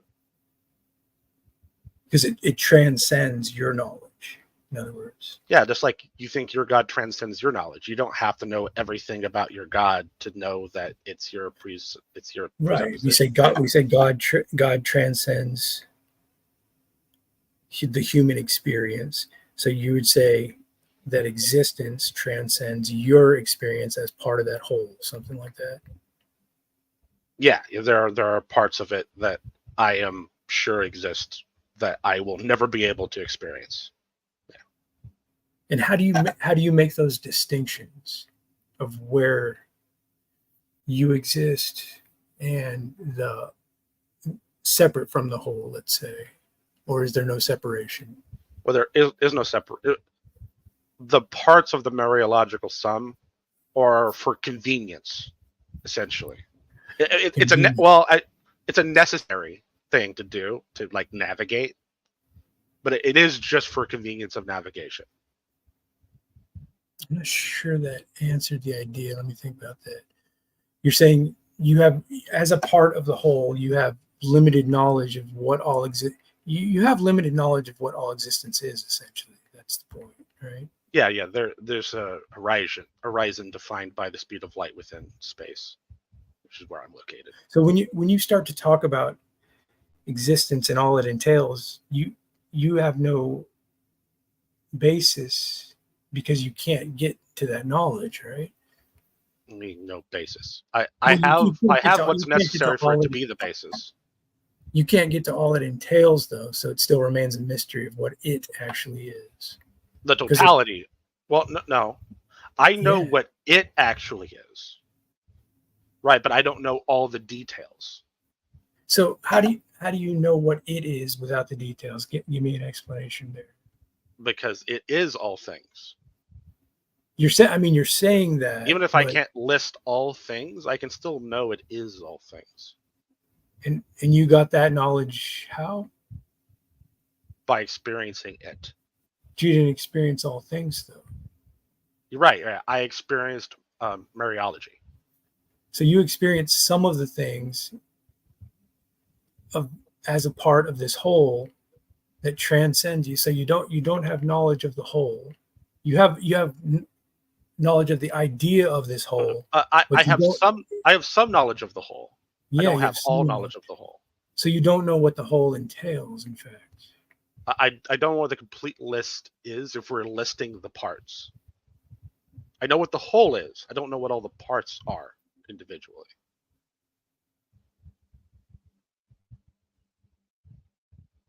It sounds like you're kind of taking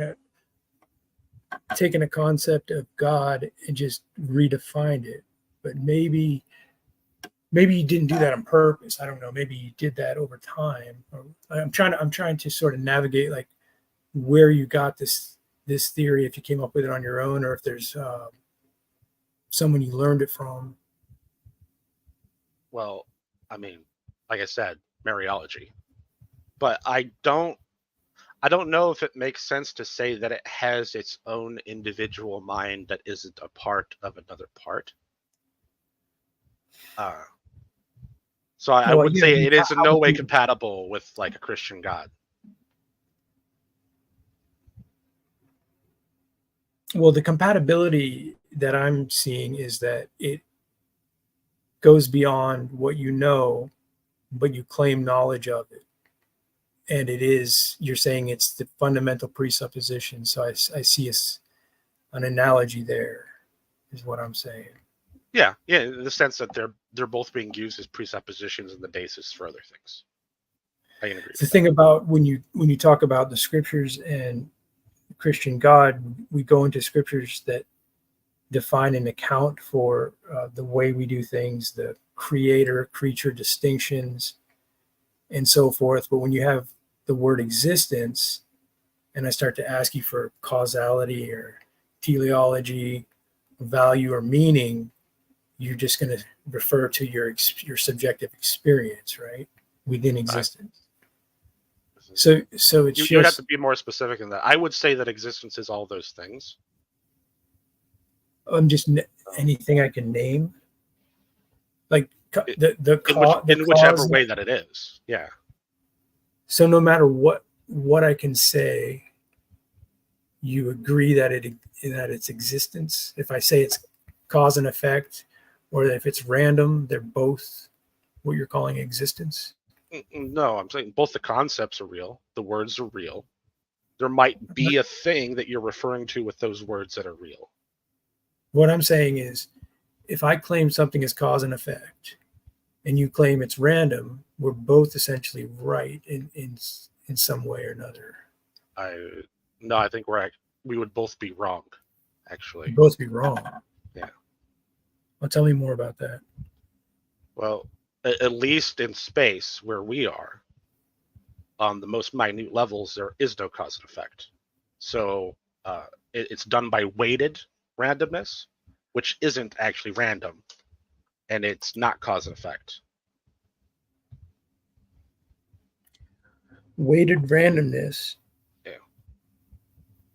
There are possibilities for every given particle that are way more likely than all the other basically infinite possibilities. What? I've never heard this language. I mean, I've heard the language. I've never heard this theory. So, no, you're saying no cause and effect in existence? Yeah, when physicists do quantum mechanics, there is no cause and effect in the equation. Okay, It's simply just not how it works. The Is cause there and effect basic- cause and effect is an emergent property. It's not a fundamental property. What is an emergent property? It's something that is. You can argue if it's real or not, but it's You a can argue if it behavior. exists or not? Yeah, you can argue if an emergent property is actually a property. If it exists or not? Yeah, in that sense. Yeah, So- if it's actually a But property. why would of you? something. Why would you bring something into the theory of existence that may not exist and hold to it? I didn't. You said emergent property, and then you said it may or may not exist. I said you could argue that it may or may not exist. So does it depending on how exist or not? Do you argue that it exists? It's all a matter of interpretation, because an emergent property is an observed behavior of a system, but that doesn't mean anything in the system has that property. So if you can't actually point to something with that property, then that property is just sort of a useful fiction. That's what I'm saying. Like so you would say a brain has an emergent. The mind is an emergent property of the brain. Maybe. Okay. I don't know enough about brains to be able to say that. So an emergent property is a device used to explain something that may or may not exist. I don't know if I'd phrase. I don't know if I disagree with you, but I wouldn't phrase it like that. An emergent property is a behavior of an observed behavior of a system. Okay. That no part of the system has. So it emerges from the system, but the system doesn't have it. Yeah, that's why I said it's arguable whether you could say it's actually a thing or not. It's useful to observe, make those observations. Right? And how do you know it emerged? You know that it emerged from the system through cause and effect, essentially, right? No, in this case, cause and effect is the emergent property. So cause and effect is a way to explain things, even though you said it was just weighted. So you said something else. Yeah. So any given particle, right? There, 99.9999999% chance of that particle in the next moment is going to be really close to where it was before. It's going to be so close that you don't notice that it moved. But there is a non-0% chance that particle will be on the other side of the universe in the next moment.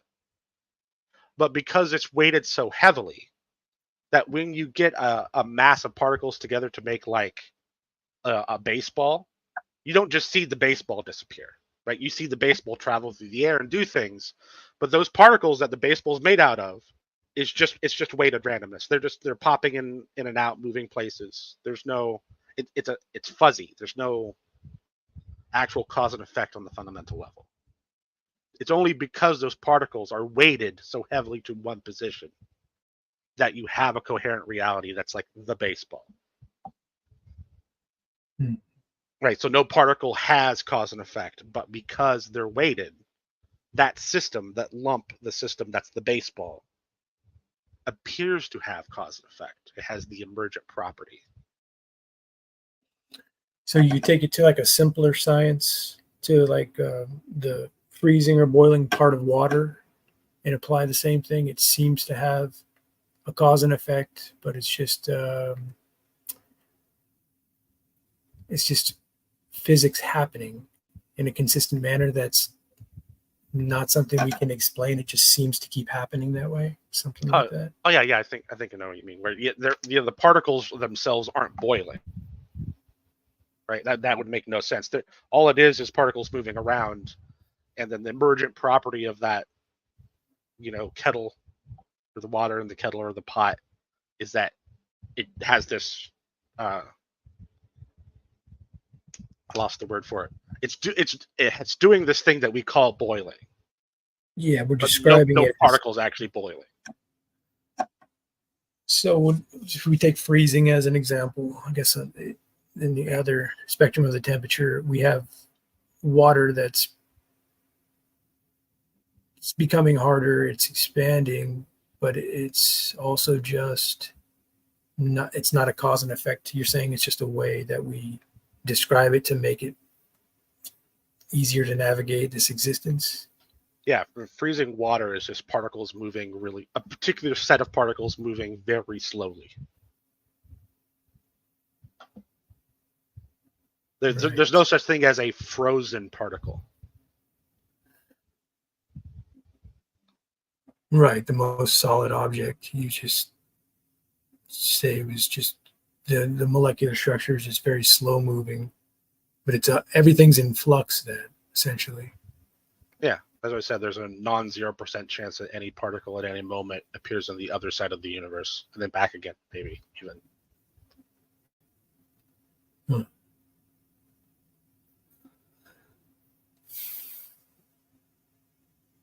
Physics is hard. It's an interesting concept. I think it's like you're saying that reality, existence itself, is just a series of particle interactions that we apply cause, effect, teleology, meaning, and value to as a convenience, but those things don't actually exist. At least a part of it. Like those are the illusions maybe I was speaking of earlier, the things that we bring into existence, but we can't actually, you would say we can't prove those things. We just use those things. I would say in the material space we're in, they're all emergent properties, if we're just talking strictly physics. So as a human, you live as though, the interesting thing about this kind of conversation, this conversation is you, Serb, and myself, all humans basically, we live as though all these particle interactions have meaning. You see it as a convenience of some sort, I guess. Well, convenient things can have meaning. I don't disagree that it has meaning. I think meaning itself is one of those convenient things. Well, you're talking about meaning in the sense of just applying meaning. You think it has meaning, I think it has no meaning, and neither of us is wrong.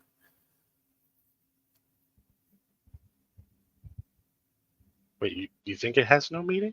I mean, I was confused by that Well, statement. I'm saying in a general sense, like you said things do have meaning, but you're also explaining it as just a overall existence, just a combustion of chemicals and random interactions. Well, no. At minimum, a part of existence is nothing but particles doing things. But there might be things that aren't physical, that aren't not particles.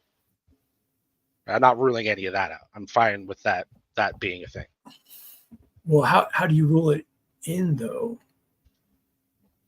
Well, yeah, maybe you would try to find a way to look for it. I'm not sure it's Yeah, but possible for me. But if you don't, I'm saying if you don't have it in, you're coming from a material theory, right?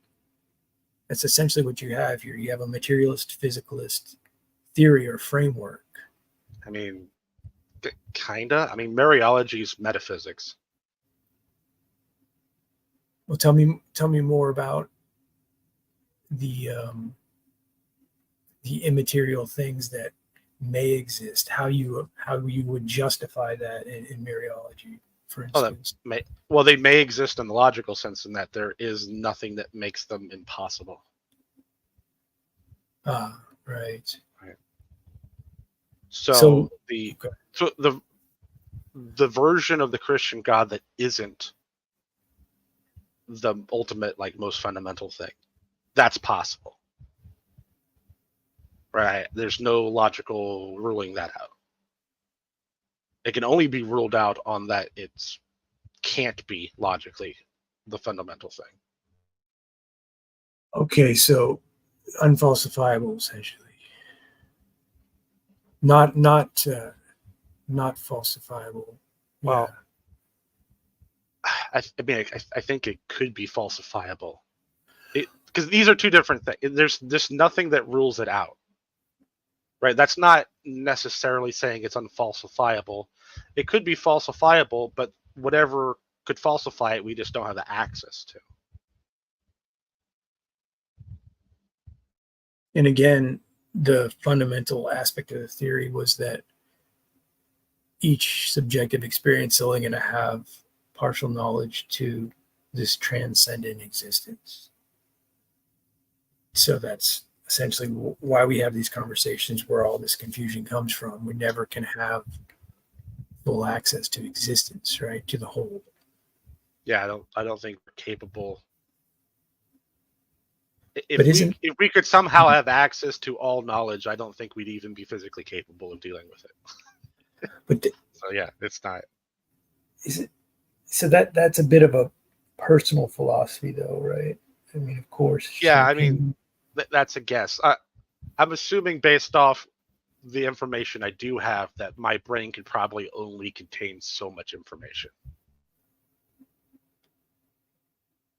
Yeah, and you mentioned obviously logic as a presupposition that we work with, right? Maybe not I guess you're mentioning the ultimate presupposition as existence, and then after existence, you presuppose logic. Would that be fair to say? But I say logic. I would say a lot. Logic is observed. Right? We observe existence, and then as we've observed existence, we've noticed patterns, and then we form those patterns into rules. So the patterns, though, again, comes into the idea of cause and effect, right? Causality. To call something a pattern, or is it just something out of convenience that we're calling a pattern? It's no actual pattern there. It's just something that we think we're seeing. In fact, illusory in a sense. Depends on what level you're talking about. But yeah, on some level, yeah. What's a pattern that's not an illusion? Well, it seems like the physical world functions on laws, and those laws would dictate how things would go. Right? Even if it's weighted randomness itself is a pattern. How so? Well, that's the weighted part. If there was no weighted, then it wouldn't have a pattern. It'd just be random. But what is behind the? I guess I'm thinking there is what is behind the. What is keeping the weighted? I guess I'm not sure exactly what you're saying, but Well, I'm not sure you need anything to keep it like that. It might just be a basic property of existence. I guess what I'm wondering here is, it seems like in different parts of the explanation, or based on different questions I might ask you, that philosophies will get smuggled in, like causality and patterns and cause and effect, teleology, but it seems like you may have already answered that in a roundabout way and said those are just conveniences that we utilize to make sense of our observation. Yeah, we observe existence, at least where we are in existence. We see these emergent things, and then we try to make rules to the patterns we see in the emergent things. Yeah. Trying to make rules, like when we say the classical laws of logic, identity, and non-contradiction, you don't see those things as necessary universals, for instance. You see them as descriptions of randomness. Descriptions of randomness. I don't think those two things are like opposite or separate. The way you phrased them, I think the physical reality is weighted randomness. That weighted randomness gives a pattern. That's why you have emergent cause and effect as a property. And then we observe how all that's working, and we make rules we call logic that describes what we observe.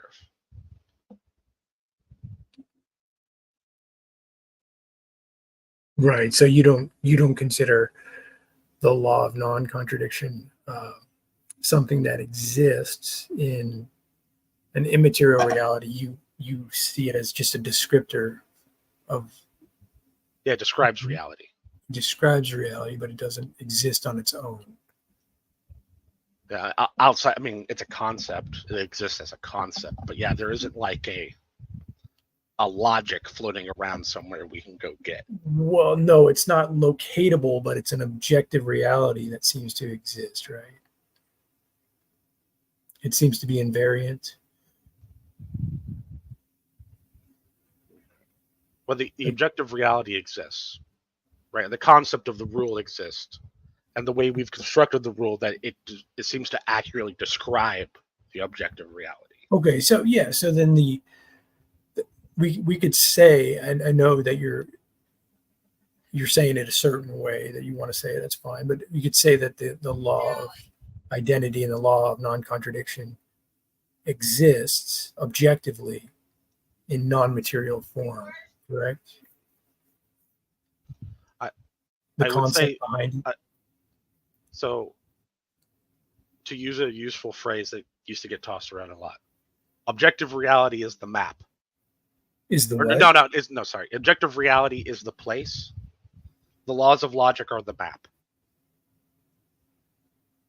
Right? There isn't a logic that's like fundamentally floating around and is like a thing outside of the concept itself. But there is the concept. Well, it's like, maybe the way I think about it is not floating around, but it's applied to all that exists. Yeah, like you apply a map to navigation. That's I was trying to use that analogy. So, okay, yeah, like a layer in a way, maybe. Okay. So when you get into the ideas of these conceptual laws, classical laws, in the way I've learned to discuss these things, there needs to be a justification of these laws, essentially, because it's not the fundamental presupposition. And as you've explained, existence is the fundamental or the ultimate presupposition. So you would say that existence justifies these invariant laws. Or is that something you've thought about in that way? I wouldn't phrase it like, because when you're talking about justified, you're talking about, I mean, correct me if I'm wrong, but you seem to be talking about propositional knowledge. Right? Because that's like 5 or 6, there's a few steps down the chain of what's going on, right? There's existence. Then there's a part of existence, us, that's experiencing existence. And then we form concepts about it, form beliefs, try to figure out what we come up with, the concept of a justification, and then we try to figure out what things justify stuff, and then it all just layers on top of each other. Yeah, I'm seeing what you're saying with the layers, but it almost seems like these layers go from like a subjective layer into an objective layer. Well, we pretend they're objective. We pretend there's a Yeah. So the propositional knowledge is by its very nature it's just language. It's semantic.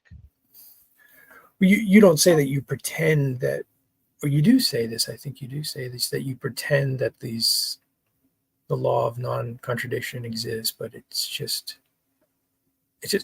a way of navigating. Yeah, like I don't pretend the concept exists, but I don't go around trying to say the map is the place. Right. Okay, so the map is not the place. So how does the place I guess maybe I can ask it this way. How does the place, which is established as ultimate reality, justify the map? How do those two things interconnect in your understanding? But when you say justify, do you mean propositional knowledge? Is that what you're asking about? Yes. Okay, because we know of these things long before we get to propositional knowledge. That's just why I'm hesitant to jump forward. Well, yeah, we're presupposing them, right? Well, no, you have knowledge without the presupposition. Well, right? You experience reality before you have the presupposition of reality. Well, it depends on how you're thinking about that, I think. Like when you have experiences, you can trace back what you're presupposing within the observation, the experience itself, like your most fundamental point of knowledge in your experience.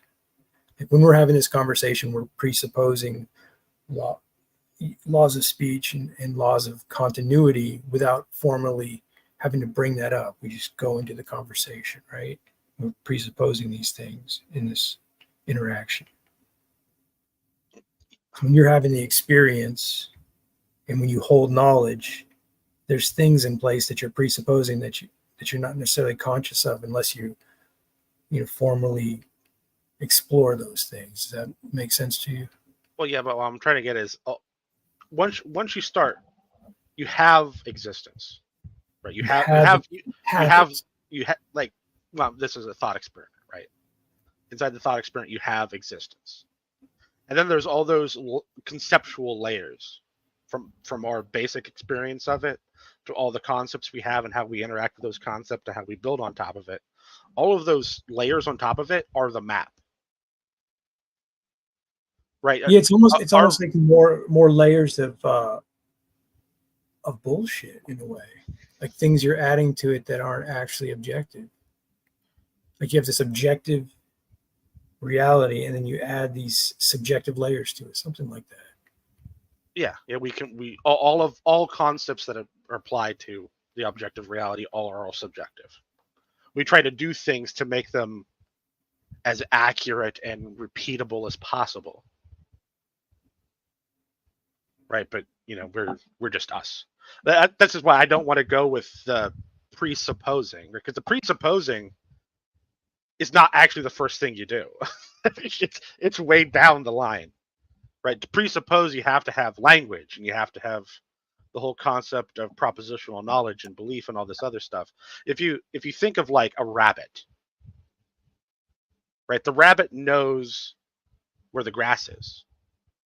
It knows where its home is. It has no propositional knowledge.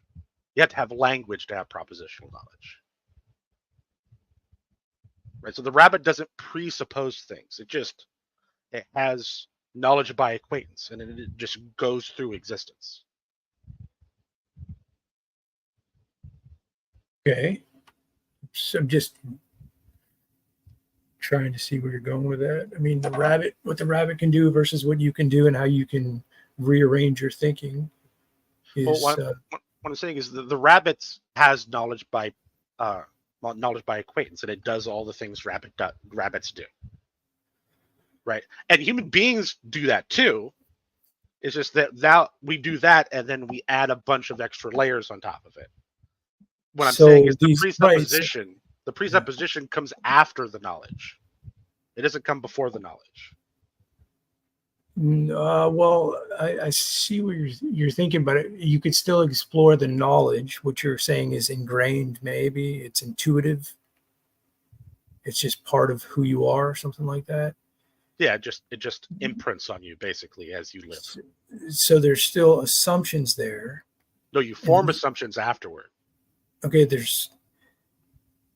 well, yeah, right. But what I'm saying is, even in the behaviors that you take on before you even make conscious decisions, let's say, there's assumptions and presuppositions in place as well. Maybe. I would say there's what we call instinct, which wouldn't be that stuff, and that's where we have like knee-jerk reactions to things and how we just sort of act without thinking. And then we have presuppositions that we've built up that will mitigate and change how we view the experience that we're having. Okay, good. So now you build those things up, and you put them in an order, depending on who you are and how you do this. You put them in the order that can actually affect instincts in a different way. I would say they're downstream from instinct. They wouldn't. Right. I see what you're saying, but also when people have changes in revelations, they can change the way they're thinking about reality, which shifts the instinct to a degree. You're saying these core instincts cannot be changed, I think. Yeah, they don't change. They're the reason why you start acting differently when you've changed your mind about stuff. They're the thing changing how you act. They're not changing themselves. When you're talking about a core instinct, you're talking about like the nervous system, the beating heart, things that you can't modify. Perhaps you're saying something like that. The things that are automatic. Well, yeah, but like the shape of how your neurons are connected, all that other the stuff. I don't know if you believe in evolution. All the stuff that's built up about these in-programmed behaviors to biological things, right? Programmed. What is it programmed by? Who's the programmed by? Yeah. By selection. What is the selection? Death and life. Death and life. Yeah, there's those two things that cause the selection.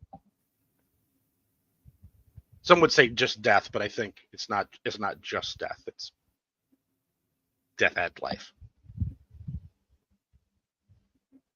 So when somebody checks out with suicide, they've gone against the program, essentially. No, I think it's instinctual for people to try to avoid suffering. Right. They think it's perhaps less suffering to take that route.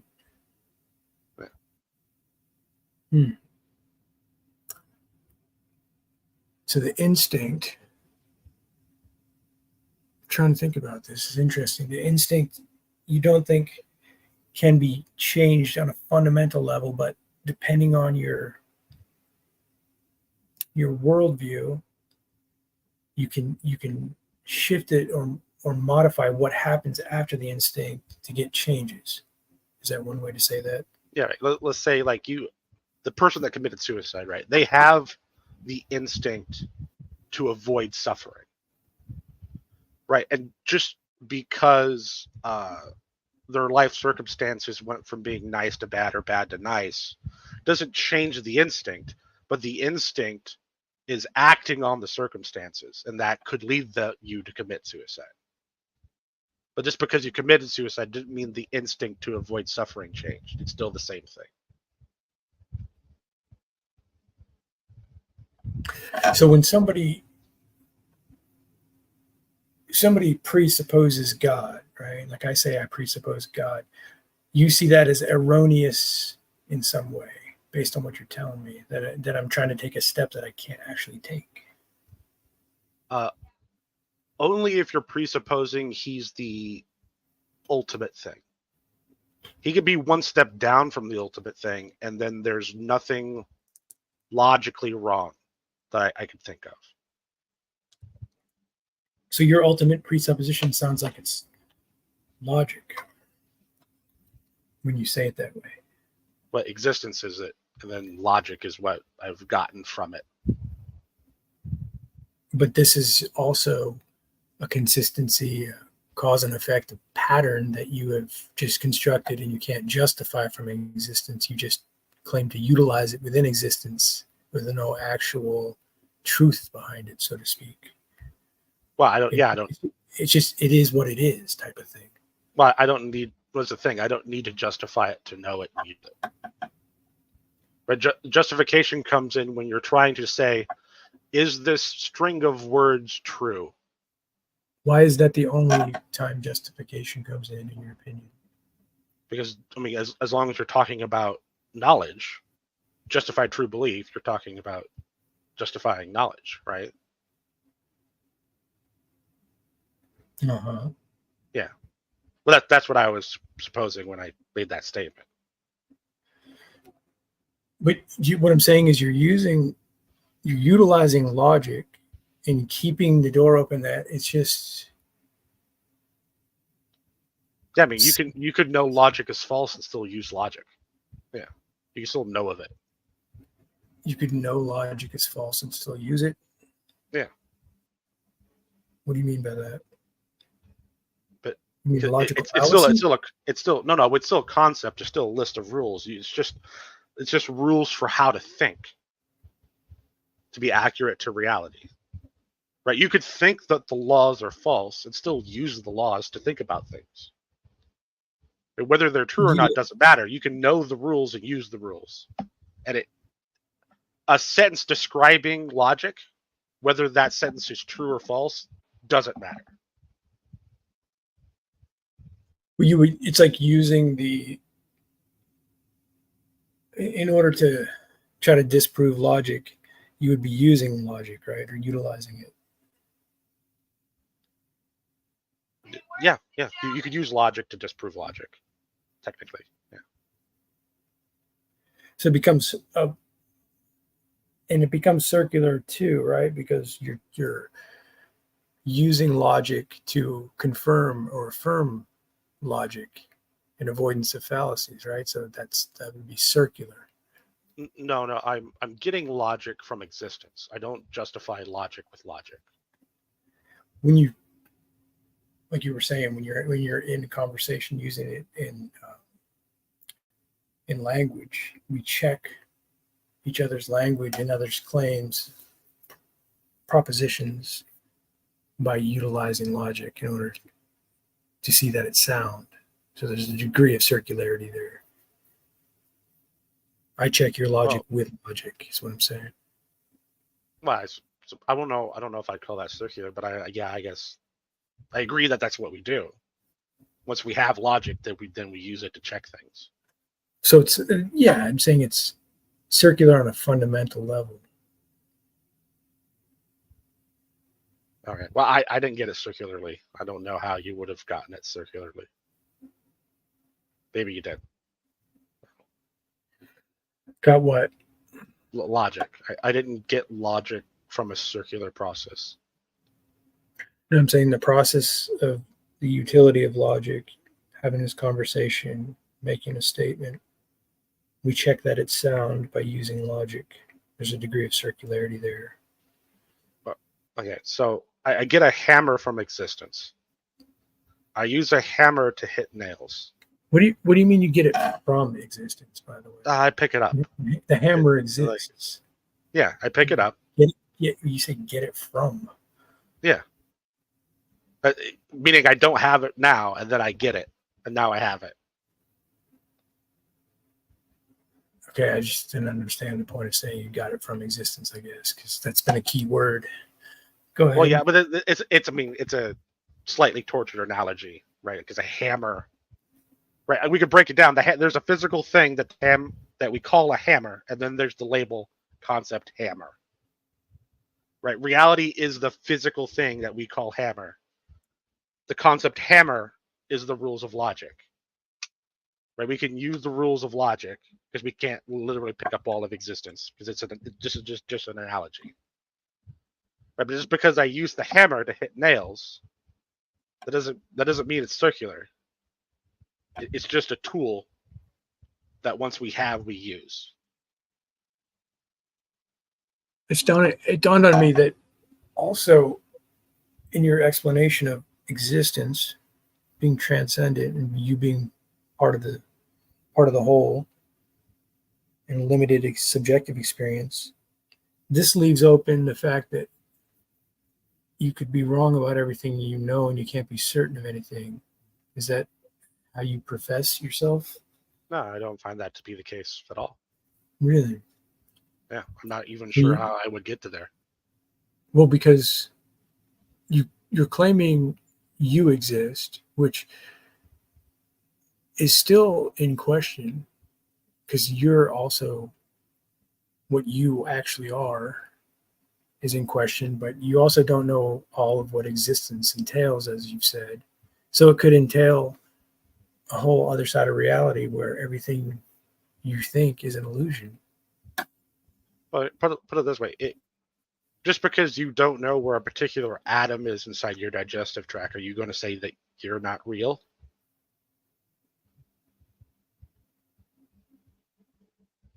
I'm not going to say that, no.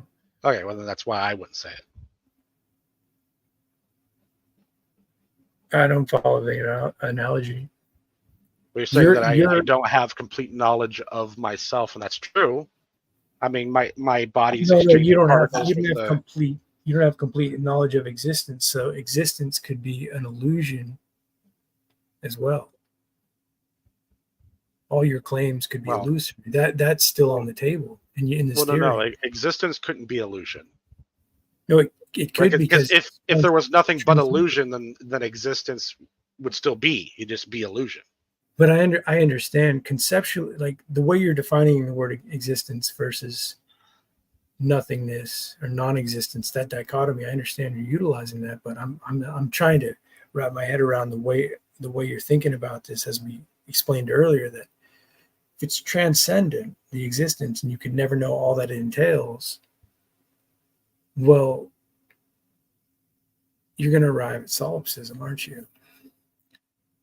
Well, I mean, if we're talking about what we're aware of, right? Is what we're aware of like fundamentally true? Solipsism? Yeah, I agree. Like, I could see nothing but red cars, and in reality, it's actually blue cars, and I could be deluded, but I would know that whatever is still reality. It's still existence.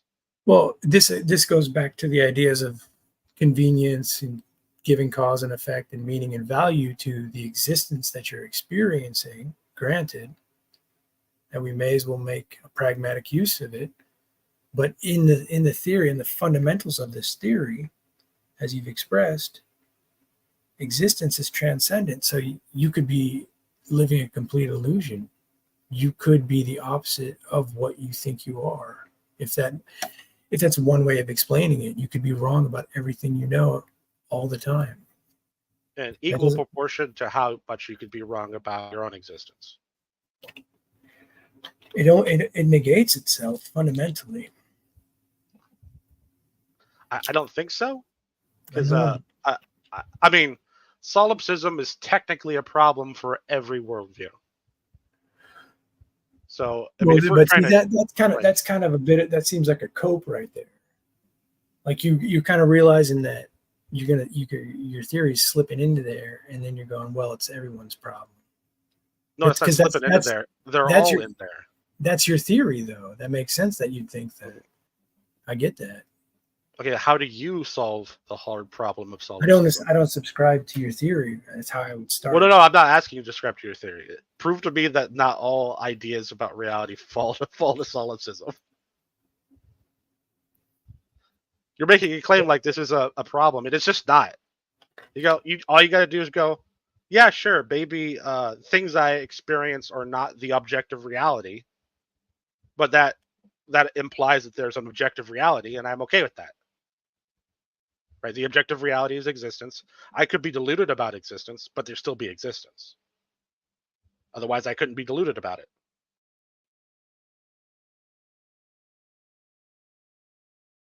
It's not a problem for the most fundamental thing, the ultimate presupposition. It's just, it's only a problem for me knowing a bunch of details about it. How do you know that's only a problem there? I mean, it is a problem. Why is that only the problem? Was it only a problem for me? About the details. I might have lost the concept. I'm sorry. Oh, but because whatever the details are, actually are, that's what existence is. Right? So it's solipsism, the hard problem solipsism, totally true. I could be deluded about all the details. Right? I could think bunny rabbits, like actual bunny rabbits, are tractors. But that doesn't mean that the bunny rabbit that's real isn't existence. It just means I think it's a tractor.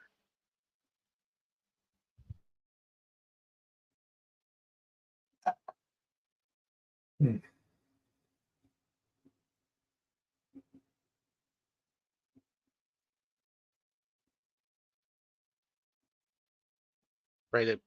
Your brain in a vat, right? And you're hooked up to the mad scientist has your brain hooked up, and you're living a life that's fake, essentially, in a computer. Right. Well, the computer really exists. The program really exists. You're having experiences, but it's not the overall outer objective reality. But just because you're only experiencing this little thing, and it's fabricated by the bad scientist, that doesn't mean that the objective reality outside of it isn't objective reality. It's just.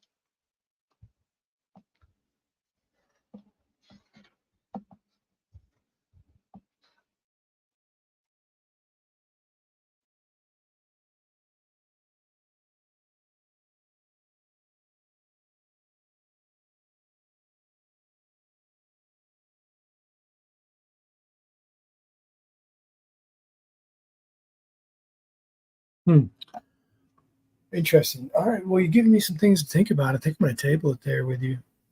Okay. But put up a post-it note. I would like to talk more about it. I'm going to try to think about some of the things that, I was really getting some visual ideas from some of the ways you were explaining that, which was cool. I was really trying to concentrate on what you're saying. I've never heard this particular view, so it's interesting to think about. But you could tell me more about the errors of presupposing. I'd be interested in that. Presupposing God, in your opinion, what those errors are, and how you can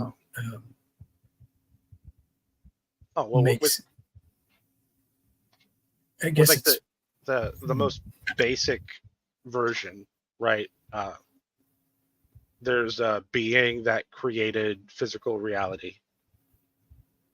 Right? There's no logical problem with that. Right? It could have a personality. There's no problem with that. It could have had a sun that's a kind of part of itself, in a sense. Go into the physical reality and do things. There's no logical problem with that. The only logical problem, I mean, there are like, there's almost as many Christianities as there are Christians, right? So I'm sure we could find a bunch of logical problems with some of them. Yeah, you're saying the logical problems are the basis of the. It's just presupposing it's the ultimate presupposition. No, you can have it as a presupposition. That isn't inherently a problem. Thinking it's the foundation for everything. It's the this thinking it's the fundamental foundation for everything is the problem. It can be the foundation for all physical reality, like it's the creator of the universe. Yeah, I mean, you're saying it's a problem because, from your understanding, existence is where anything starts. Logically starts, not temporally starts. So logic is the ultimate presupposition here. No, logic's down the chain a bunch.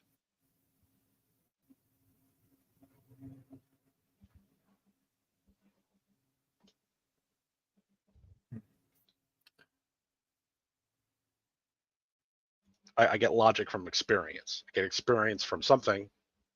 That thing's existence. The fundamental idea of this existence theory is arbitrary.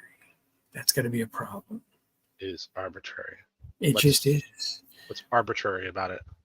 It just is. It just is arbitrary. Existence just is. Yeah, existence is all things that is. Yeah. Like, Yeah, just I'm not sure how that's arbitrary. What about it? Well, because it has no explanatory power. It just is. It is all explanatory power. Yeah, that's the claim. Well, if it's all things, then explanatory power is a thing. You said if it's all things?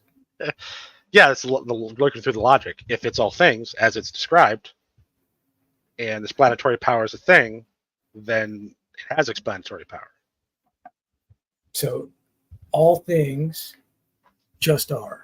That's the theory when you break it down. Like you might break down a theory of God. God just is. You say no, you can't do that. You can't say God just is. Or are you? Oh, you're saying like it's properties. It's just that there is a. It is and it just has properties, and then everything follows from there. Is that what you're saying? It's arbitrary. I'm trying to push it all the way back against the wall as far as you can know, because again, you said it's transcendent, so you can't know it fully. So you're limited in your capacity. You're saying the revelation of the information of the theory you have is based on experience, which I was claiming is circular. But anyway, when you push it back as far as you go, you say existence just is. Yeah, it's the fundamental thing. So it's not arbitrary because it's the fundamental thing. I'll ask you something. Or whatever the fundamental thing ends up being, is being a fundamental thing arbitrary? Is that what? Do you?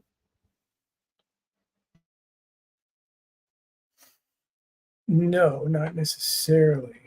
Okay, then I don't know why that would be a problem.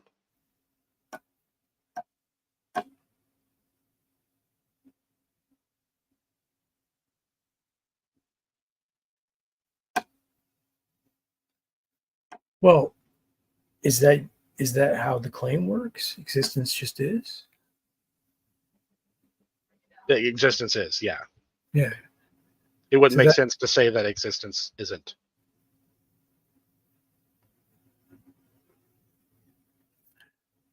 Right, but the claim still seems to rest on just an arbitrary idea. It just is. Yeah, is God just is? Well, I don't argue that way, but it seems that if you're coming from an arbitrary standpoint, that it would be hard for you to argue that being a problem. It'd be hard for me to argue that. Yeah. Yeah. If someone said God just is, you say no, it's not, because it's not. Doesn't follow the correct logical steps in the framework of my understanding. Oh no, I don't have a problem with that. As long as there isn't. I mean, there are things that that could be problems, but that's not one of them, right? Because if existence just is, and existence is everything, then God's a thing that's a part of existence. I would be perfectly fine with saying God just is, because it's a part of the thing that just is. Well, the different way of arguing that is God is the precondition of existence. So that's self-contradictory. Well, I think that would make God a precondition of himself. The way you're using existence, yes, but The idea here is that God transcends the existence that you're claiming exists. So he's in non-existence? No, Well, that's what he's not compiled in your understanding of all that exists. It's beyond. It's transcended. I have this compilation of all things. He's not included in all things. Well, you're claiming a compilation of all things with an arbitrary framework. You're saying I have a compilation of all things because that's the way I think about it. So you can't move outside of this box. But let's be fair. If you're going to say it's arbitrary, it's equally arbitrary as saying replacing existence with God. Good. So now, like, I don't think it's a problem. But I don't think it's a problem. But I think you're arguing against yourself. Well, I see what you're saying there, but it nullifies your argument too. Does it? I don't think it does. Well, you don't have. You've already said that you don't have information of all that existence entails. Yeah. I don't have the complete list of all things. So God could be beyond your list. He could be beyond the list of things I'm aware of, but he's not beyond the list of all things. Yeah, but that would be denying that he exists. It's still your list, sir. I know you're trying to separate it, but it's still your list. No, I don't have the list of all things. I'm saying I have a limited list. God's presence. I'm going to stay away from the word existence because you're stuck on that word like it's your God. God's presence can be beyond what you know. Okay. But I know that it can't be beyond all things. What all things are just a box that you said these are all things. No, all I things. don't know what they all are, but they're in this box. It doesn't matter like what things I draw a box around. There is what I draw a You're box right. around. It doesn't matter. That's right. correct. And then there's all things. I've got this box where I can take all reality and say they go here. But then I'm also saying, well, they go beyond this to where I don't know because they're transcendent. So there's you got a problem there. Well, if I draw a box around all reality, then all things that are real are in the box. I know, assuming that you can do that is the point. You're like, well, I don't assume I can do that. Reality, I can make an argument where I just draw a box around reality, and then. Well, that's not what I'm doing. Okay. I have a list of things I know exist. Okay. And I have a bigger list of things that I think probably exist, and then out from there. And then I'm sure there are things that I haven't thought of and I'm completely unaware of that exist. Right. Okay, but so I know that all things are on the list of all things. Like, whether I know what all those things are or not doesn't matter.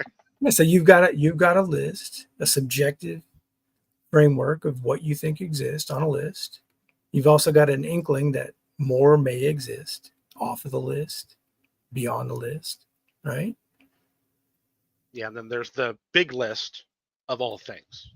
So then there's also an inkling there that something can exist beyond what you can put in a box or put on a list or even comprehend and put into an argument necessarily. Because in your explanation, that possibility exists.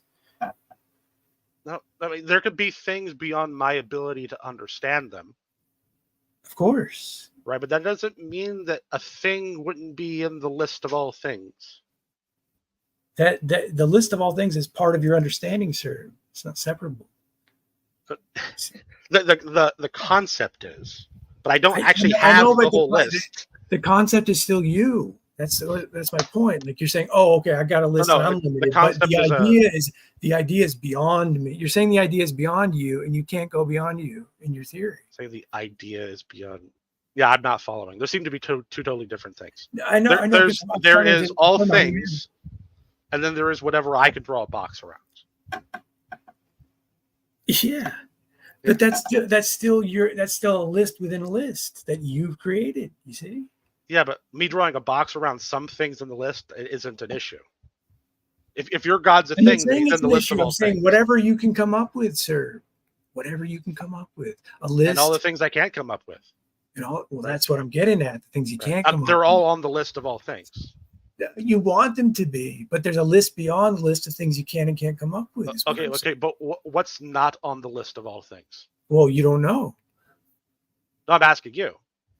But what You would don't know, logically, sir. what would Sir, logically not be on the list of all Sir, things? you don't know. I might not be able to know. No, I but do you- know. No, I do know. I actually know multiple ways. You're claiming that I don't know, and it seems like maybe Well, that you're claiming that because you don't know. I'm playing a bit of a game here based on what you're giving me. I'm saying it seems like as I think about this a little more, I'm exploring this with you. I'm trying to. You can tell I am trying to, right? Yeah. I've been listening to you closely. Maybe we can talk about it more. Maybe I've been on here a long time, 6 hours, but 7 hours. I'm thinking at this point, you got some good ideas here, but I'm thinking some of the problems are going to be arbitrariness, definitely. And then what you can and can't know. Epistemology is going to be a huge problem for you because you seem to have things in a box and a list and even beyond your list saying, I know there's more that I can't know. I know that there's more beyond, but it's this arbitrary realm that you're in, and you're saying, oh, that's just existence. It can't not exist. You're trying to levy it there. But I think you're running out of steam there. But I don't think so, because if you actually take time to think about this when later on, yeah, take what I'm saying, right, with existence, and then have your worldview, which is God's.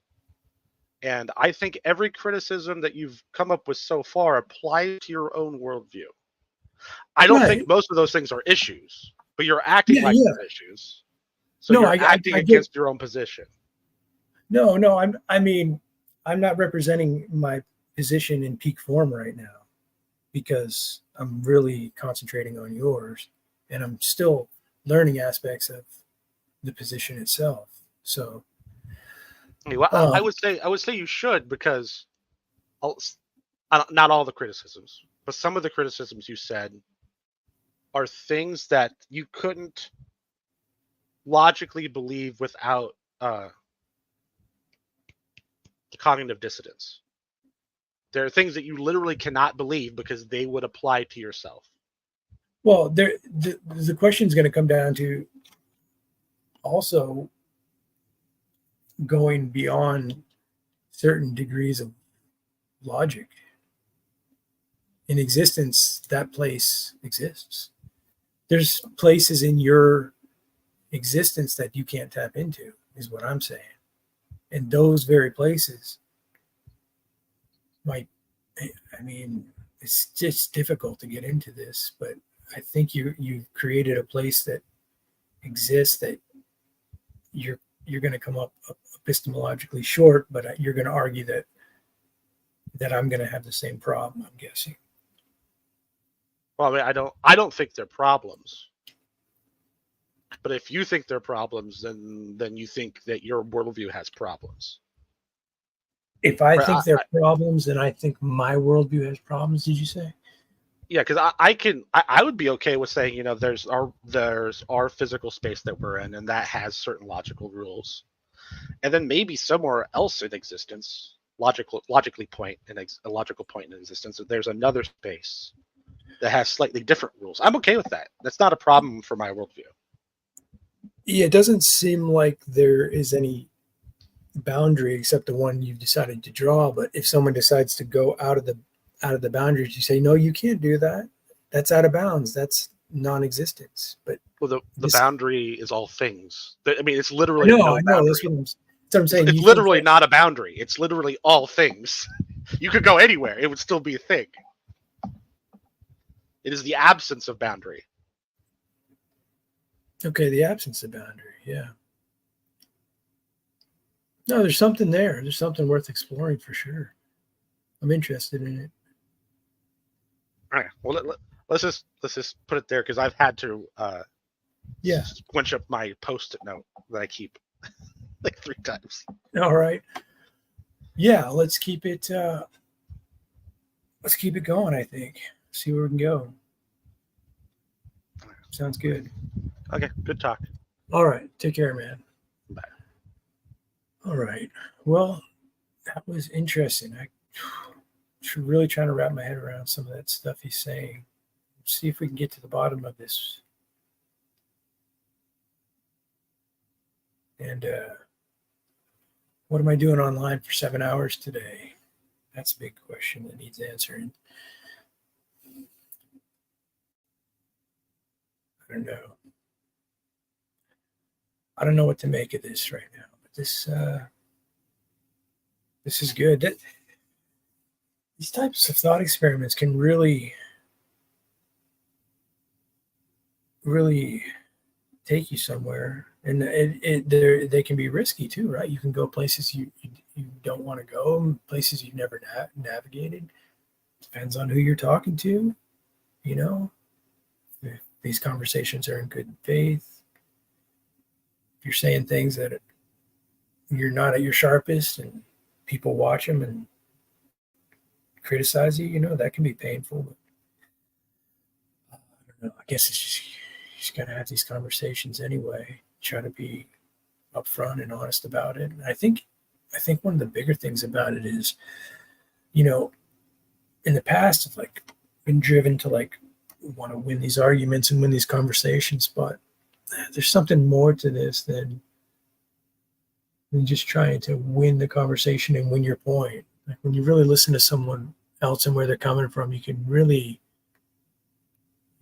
expand your position in a favorable way. But you know, also you can